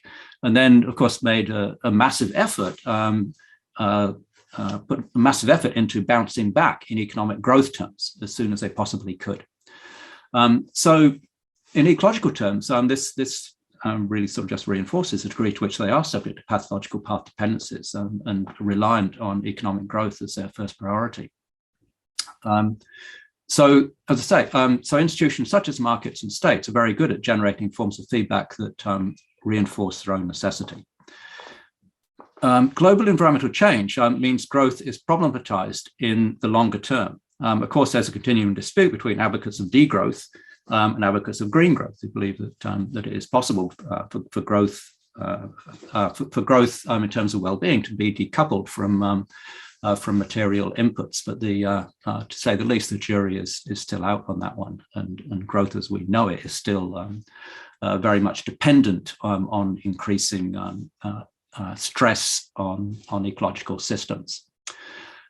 Okay, next slide, please. I would argue that the opposite of path dependency is what we can call reflexivity. Reflexivity can be defined as the ability of a structure or process or set of ideas to change itself in light of reflection on its own performance. The key here is to not necessarily just to do different things. I mean, that's covered by what we can call adaptation. But reflexivity is something stronger. It's actually the ability to of a structure, process, or set of ideas to fundamentally change itself, to be something different, not just to do different things, if need be. The important thing here is the capacity to be able to rethink everything. Naomi Klein a few years ago published a bestseller on climate change called "This Changes Everything." What I would argue is the key is not necessarily to change everything, but the capacity to be able to rethink everything, to retain what's good, and then, if necessary, to change what needs changing. It doesn't necessarily mean everything needs changing. And it's also important to think about starting from where we are now, rather than sort of postulating some alternative to the current system, which is really what Naomi Klein does.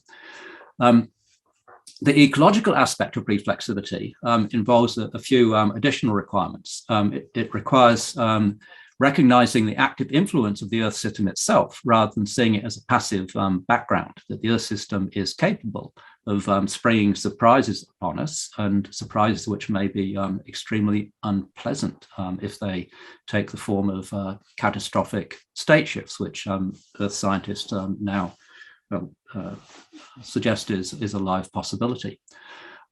Ecological reflexivity also involves listening more effectively to ecological systems. As I said, dominant institutions have done a very good job at suppressing feedback from ecological systems. What I would also argue is that it requires recognizing non-human entities as active players. Again, rather than just seeing things as this in a way is just a restatement of the first point there. Seeing the Earth system itself as playing an active role, not just a passive background, which can sort of absorb abuses. It's not just a medium when it comes, for the transmission of harm from some humans to others via things like pollution, but instead the non-human entities can play a much more active role.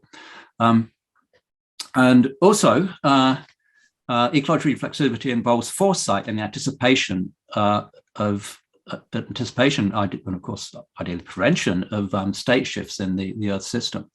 Now, historical institutionalists, who are the people who've analysed the idea of path dependency in institutions in greatest depth, often refer to the idea of critical junctures as occasions that occasionally come along to disrupt path dependencies. They might be associated with things like wars, for example, which often lead to enormous changes in institutions, not just in the institutions to fight the war, but in things like institutions for social policy as well. So historical institutionalists often see critical junctures as opportunities for innovation. Could we apply something similar when it comes to climate change and Earth system change more generally? I would argue that that's not an appropriate way of thinking about it, because the last thing we need is a critical juncture. If such a crisis arises in the Earth system, then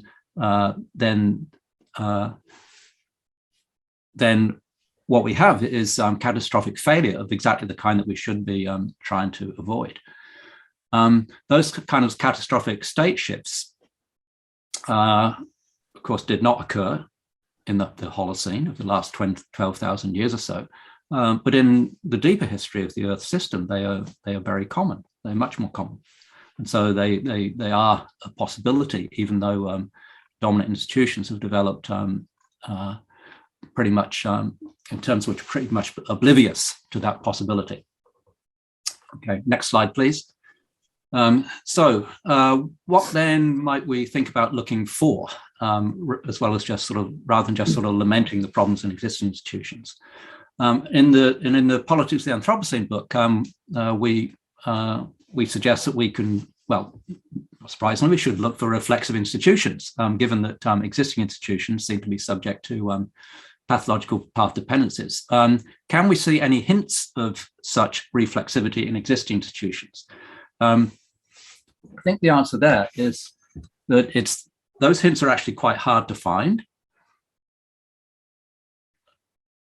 But we can see, for example, if we look at the global governance of climate change, for a long time, the UN Framework Convention on Climate Change was preoccupied by a search for a binding multilateral agreement between all the countries of the world as being the key response.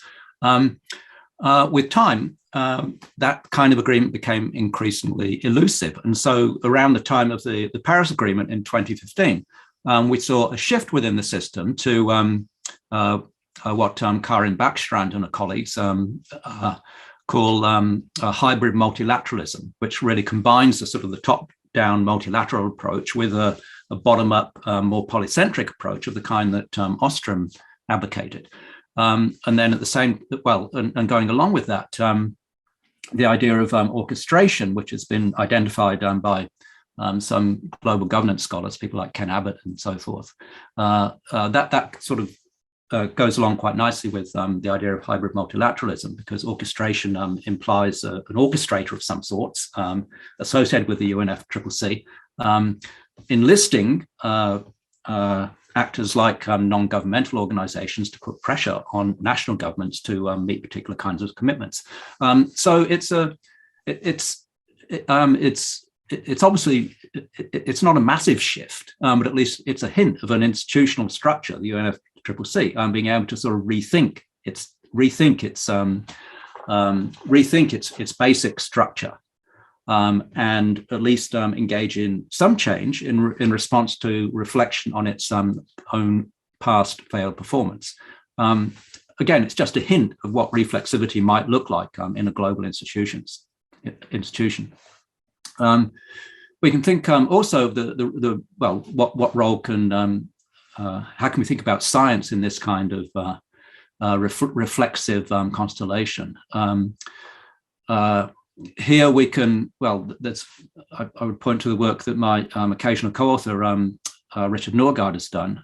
So, for example, in his work that he did on the Millennium Ecosystem Assessment, he shows how the deliberative collective intelligence of the scientists involved in that assessment could be more than the sum of the parts of each individual discipline, and that they developed a kind of vernacular language which was very good at scrutinizing the presuppositions of different disciplines and how they could contribute to scientific assessments. What I would argue there too is that it's important to link that kind of scientific vernacular to citizen deliberation in a more deliberative system, combining citizen participation and science. That's perhaps another story altogether. That's and in terms of in terms of contributing to this more reflexive system way of thinking, this would also involve rethinking justice, to rethinking what justice means, to reflect the extension of influences across space and time in the context of an unstable Earth system. We can think about integrating the social and ecological dimensions of justice in what we can call planetary justice. Rethinking sustainability.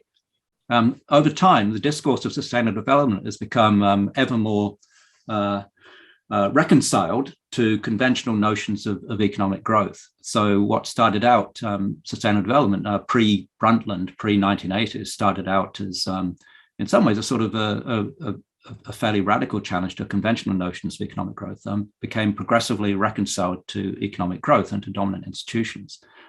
And arguably, I would argue that we need to sort of rethink the concept of sustainability, re-equip it with more critical capacities than the current dominant version currently seems to have.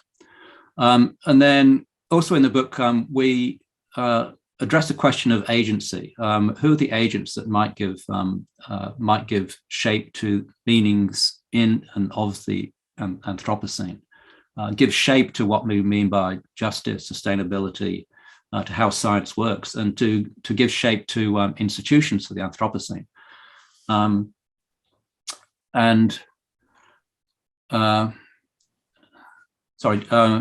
Next slide.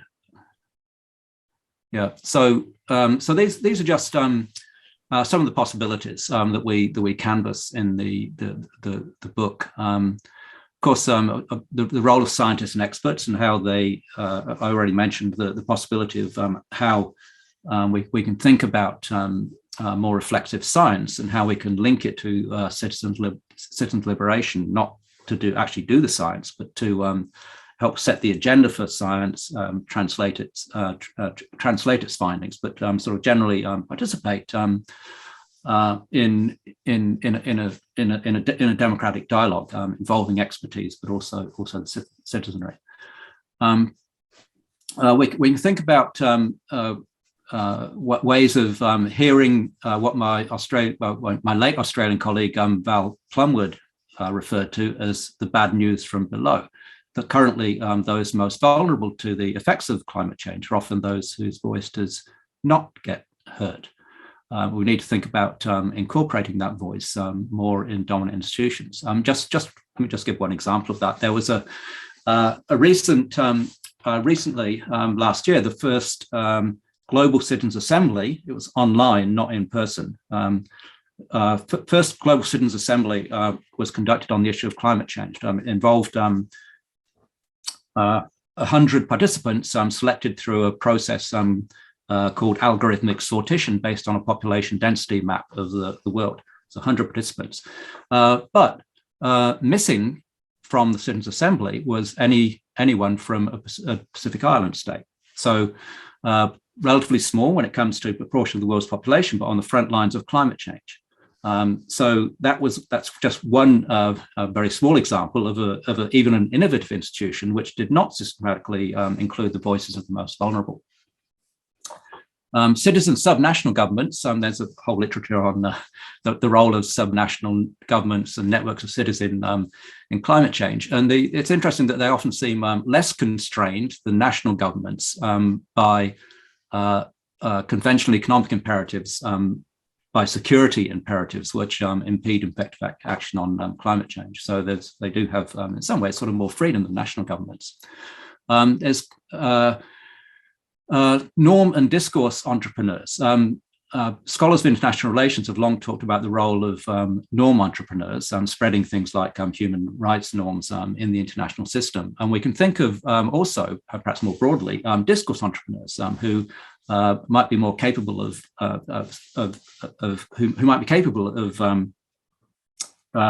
performing a similar role on the part of different sorts of discourses about the Earth system. So it's not just a question of norms, it's broader than that. It's ways of seeing the Earth system. Who might they be? They might be social movements, for example. They might be public intellectuals.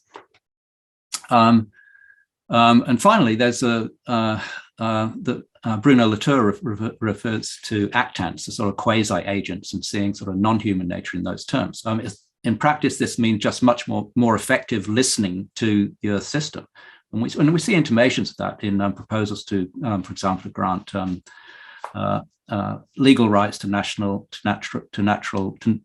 objects such as rivers or mountains, although that still treats them as objects of concern rather than subjects in their own right. So it's only a very small step.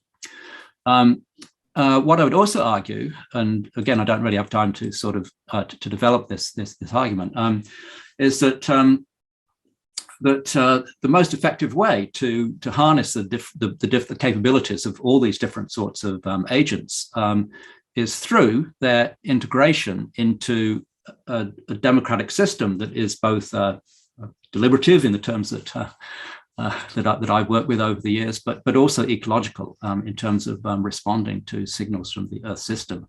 And that's really a sort of, in some ways, a sort of a second order argument for democracy. It's not necessarily sort of arguing at the first order level that say democratic systems do better than authoritarian ones when it comes to confronting environmental issues. It's arguing that the agents, these sorts of agents all have their problems in their own sort of left to themselves, but a lot of those problems can be overcome through their incorporation in a more deliberative and ecological democratic system of cooperation. Well, cooperation and contestation. So I'll finish that. Thank you, John.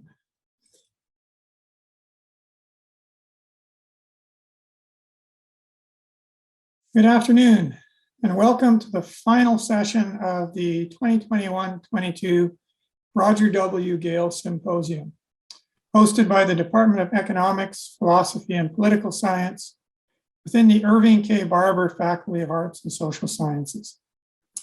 My name is John Janmat, and as a professor of economics, it is my pleasure to serve as your MC. This symposium features current issues that intersect with multiple disciplines. This year's focus is on individual freedoms and climate change. It comes at a time when the climate is at great risk of tipping into a different and disruptive state. First, a bit of housekeeping. You will notice a Q&A button on the bottom of your screen. Please use this feature to post questions you have. You can scroll through the questions that have already been posted and vote for those that you would like to have answered. After both of the presenters in this session have ended their presentations, we will answer as many questions from the Q&A as time will allow. We will select those questions based on both the number of votes and on the diversity of topics which have been represented. Before we begin this last session, the Dean of the Irving K. Barber Faculty of Arts and Social Sciences, Sylvia Tomaskova, would like to say a few words. Thank you, John, and good evening, everyone. Before we begin the next session, I would like to respectfully acknowledge the Syilx Okanagan Nation and their peoples, in whose traditional, ancestral, unceded territory UBC Okanagan is situated. I would also like to acknowledge that you are joining us today from many places, near and far, and acknowledge the traditional owners and caretakers of those lands. I am truly pleased to be with you at today's Roger W. Gale Symposium. As we come into our last session, I want to thank each and every one of you for your ongoing support of this premier community event. I would also like to acknowledge the outstanding contributions from our panel, organizers, and supporters. Without you, none of this would be possible. Thank you once again for being with us and for your engagement with the Irving K. Barber Faculty of Arts and Social Sciences. And with that, I would like to extend a warm welcome to our next speaker, Megan Robinson. And after Ms. Robinson's presentation, Dr. Marlo Sam will take the stage to provide some reflections. And now I will pass the virtual mic back to Dr. Janmat for formal introductions. Thank you. Thank you. Our first presenter in this section is almost Dr. Megan Robinson. Ms. Robinson is a PhD student in interdisciplinary studies at the University of British Columbia, Vancouver. She is completing her doctoral research on the possibility of giving Maori and Chilcotin environmental legends human rights in both sorry for my pronunciation, Aotearoa and British Columbia as means to protect Indigenous knowledge alongside the environment. Her two supervisors are Dr. Wade Davis and Dr. Stephen Wood. Ms. Robinson's research builds on her experience and passions, having formed a strong bond with several leaders in the Maori community in 2015, while completing a placement in Aotearoa, if that's close, for her outdoor education MSc from the University of Edinburgh. Ms. Robinson coordinated a cultural exchange with her Maori mentors and several Indigenous communities in BC. During this exchange, their group formed a strong relationship with the Chilcotin Nation, and subsequently a reciprocal cultural exchange was again coordinated by Ms. Robinson. This time to Aotearoa with a delegation of 23 Chilcotin leaders. During these trips, Megan helped facilitate the introductions and conversations between the Maori and Chilcotin leaders in the areas of indigenization, environmental protection, and sovereignty. And my sincere apologies for not figuring out how to pronounce the land name. Ms. Robinson, the floor is now yours. Thanks so much, John. I want to give a huge thank you to all the organizers today and this other speakers, and of course the admin that are doing all the incredible Zoom back work. So thank you. So my name is Megan Robinson. My waters are the Pacific Ocean. My mountain is Chechilwick, and my ancestry comes from the County Mayo region of coastal Ireland. I want to begin this talk by acknowledging my place as a non-Indigenous person, working with Indigenous communities and researching Indigenous worldviews, laws, and stories. I come from a place of humble openness and gratitude for all that has been shared with me. I do not speak on behalf of any person other than myself, nor do I speak on behalf of any culture or way of life. My focus is the pursuit of knowledge, and I have been taught that knowledge is found in the natural world and is a pursuit which takes place over many lifetimes. As Maori mentor and community leader, Dr. Ihirangi Heke explains, exploring and learning from the natural world is about awakening knowledge that has been asleep for a long time now, or knowledge that has perhaps been put to rest. We must bring life to the connections we have with the different beings in our environment and to the environments they are within.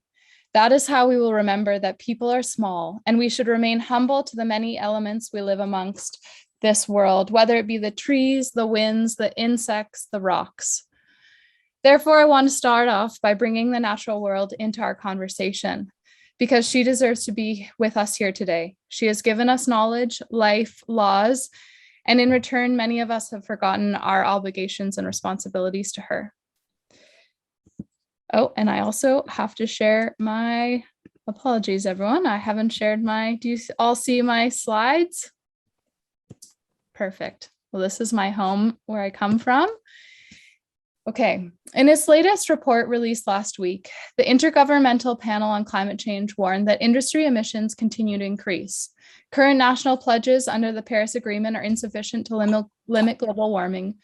Global net greenhouse gas emissions are higher than any previous time in human history, and the action to mitigate climate change must be taken now if we are to avoid complete climate catastrophe across the globe. The report writes, we can achieve net zero or— I'm just going to interrupt you briefly here, Megan. It seems that your slides are still not showing. Oh, here we go. Sorry about that. There, that's showing now. Great. Perfect. There's always got to be one little Zoom hiccup. Oh, of course. Okay. The report writes we can achieve net zero or near net zero greenhouse gas emissions only through deep decarbonization and systemic transformation. Systemic transformation. How did we get here? How did we get to a place where we must transform the ways our societies operate, how our societies think, to avoid destruction of the planet? How did we get to an era where our consumption of the earth threatens our very existence, devouring the languages, plants, animals, and knowledges that have ensured our survival for the last 200,000 years? Again, I must reiterate here that I do not essentialize, nor do I speak on behalf of everyone's relationship with the environment. Many have not lost their familial connection with the land and continue to understand the intimate relationship between human and non-human worlds. However, since climate change has become a global challenge, we must work together to develop diverse global solutions towards a sustainable future. I hope for this discussion to be a discourse. For Alan Hunt and Gary Wickham describe the concept of a discourse as encouraging questions like, how did it happen that some particular way of speaking, thinking, and doing came to prominence at a particular time? Why this way of thinking, speaking, and doing rather than another? To answer these questions and to respond to the theme of this symposium, I argue that there have become varied conceptions of the word freedom, and the most prevalent of understanding of this seemingly small, insignificant word has in fact changed our relationship with the natural world. When I first began my doctoral studies in law, I earnestly read every first-year law textbook I could get my hands on to make up for the lack of knowledge on the subject, having come from a theater and outdoor education background. When studying the Constitution, I was amazed to see the number of times that the word freedom was woven through the Canadian Constitution. The Charter of Rights and Freedoms, freedom of speech, freedom of assembly, the constitutional entrenchment for all Canadians to have the same rights and freedoms. Canada's laws are currently enacted through its constitutions, which is said to encompass the moral code of law. A country's constitution encompasses the fundamental principles that regulate a society's behavior. Therefore, my immediate questions are all Canadians free? Free to do what? Free from what? Canada's history is built upon the colonization of Indigenous nations across Turtle Island. What could possibly constitute freedom within that history? Canada is defined as a free and democratic society, purportedly a multi-juridical country that embraces civil law, common law, and Indigenous laws. Yet many Indigenous peoples in Canada are not only weary of its legal system, but also vehemently opposed to it. This is because Canadian law is not only fraught with racist undertones, built upon a colonial history, but is also intricately bound to a dominant worldview that is antithetical to most Indigenous realities. I argue that this dominant colonialist worldview is ever present in our current legal system and is in fact facilitated through the word freedom. As Mark Walters notes, law is an interpretive enterprise and its interpretive life is in language. One could say that law is not just an interpretation of language, but also an interpretation of a life world, the unique experiential understanding of how one comes to know. I argue that the belief system underlying the language and life worlds on which Canada's Constitution is built has affected relationships with the land and is in direct conflict with the laws, life worlds, and belief systems of many in Canada's Indigenous peoples. The first section of this talk will discuss the concept of freedom as seen through the liberal belief system that is foundational to the Canadian state. The second section will discuss how this concept, which is inextricably linked with Canadian constitutionalism, is contrary to many Indigenous concepts of freedom. And this will be shown through the Haisla and Nuchalna stories. This section will explore how these differing concepts of freedom have affected our relationship with the land and the laws governing the land. The final piece will explore stories as law and the possibility of using story to change our relationships with the land in order to mitigate the potential disastrous effects of climate change. I aim for this discourse to potentially lead towards important apperceptions for the philosophical underpinnings of Canada's Constitution and to attempt to encourage movement towards advancing support for Indigenous knowledges, laws, and the protection of the natural world. As a country that claims to be multi-juridical, it is necessary to adapt our legal system to not only respect, but also provide space for diverse life worlds. As a non-Indigenous person, I do not claim to fully understand Indigenous traditions and laws. However, I believe it is of vital importance to diversify our understanding of the world, the diverse realities contained within it, and the laws that correspond with these realities. As Robert Clifford writes, it is not just considering a different set of laws or rules. It is a shift in our thinking and approach. This shift must include transforming our perception of the language on which our legal system is built in order to see language through diverse lenses and expanding Canada's values to include a polychromatic, imaginative worldview within which the natural world is included.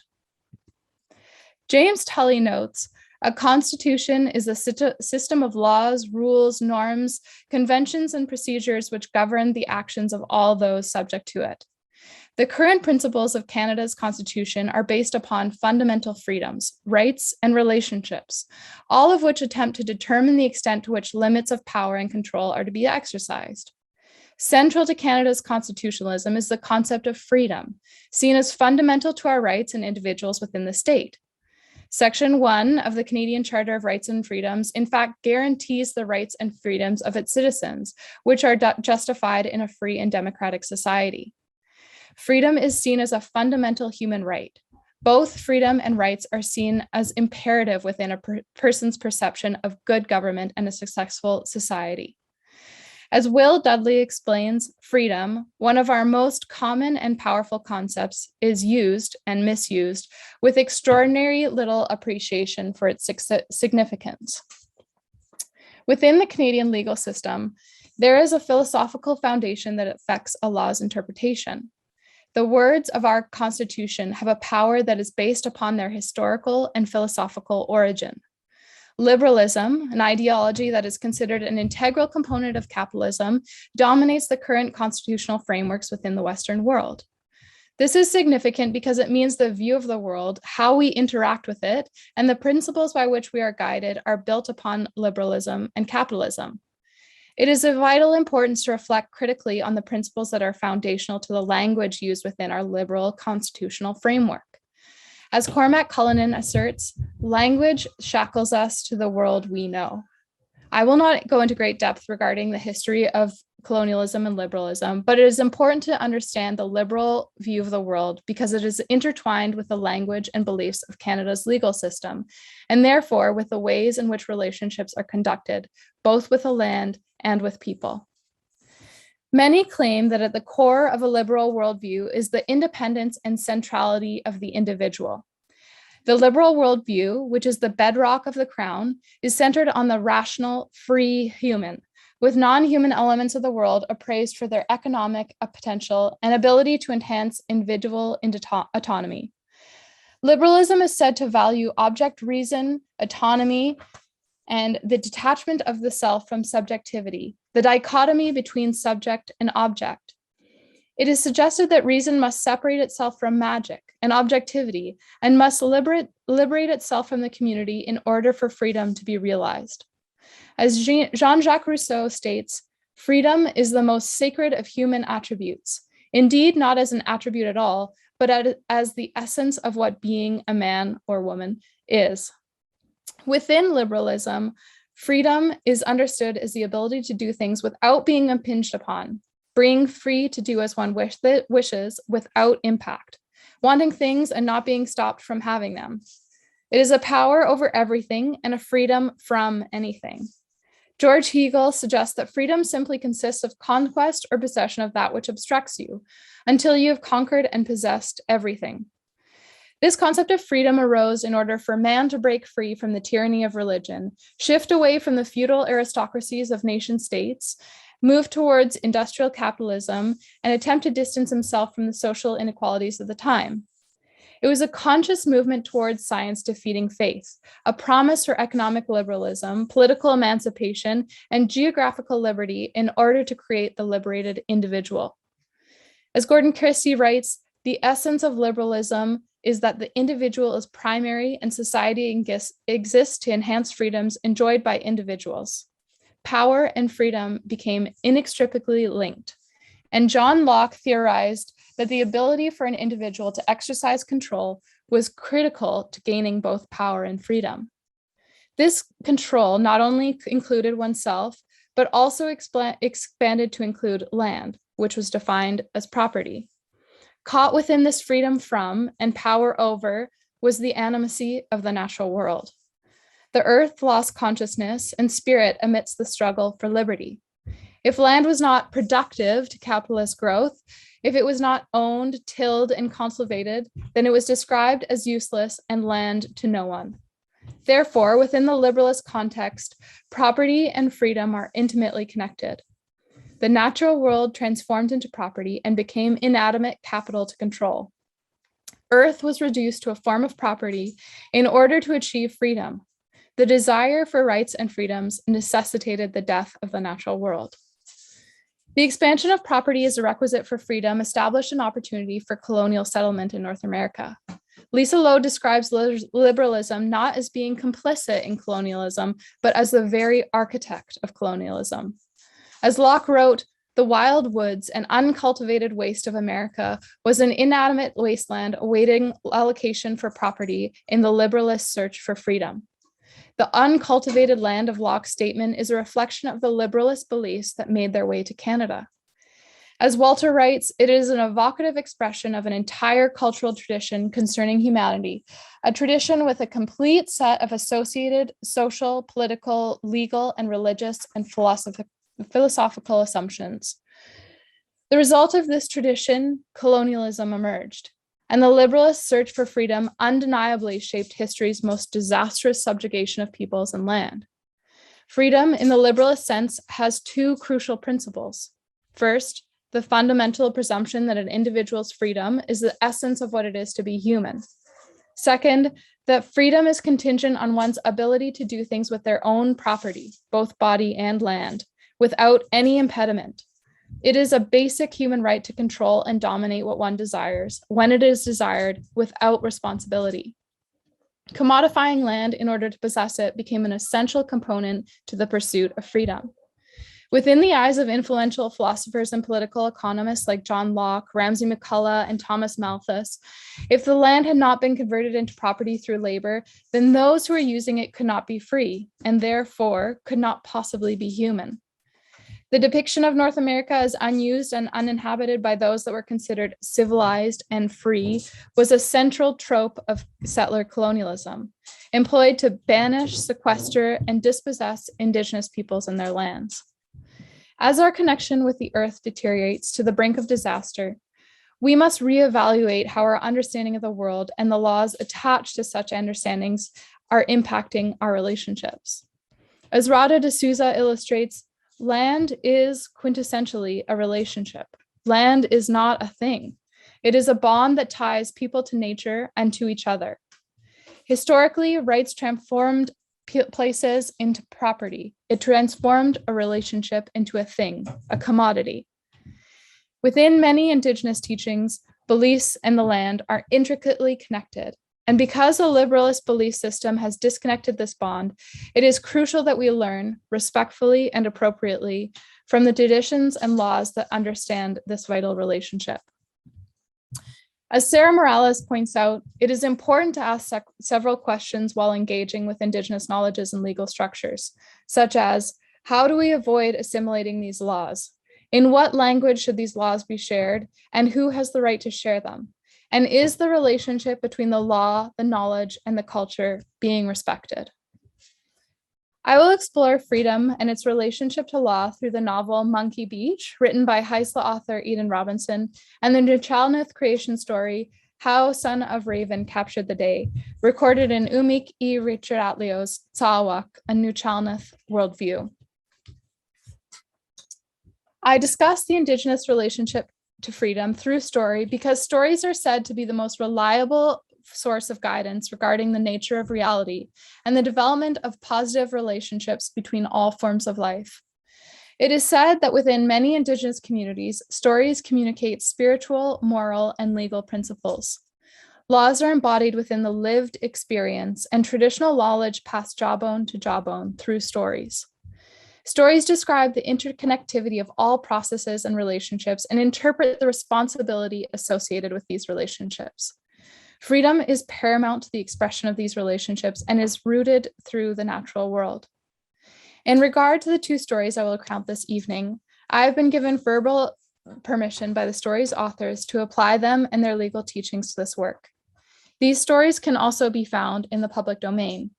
These two stories are meaningful to this discourse because they explore Haisla and Nuchalnath relationships with the concept of freedom, including its power, importance, and the obligations that are associated with it. So the first story comes to us from the Nuchalnath, which means people who dwell among the mountains, who live on the west coast of Vancouver Island, British Columbia. In the beginning of time, there was no light. Across the river from Son of Raven, a chief guarded the light of day, safely stowed away in a box. Those who were constantly immersed in darkness began to tire of their reality. We have to capture the light of day, and we will do so by distracting the chief with a dance, cried Son of Raven. Because Son of Deer can run far and jump high, we will tie Cedar around his tail, and while the chief who owns the day watches Son of Deer dance, Son of Deer will subtly make his way toward the box, plunge the cedar into the fire, and run away with the light of day. All were in compliance with the plan, and protocols began in preparation for Son of Deer to appear before the chief. With preparations finished, protocols in place, and Son of Deer dressed in his most beautiful dancing regalia, they made their way across the waters to dance for the chief. Son of Deer leapt, soared, and bounded, bewitching the chief and his people with the beauty of his movements. He performed with the needs of those immersed in darkness planted on his shoulders. Son of Deer effortlessly danced his way towards the day box without any detection from the chief. Swiftly, he dipped the cedar in the fire and hastily made his way to the exit. However, the chief and his people were faster. They snuffed out the fire on the cedar and promptly caught on the plan of the Son of the Raven, attempting to capture the daylight. Those immersed in darkness joined together to develop a new plan. The salmon run was in full force, so the people who lived in darkness decided to use this time to their advantage. They transformed into salmon, waiting to be caught so they could then transform again and capture the daughters of the chief. Unfortunately, Son of Raven was known for his ego, and their plan was foiled when Son of Raven transformed himself into a massive king salmon, catching the suspicions of the people of the day. The people who lived in darkness tried again by transforming into salmonberry, but again, Son of Raven's ego took hold, and his transformation into a giant salmonberry ruined yet another plan. Thus, the people who lived in darkness used Raven's particular desire to do great deeds to their advantage. They turned Son of Raven into a tiny leaf floating to the chief's well. The chief's daughter took water from the well, swallowed the tiny leaf, and soon after became pregnant. The chief's daughter bore a son whose constant cries roused the suspicions of the people who speculated it may be Son of Raven. However, unable to know for sure, they accepted the son. The boy grew, and as he grew, he continued to whine, his cries only suppressed when he was allowed to play in a canoe. His mother owned a paddle of great power, which the boy constantly wailed for. His whines evoked the suspicions of the people who lived in daylight, but they said nothing. Eventually, the boy found the day box and cried that he wanted to play with the day box in the canoe. The chief refused. On and on, day after day, the boy cried to play with the day box in the canoe. Unable to listen to the boy's relentless whining, the boy's grandmother urged the chief to give in.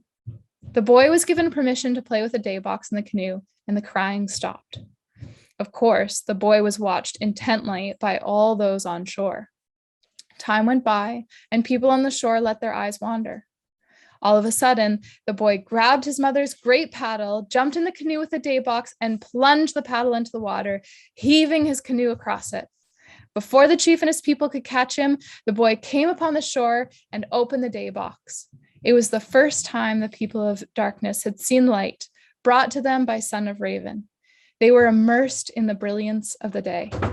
Even now, ravens are given first choice of food at low tide, an honor and privilege given to them for the gift of light Son of Raven gave to the people of darkness. Our next story comes to us from the Haisla, which means dwellers drown river, and it's written by Eden Robinson. It takes place at the head of the Douglas Channel in British Columbia, where the Haisla have lived for over 9,000 years. Contacting the dead, lesson 1. You must control the way you enter the state of being that is somewhere between waking and sleeping.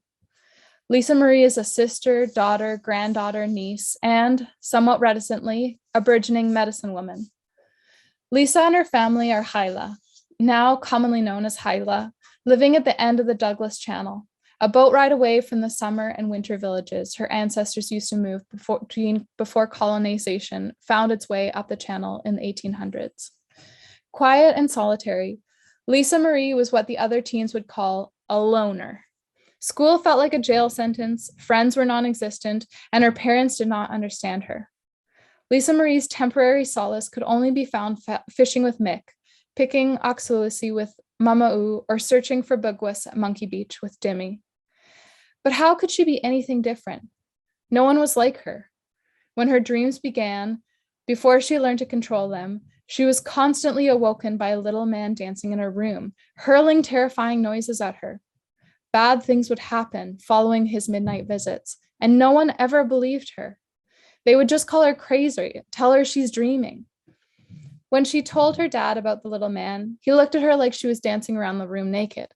When she told her mom, she would just give Lisa Marie a hug and say, "Everyone has bad dreams, honey. They're just dreams and they can't hurt you." When she told Jimmy that she'd seen him die, he just laughed and ruffled her hair. How was she going to protect her baby brother if no one would listen? Her only friends were Mama Oo and Mick. They understood her. They remembered the old ways. They regarded her dreams a gift, a portal to the traditional Haisla ways, but they were gone. That same little man came to her the nights before they died. He warned her, and she did nothing but stew in her terrified silence. She sped towards Monkey Beach in her putt-putt motorboat, the winter surf freezing her hands to the throttle and the whisper of the Coast Guard through the receiver. Jimmy's boat is missing, on a terrible feedback loop in her brain. To try to keep her mind occupied with something other than the worst fears being realized, she tried to remember the guidance of Mama Oo when they went out tromping through the forest together. "You're giving tobacco to a tree? The tobacco is for the tree spirits. You take something, you give something." "What do spirits look like?" "I don't know. Never seen one." The chief trees, the biggest, strongest, old ones, they had a spirit, a little man with red hair. Olden days, they'd lead medicine men to the best trees. It was then that her Mama Oo told her about her gift, that her ancestors could also travel to the spirit world. She was considered a medicine woman. Not many were like her anymore, but if they were doing it in secret. The old ways were gone. This time, she was going to acknowledge her gift, use it to make sure Jimmy made it safely where he was meant to go. She knew she could access the spirit world and save Jimmy using the powers found on Monkey Beach. Her Mama Oo told her, "In a time distant and vague from the one we know now, flesh was less rigid. Animals and humans could switch shapes simply by putting on each other's skins. Animals could talk and often shared their knowledge with the newcomers that humans were then." It was on the shoreline of Monkey Beach, knees resting on the soft moss and the remnants of clamshells scattered across the sand, that she found Mickey, Mama Oo, and Jimmy. A fire in the distance, dark figures standing in the firelight, singing a farewell song in Haisla. Jimmy smiles at her. She knows he's going to be okay. She knows he is with his ancestors. The crows dance around her head, and Mama Oo pushes her back towards the world of the living. "Ach, Wallace," they sing. "Take care of yourself, wherever you're going." Although neither story explicitly defines freedom, they provide the reader/listener with the capacity to attain their own interpretations and takeaways. The stories provide a mechanism for transmitting laws and lessons without confining the stories to an explicit definition of their significance. As Alan Bruce Hardy writes, teaching that asserts a singular strict definition or exploration would arguably stifle the creativity which provides flexibility for law to adapt to changing times and circumstances. We will all take away different learnings from these stories. The stories provide a subjectivity to their interpretation that is an inherent quality of our lived experience. As Umik E. Richard Atleo says, stories are a constellation of teachings developed to maintain and to enhance life's major purpose, namely the development of harmonious relationships between and among all life forms. Neither story explicitly defines freedom. However, they creatively lead the listener towards a series of lessons that formulate unique interpretations of the events at hand. Therefore, my description below is based upon my interpretations of the stories, in conjunction with the personal interviews with the authors. I've used these two stories because they look at freedom through two different lenses. One through the lens of the animal world, and the other within the domain of the spirit world. Both connect freedom with community and the land. These stories are a conversation with the natural world, transmitting important information about the nature of that world, its beings and processes. They are a means of relating knowledge and of correlating behavior, accounts of human listening, speaking, and communicating with the non-human, affirming the importance of relationships with the natural world and the freedom correlated to those relationships. These stories provide creative, dynamic lessons for interpreting and responding to lived complexities. They demand that readers ask themselves important, pertinent questions in regard to freedom. How would our laws govern our freedoms if they were expressed through stories? How would we see the natural world differently if we understood our fundamental freedoms as a responsibility to the collective community, a community in which the natural world is included? Both stories describe freedom as a responsibility and an obligation to members of their community. The freedom to shapeshift and to move liberally between the spirit world, the non-human world, and the physical world not only are seen as gifts, but also denote privilege that must be used to benefit all. Raven uses his freedom to transform himself, despite the inherent risk of being consumed, so that he may bring daylight to his community. Lisa Marie travels freely to the spirit world, even though it is a place that brings her great discomfort, so that she may learn for the benefit of her brother and her community as a whole. The natural world features prominently as a central figure in both stories, a fundamental facet to the foundation of freedom. Both of the characters have a respectful, reciprocal relationship with the natural world. They use the land as a teacher, protector, transformer, guide, and sustainer. Most aspects of the natural world can be seen in these stories: water, earth, animals, sun, and sky, identifying the inextricable relationship between life, light, and all aspects of being. Both Raven and Lisa Marie are intimately connected and inextricably linked to the natural world, and without it would be nothing. Without a symbiotic relationship with the land, freedom would not be possible. Freedom, as described within these two Indigenous stories, describe a series of interconnected relationships between the natural world, the collective. Everything is interconnected. Everything exists within a relationship, whether directly or indirectly. This interconnected relationship also encompasses law, governance, knowledge, beliefs, and life's worlds. One does not and cannot exist without the freedom exists between these relationships and is not antithetical to the other. Another aspect of these stories that permeates throughout is the critical relationship between freedom and respect. Although Raven and his friends were attempting to break rules to attain daylight, they respect and continue to follow important community protocols. They do not see these protocols as limiting their freedom, but rather the idea of respecting protocol is tied to their ability to gain freedom. In Monkey Beach, both Lisa Marie's brother and uncle died on the ocean. Respecting the ferocity and potential dangers of the natural world is a crucial aspect of survival and ultimately of freedom. These stories portray an understanding within many Indigenous communities that freedom shapes one's ability to move liberally between different worlds in order to gain access to valuable insights, observations, laws, or conditions for the community. Both Son of Raven and Lisa Marie use their freedom to do something for the collective. Although freedom may be a lonely endeavor, as seen in Lisa Marie's journey, it is not for autonomous opportunity. Rather, it is the freedom to see other life forms through a relational framework, whether it be through the spirit world, the animal world, or the physical world. As Aaron Mills explains, if we're always already connected in relations of deep interdependence, then the question of freedom is never about standing apart from the other and always about how to stand with it. By looking to these stories in order to explain the essence of freedom, we sever the colonialist belief in freedom from and instead move towards the Indigenous concept of freedom within the collective.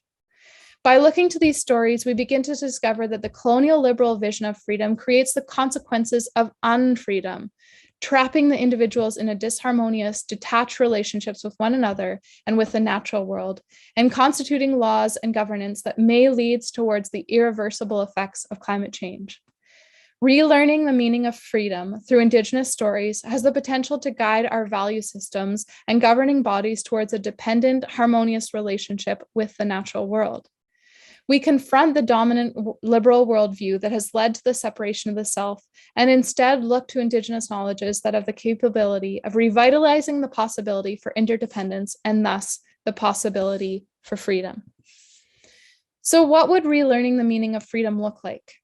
Stories softly sway the directions of our values. They act as guides to our actions and reflect unique understandings about what there is and how one can know, a life world. Stories are the illegal imaginations of reality, the direction of our responsibilities that are associated with our freedoms.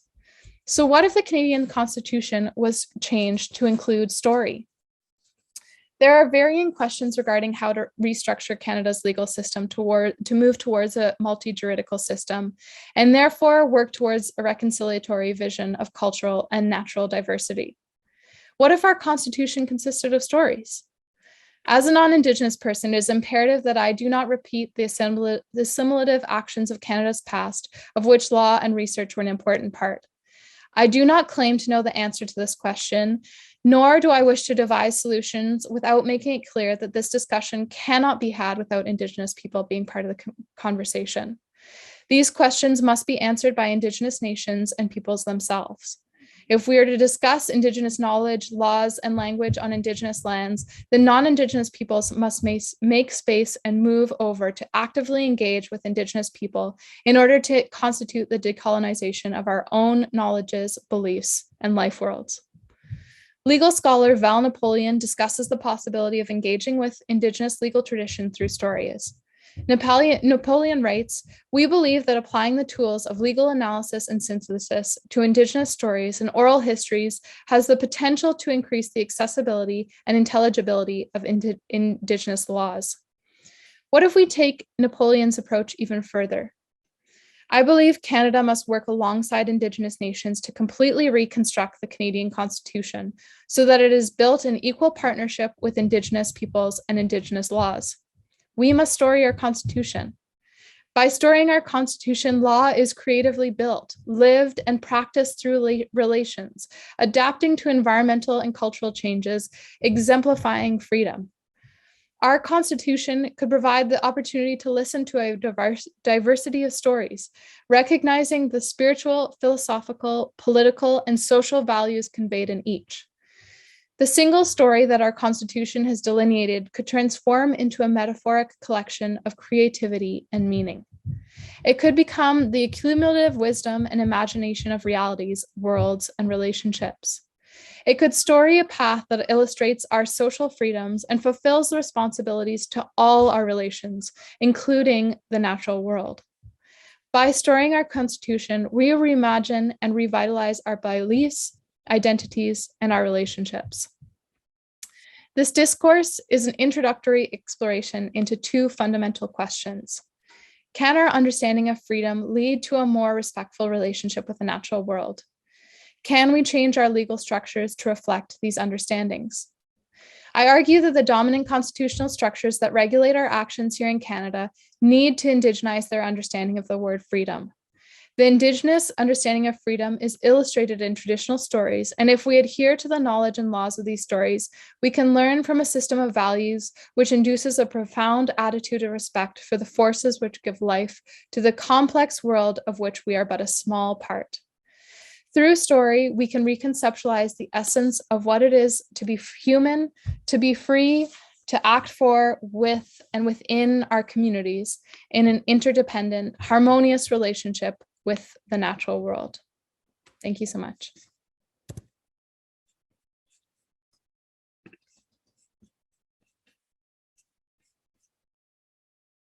Oh, John, you're on mute.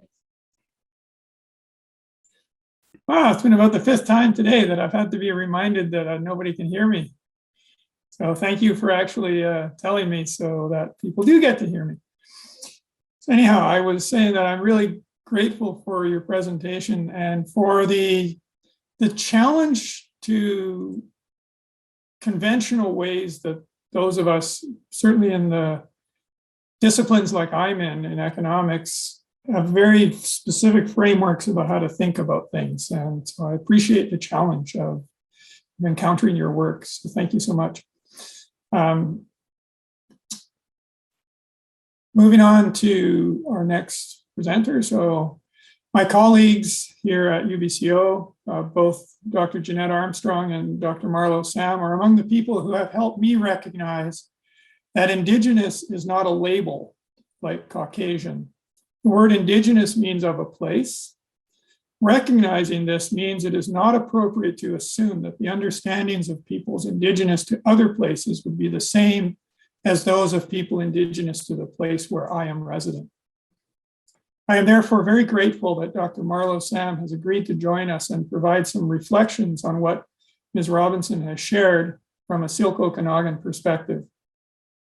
Dr. Sam is descended from the Wenatchee people, one of the 12 bands that make up the Colville Confederacy. The members of the Confederacy are united with the members of the Okanagan Nation Alliance as the Syilx Nation, a fact predating colonization and the resultant international boundary. That was confirmed with a written unity agreement in 2010. Dr. Sam is a lecturer at the University of British Columbia. He earned a PhD in interdisciplinary graduate studies using oral histories of the Syilx peoples to clearly establish the existence of customary laws and practices that guided the management of water resources within the Syilx territories. Dr. Sam also has a Master's of Arts in Interdisciplinary Graduate Studies and a Bachelor of Arts in Indigenous Studies. His research and teaching interests lie in the Indigenous Aboriginal water rights, Indigenous resistance to economic and military globalization, and interior plateau Salish history. I now turn the floor over to you, Dr. Sam. Can you hear me now? I think I unmuted. Yes, you did, and you're wiser than myself in remembering to do that. Yeah, well, just to introduce myself, my name is Tuan Item, and you heard my colonial given name is Marlo Sam. And I just want to thank John for the invitation and thank Megan for her presentation. And, you know, to also say that I too, you know, do not represent the voice or perspective of the Colville Confederated Tribes, the Okanagan Nation, or the Penticton Indian Band, you know, from where I live here. That it is the perspective and thought that I'll be giving will be from a family of active land users and our observations, you know, things we have seen that have impacted and affected, you know, animals and plants, our foods and medicines, you know, due to climate change, you know, our observations. And you're not going to find this in any book published or anything like that. You know, it's, you know, what we see and observe. And I guess I'll kind of, you know, go back to, you know, say that, you know, I came to Canada in 1979. So I've had, you know, a few decades of observation.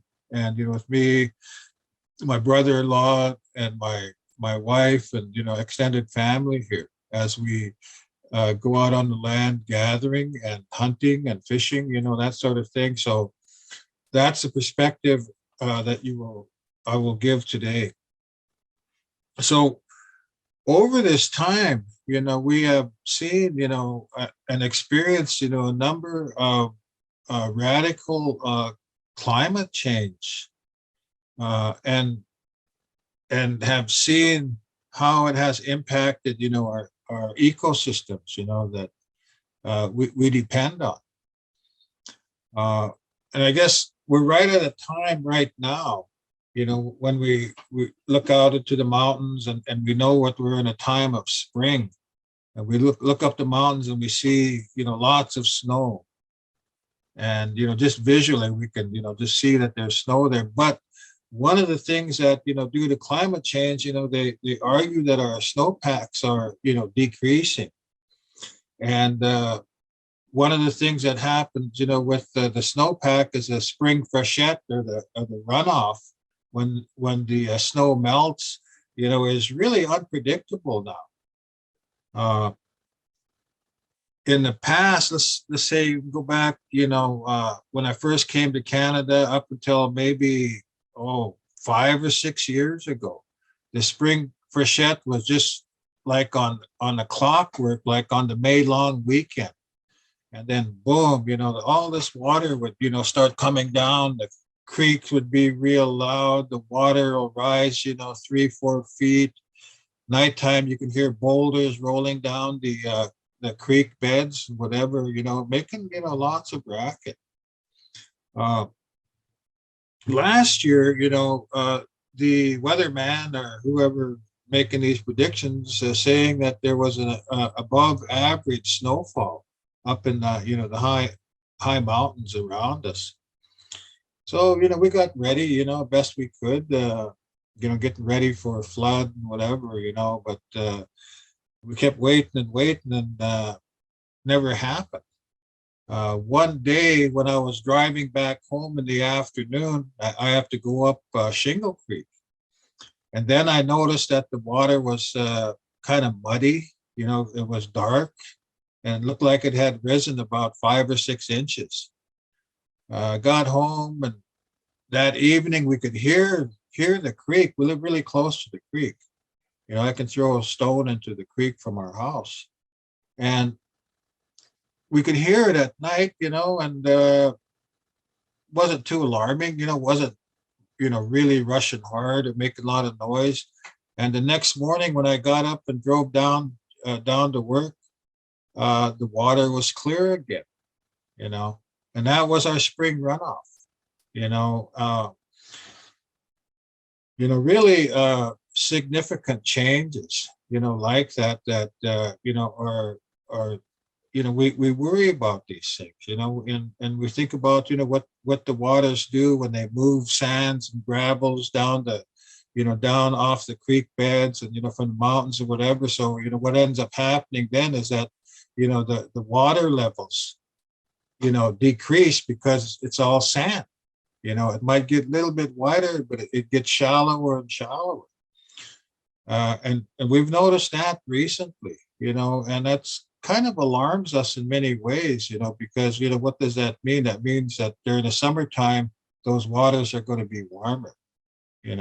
What's going to happen to the fishes and all the aquatic creatures that live there? They're going to be impacted. Maybe they'll die off. We don't know.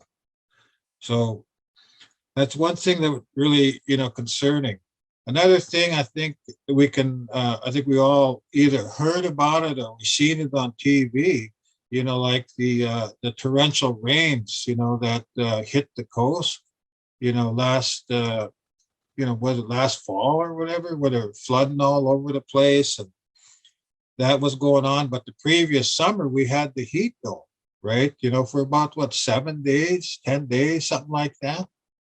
It killed over 700 BC residents, and, very concerning, right? And the thing that happened, that we observed, during, that heat dome was that, we have some raspberries out next to our house, and it was, the heat was cooking the raspberries on the bushes.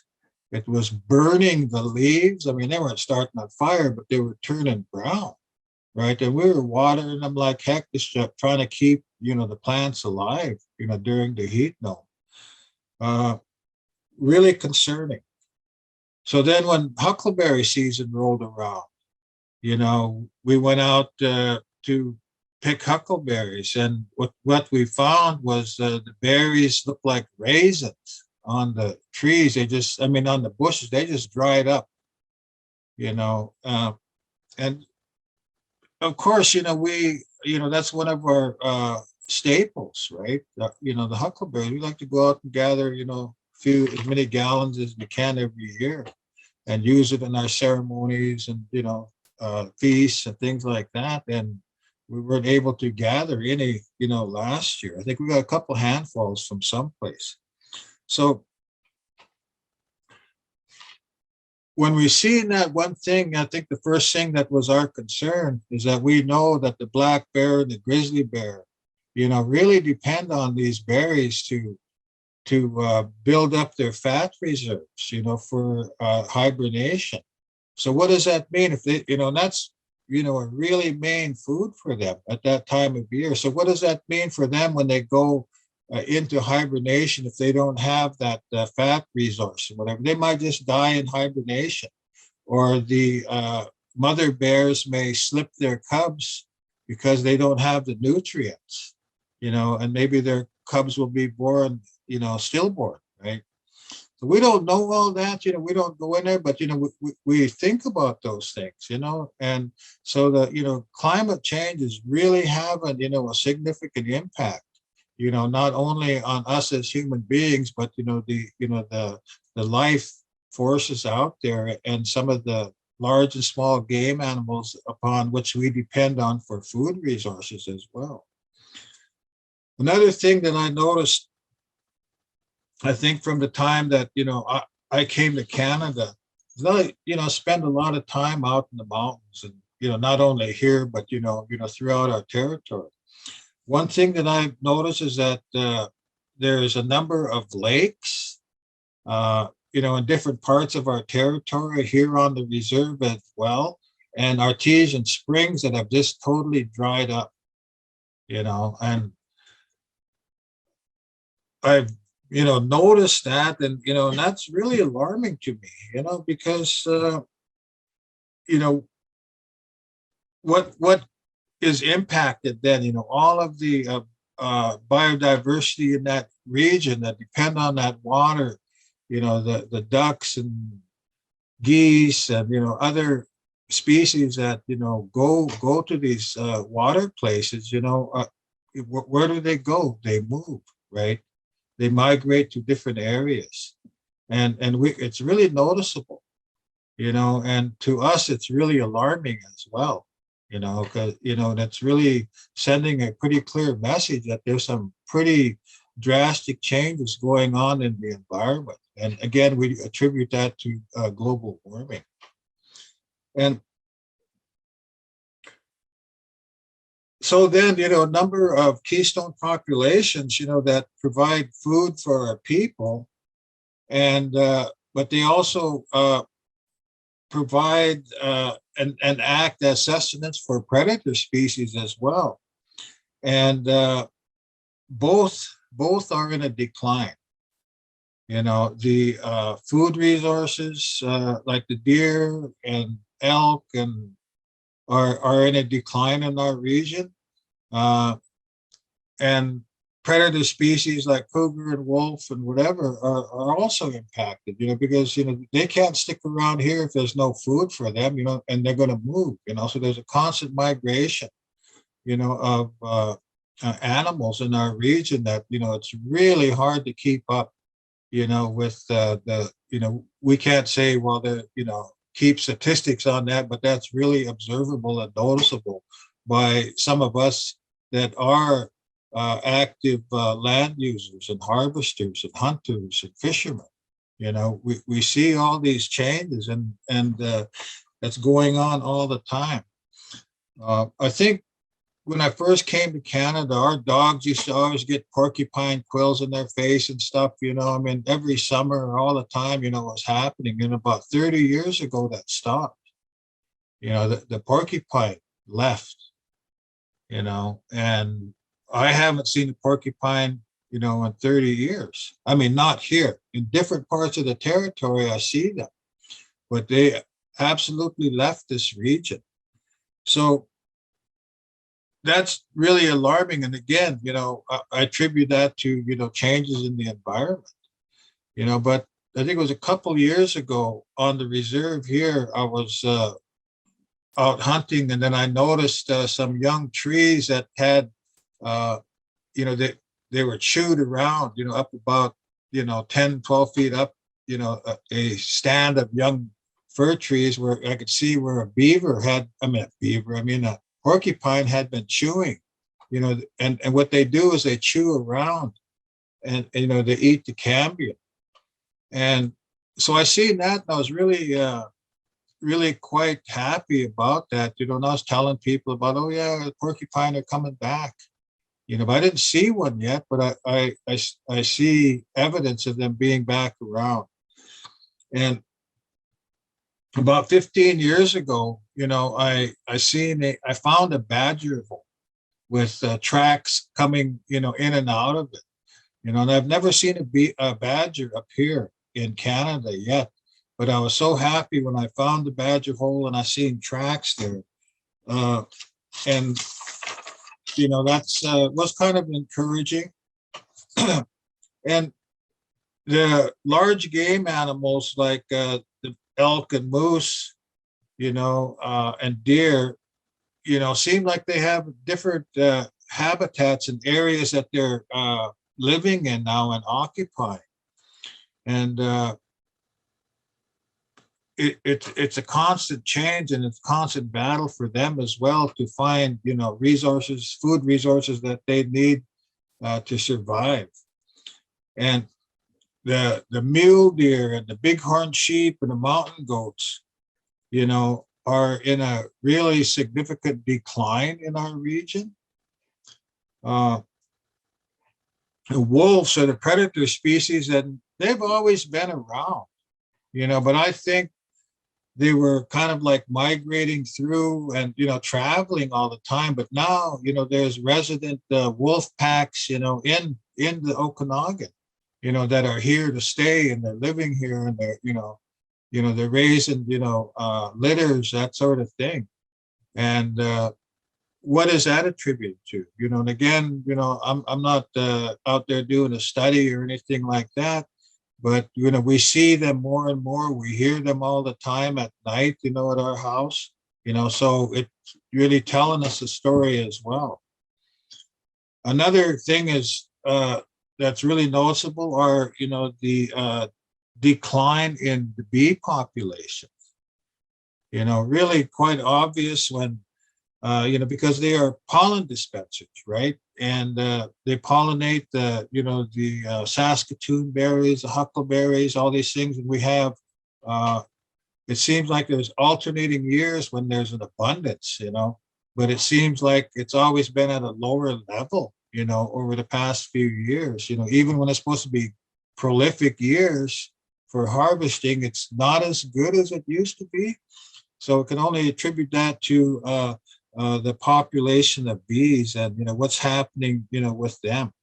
So, and bloom times, when the huckleberries and these berries bloom, that's a time for the bees to, be doing their business, right? But what about if it's unseasonably cold, right? And bees can't fly and they're not going to be active, right? So then what happens? Then the berry bushes don't get pollinated. And then and we see evidence of that where there's years we don't even get any of these berries, and why is that? Because of the pollinators' absence. So, and over and above that, there's other things that, affect our food resources out there when we get these heavy downpours of rain, at a, if you want to say at the wrong time of year, when the berries are getting ripe and whatever, and then all of a sudden we get these big rains that just knock them off the ground, knock them to the ground, or else we get a big hailstorm that comes through that just totally wipes out, these berry crops. Many things like that. And again, these unseasonable downpours and hail, at that time of year is, it never used to happen like that. It's a new thing. So then what happens to the birds and other mammals that depend on these berries? If they don't have the food, they're gone. They will move on. So we also see that decline in a lot of the bird species that used to be residents of our lands here. And So even those plants, the grasses and everything that aren't able to, get to grow to maturity because of the weather, and they don't even reach pollination, status, then what happens? There's an impact, there's a ripple or cascading effect that, goes through the plant and animal world, right? Another thing that, really we noticed, and I've, noticed as well, is migration, hibernation, and reproduction cycles, are, vastly changing. When I first came to Canada in 1979, the mule deer rut, generally was, towards the latter part of September, maybe, might extend a little bit into early October. So then if their gestation period is 203 days, that means that somewhere around the third week in May, that does will start to have their fawns. And that gives them plenty of time, the fawns to grow up and, to go into the winter, right? But about 7 years ago, my grandson shot a mule deer buck on November 5th. And that buck was not even in full rut, because we could, we could still eat the meat when we gutted it, took the liver out. Usually when a deer gets into full rut, its liver becomes speckled, and you can put it up to your nose and smell it, and you can smell, that the buck is in full rut. And then it kind of tells you that that meat is inedible. Well, it is for us. We don't eat gamey meat, right? But so what then? What does that mean? If the does aren't being bred, until maybe even the second week in November, that means somewhere around late June that they're going to start having their fawns. So then are these fawns going to be ready for the winter, right? So, the breeding cycles, have changed, and they say that there's a decline, an alarming decline of mule deer in this region. I attribute it to climate change and the shifts in the breeding cycles for, these large game animals. And of course, there's no, like I said, there's no Western scientific study on that or anything like that. I can't offer any citations and Western science knowledge or anything like that. But that's what we observe. That's what we know. And that's what we experience out on the land. And we try to pay pretty close attention to that, right? And it's been happening, for, I think slowly over this time, but, now it's really noticeable. And like I said, it's alarming to us, because, what does that mean? Does that mean that our mule deer populations are going to continue in a decline? It used to be we could, get in my truck at my house and, drive. We wouldn't even get to the top of the hill above our house and we'd have deer loaded up in our truck. Now we have to go out and really have to hunt and stalk and, to get deer nowadays, so really quite different. There's I don't know if you know what a sandhill crane is. We call them Siitwan. But they migrate, usually right around the end of September. I remember when we'd be up hunting and we'd see, the Siitwan would fly by, as they're migrating south. Last fall, we heard Siitwan flying south on November, first part of November, which is totally like over a month after they should have been, they should have already been down in New Mexico or Mexico, wherever they go, right? So what is that saying? What is that saying about climate change? What's going on up north, in the Yukon or Northwest Territories or Alaska, wherever they go, and for the summer, that it's getting quite a bit warmer up there, that allowed them to stay that late in the year before they migrate. So that migration is totally out of the norm. And another thing that kind of alarming about that is what's their food supply, because they fly so far and they stop in fields or whatever, and they eat, and they continue flying. There was one guy in Oregon. There's a white rancher down there. I think he's got a wheat field or something like that, big acreage. And he says every year in the spring and in the fall, the sandhill crane come to his his fields. And because he already harvest his wheat and grain crops or whatever, what he does is he takes seed out there when they come, and he feeds these sandhill cranes so that they'll get enough energy to continue on with their migration. And last year, he said that he didn't get any of the cranes in the spring or the fall, and he was really concerned, like, what's going on? And again, I attribute some of these things to global warming, that's interrupting the migration cycles, of these cranes. And again, talking to you about the weather changes and the shifts. 2 winters ago in mid-October, or two years ago in mid-October, we experienced a cold snap, here in the Okanagan, and it lasted from mid-October to about mid-November. And so we look at it that in the way about, our first concern was the bears. The bears were forced into hibernation, early. They probably didn't have the fat resources and everything that they needed, that they were going to be picking up in September and October.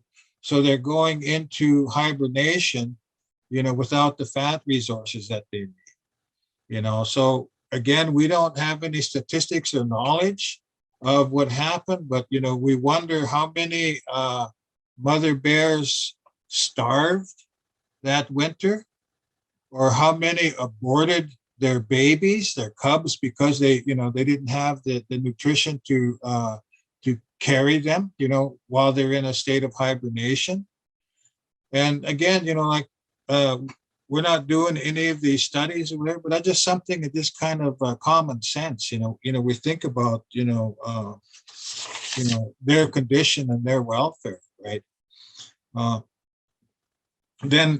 Then if there's an early spring and it gets warm and whatever, then the bears do come out, they do survive.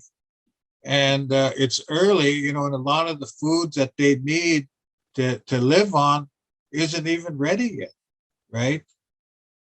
So then we get a lot of these bears that are, hungry, they have nothing to eat because they're having to come out of hibernation a couple of weeks earlier. That's going to have an impact, on the bears, and some may die of starvation and things like that. And mothers aren't going to be able to give enough milk to the babies. There's a lot of complications going on there. So then the migration patterns of deer, elk, and moose, have also changed significantly.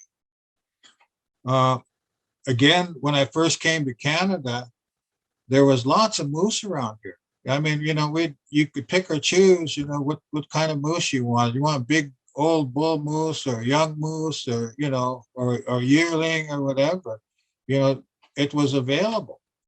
And then it seemed like from one year to the next, all of a sudden, it seemed like moose were really hard to come by. If someone wanted a moose, they had to hunt hard and long to find a moose. But at the same time, on my reservation, it's about 2 hours south from here, on the US side, all of a sudden there's an abundance of moose. There's moose all over the place. And when I was growing up as a child, we never ever seen a moose down there. And if there ever was a moose that came onto the reservation and someone seen it or shot it, it was like big news. You know, hey, so-and-so got a moose, you know. That's how rare they are. But now there's so many moose down there that they have a regulated moose hunt, you know, and that'd probably be coming up in the next, you know, or it's probably over now, but, you know, that it, you know, there's such an abundance of moose now that they have to thin them out now, right? So, you know, what caused that? You know, and again, I would like to, you know, say that, you know, climate change has, you know, caused a, you know, a migration of moose from this region to go further south. And why is that? You know, could it be for water resources, artesian springs, you know, that sort of thing? You know, we don't really know. And so another thing around weather, you know, all of us have been noticing that there's less harsh winters and that they seem to be, you know, somewhat warmer. And we look at summertime, you know, now there's droughts and summer heat events that, you know, are having negative impacts.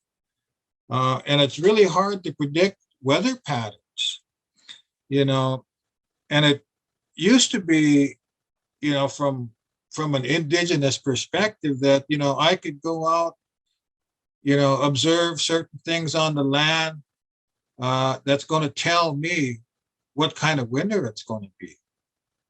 You know, so I would know how much firewood to cut and whatever, and not just from observing animals and their behavior. So about 3 years ago, you know, my observations told me that it was going to be, and I count winter. I look at a winter by whether it's a 4-chord winter, meaning that's how much wood I'm going to burn, or a 3-chord winter, you know, again, meaning about how much wood we will need, you know, for heat. But about 3 years ago, I figured it was going to be a 4-chord winter. So I, you know, of course, I cut 4 cords. That year, we only burned 2 cords of wood. The following year, it was, the signs out there were telling me it's going to be a mild winter. And I cut 4 cords of wood anyway, and we burned the 4 cords of wood and ran out of wood when it was still cold. So this year I cut over 5 cords of wood, you know, not knowing, you know, I'm just going to play it safe this year. I'm going to cut more than I needed. We ran out of wood about 2 weeks ago, right? And it's still cold. Monday morning, when I woke up on Monday morning, I looked at the thermometer, it was -10 at our house. That's totally unreal for this time of year, you know. So there's some real, I'm not even going to say subtle changes anymore. You know, there's some real significant changes in the weather and the weather patterns that are ongoing. And for some, you know, you're just going to throw on an extra sweater or something like that. It's not going to be too alarming.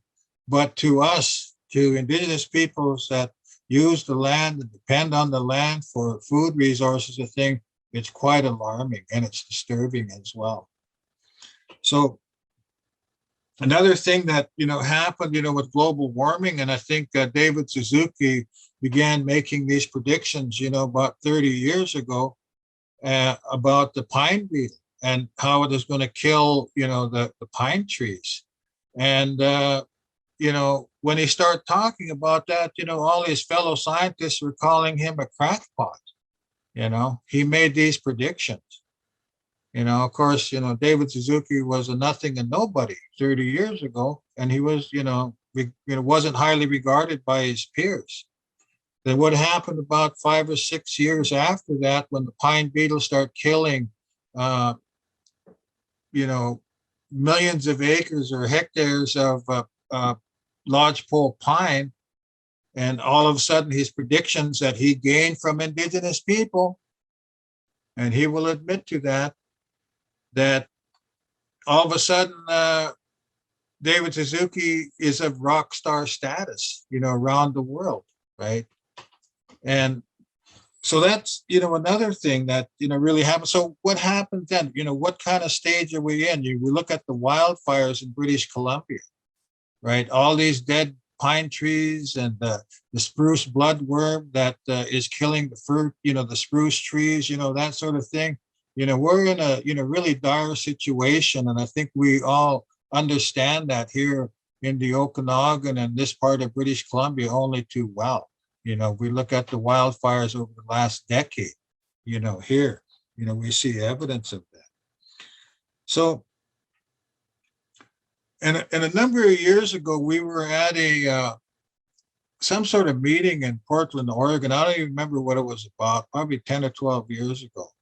And there was a guy from Point Barrow, Alaska. If anybody don't know where Point Barrow, Alaska is, it's one of the most northern communities, indigenous communities in Alaska. And he was telling us that they seen a beaver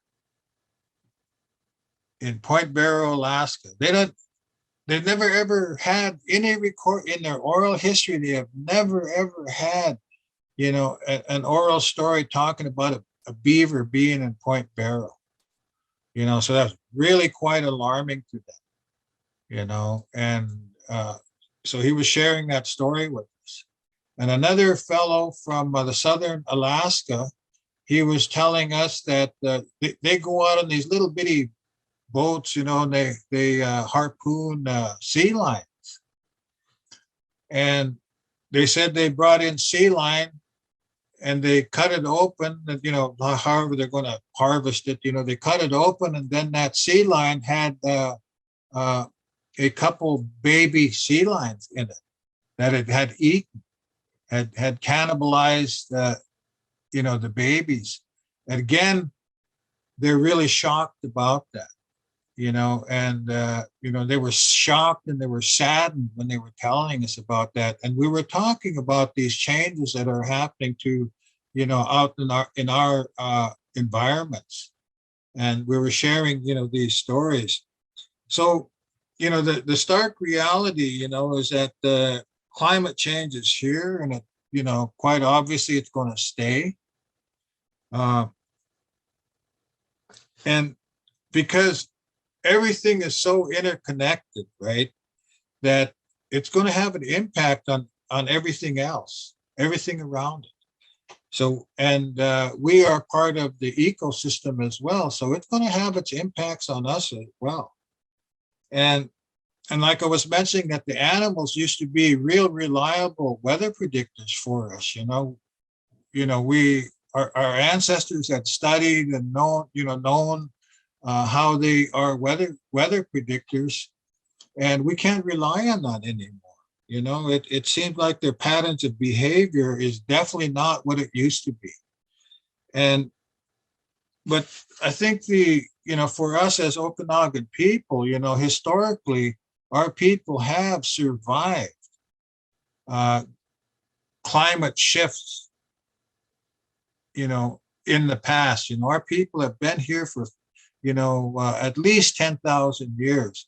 And, there are those stories and oral narratives that talk about these shifts, and that were, 2 or 3 degree shifts, and our people survived it, but that was way before, non-Indigenous peoples came to this land, right? So, I don't really know, what our futures hold, due to the, the rapidity of the impacts of global climate change. But if we look on the news, we see 100-year weather events that are happening around the world. And now these weather events are happening multiple times a year. And, it seems like or it seems like the general population sees that on the news for a day or something, and that, they change the channel, and it doesn't affect them at all. So there's a consciousness that's really lacking about some of the changes that are ongoing. And we think that it doesn't impact us, but, it does. So, and if we, really carefully observed, or if we were all out on the land and had that sort of experience, we should, come to the understanding that, we're not out of the woods as far as the impacts on global climate change, but when it does start to impact our food resources, that sort of thing, and then I think all of a sudden, the alarmist bells might start going off. And so just in closing, I just want to say that one of the things that anytime I have opportunities to address people and talking about some of these things, I always like to in closing like to say that one of the things that is really important is to know your safe water resource. What if the taps turn off? What if all this sort of thing happens? How are you going to access a safe water resource? I know from my house, within I could walk, to probably about a dozen water resources if I needed to, but I had to go out and find them, right? I got springs located that probably, I don't know if anybody, there might be a couple other people that know where they are, but they're safe water resources. So just in closing, I just want to say that find your safe water resource, and somehow maybe in collaboration we can find a way to stem. I don't know if we're going to stem the tide of global warming, or but maybe we can collaborate, create alliances, that some sort of network where we can keep each other informed. So I just want to thank John for giving me this opportunity to talk to you today, and see you later. I'm not going anywhere. I'll be here for a while.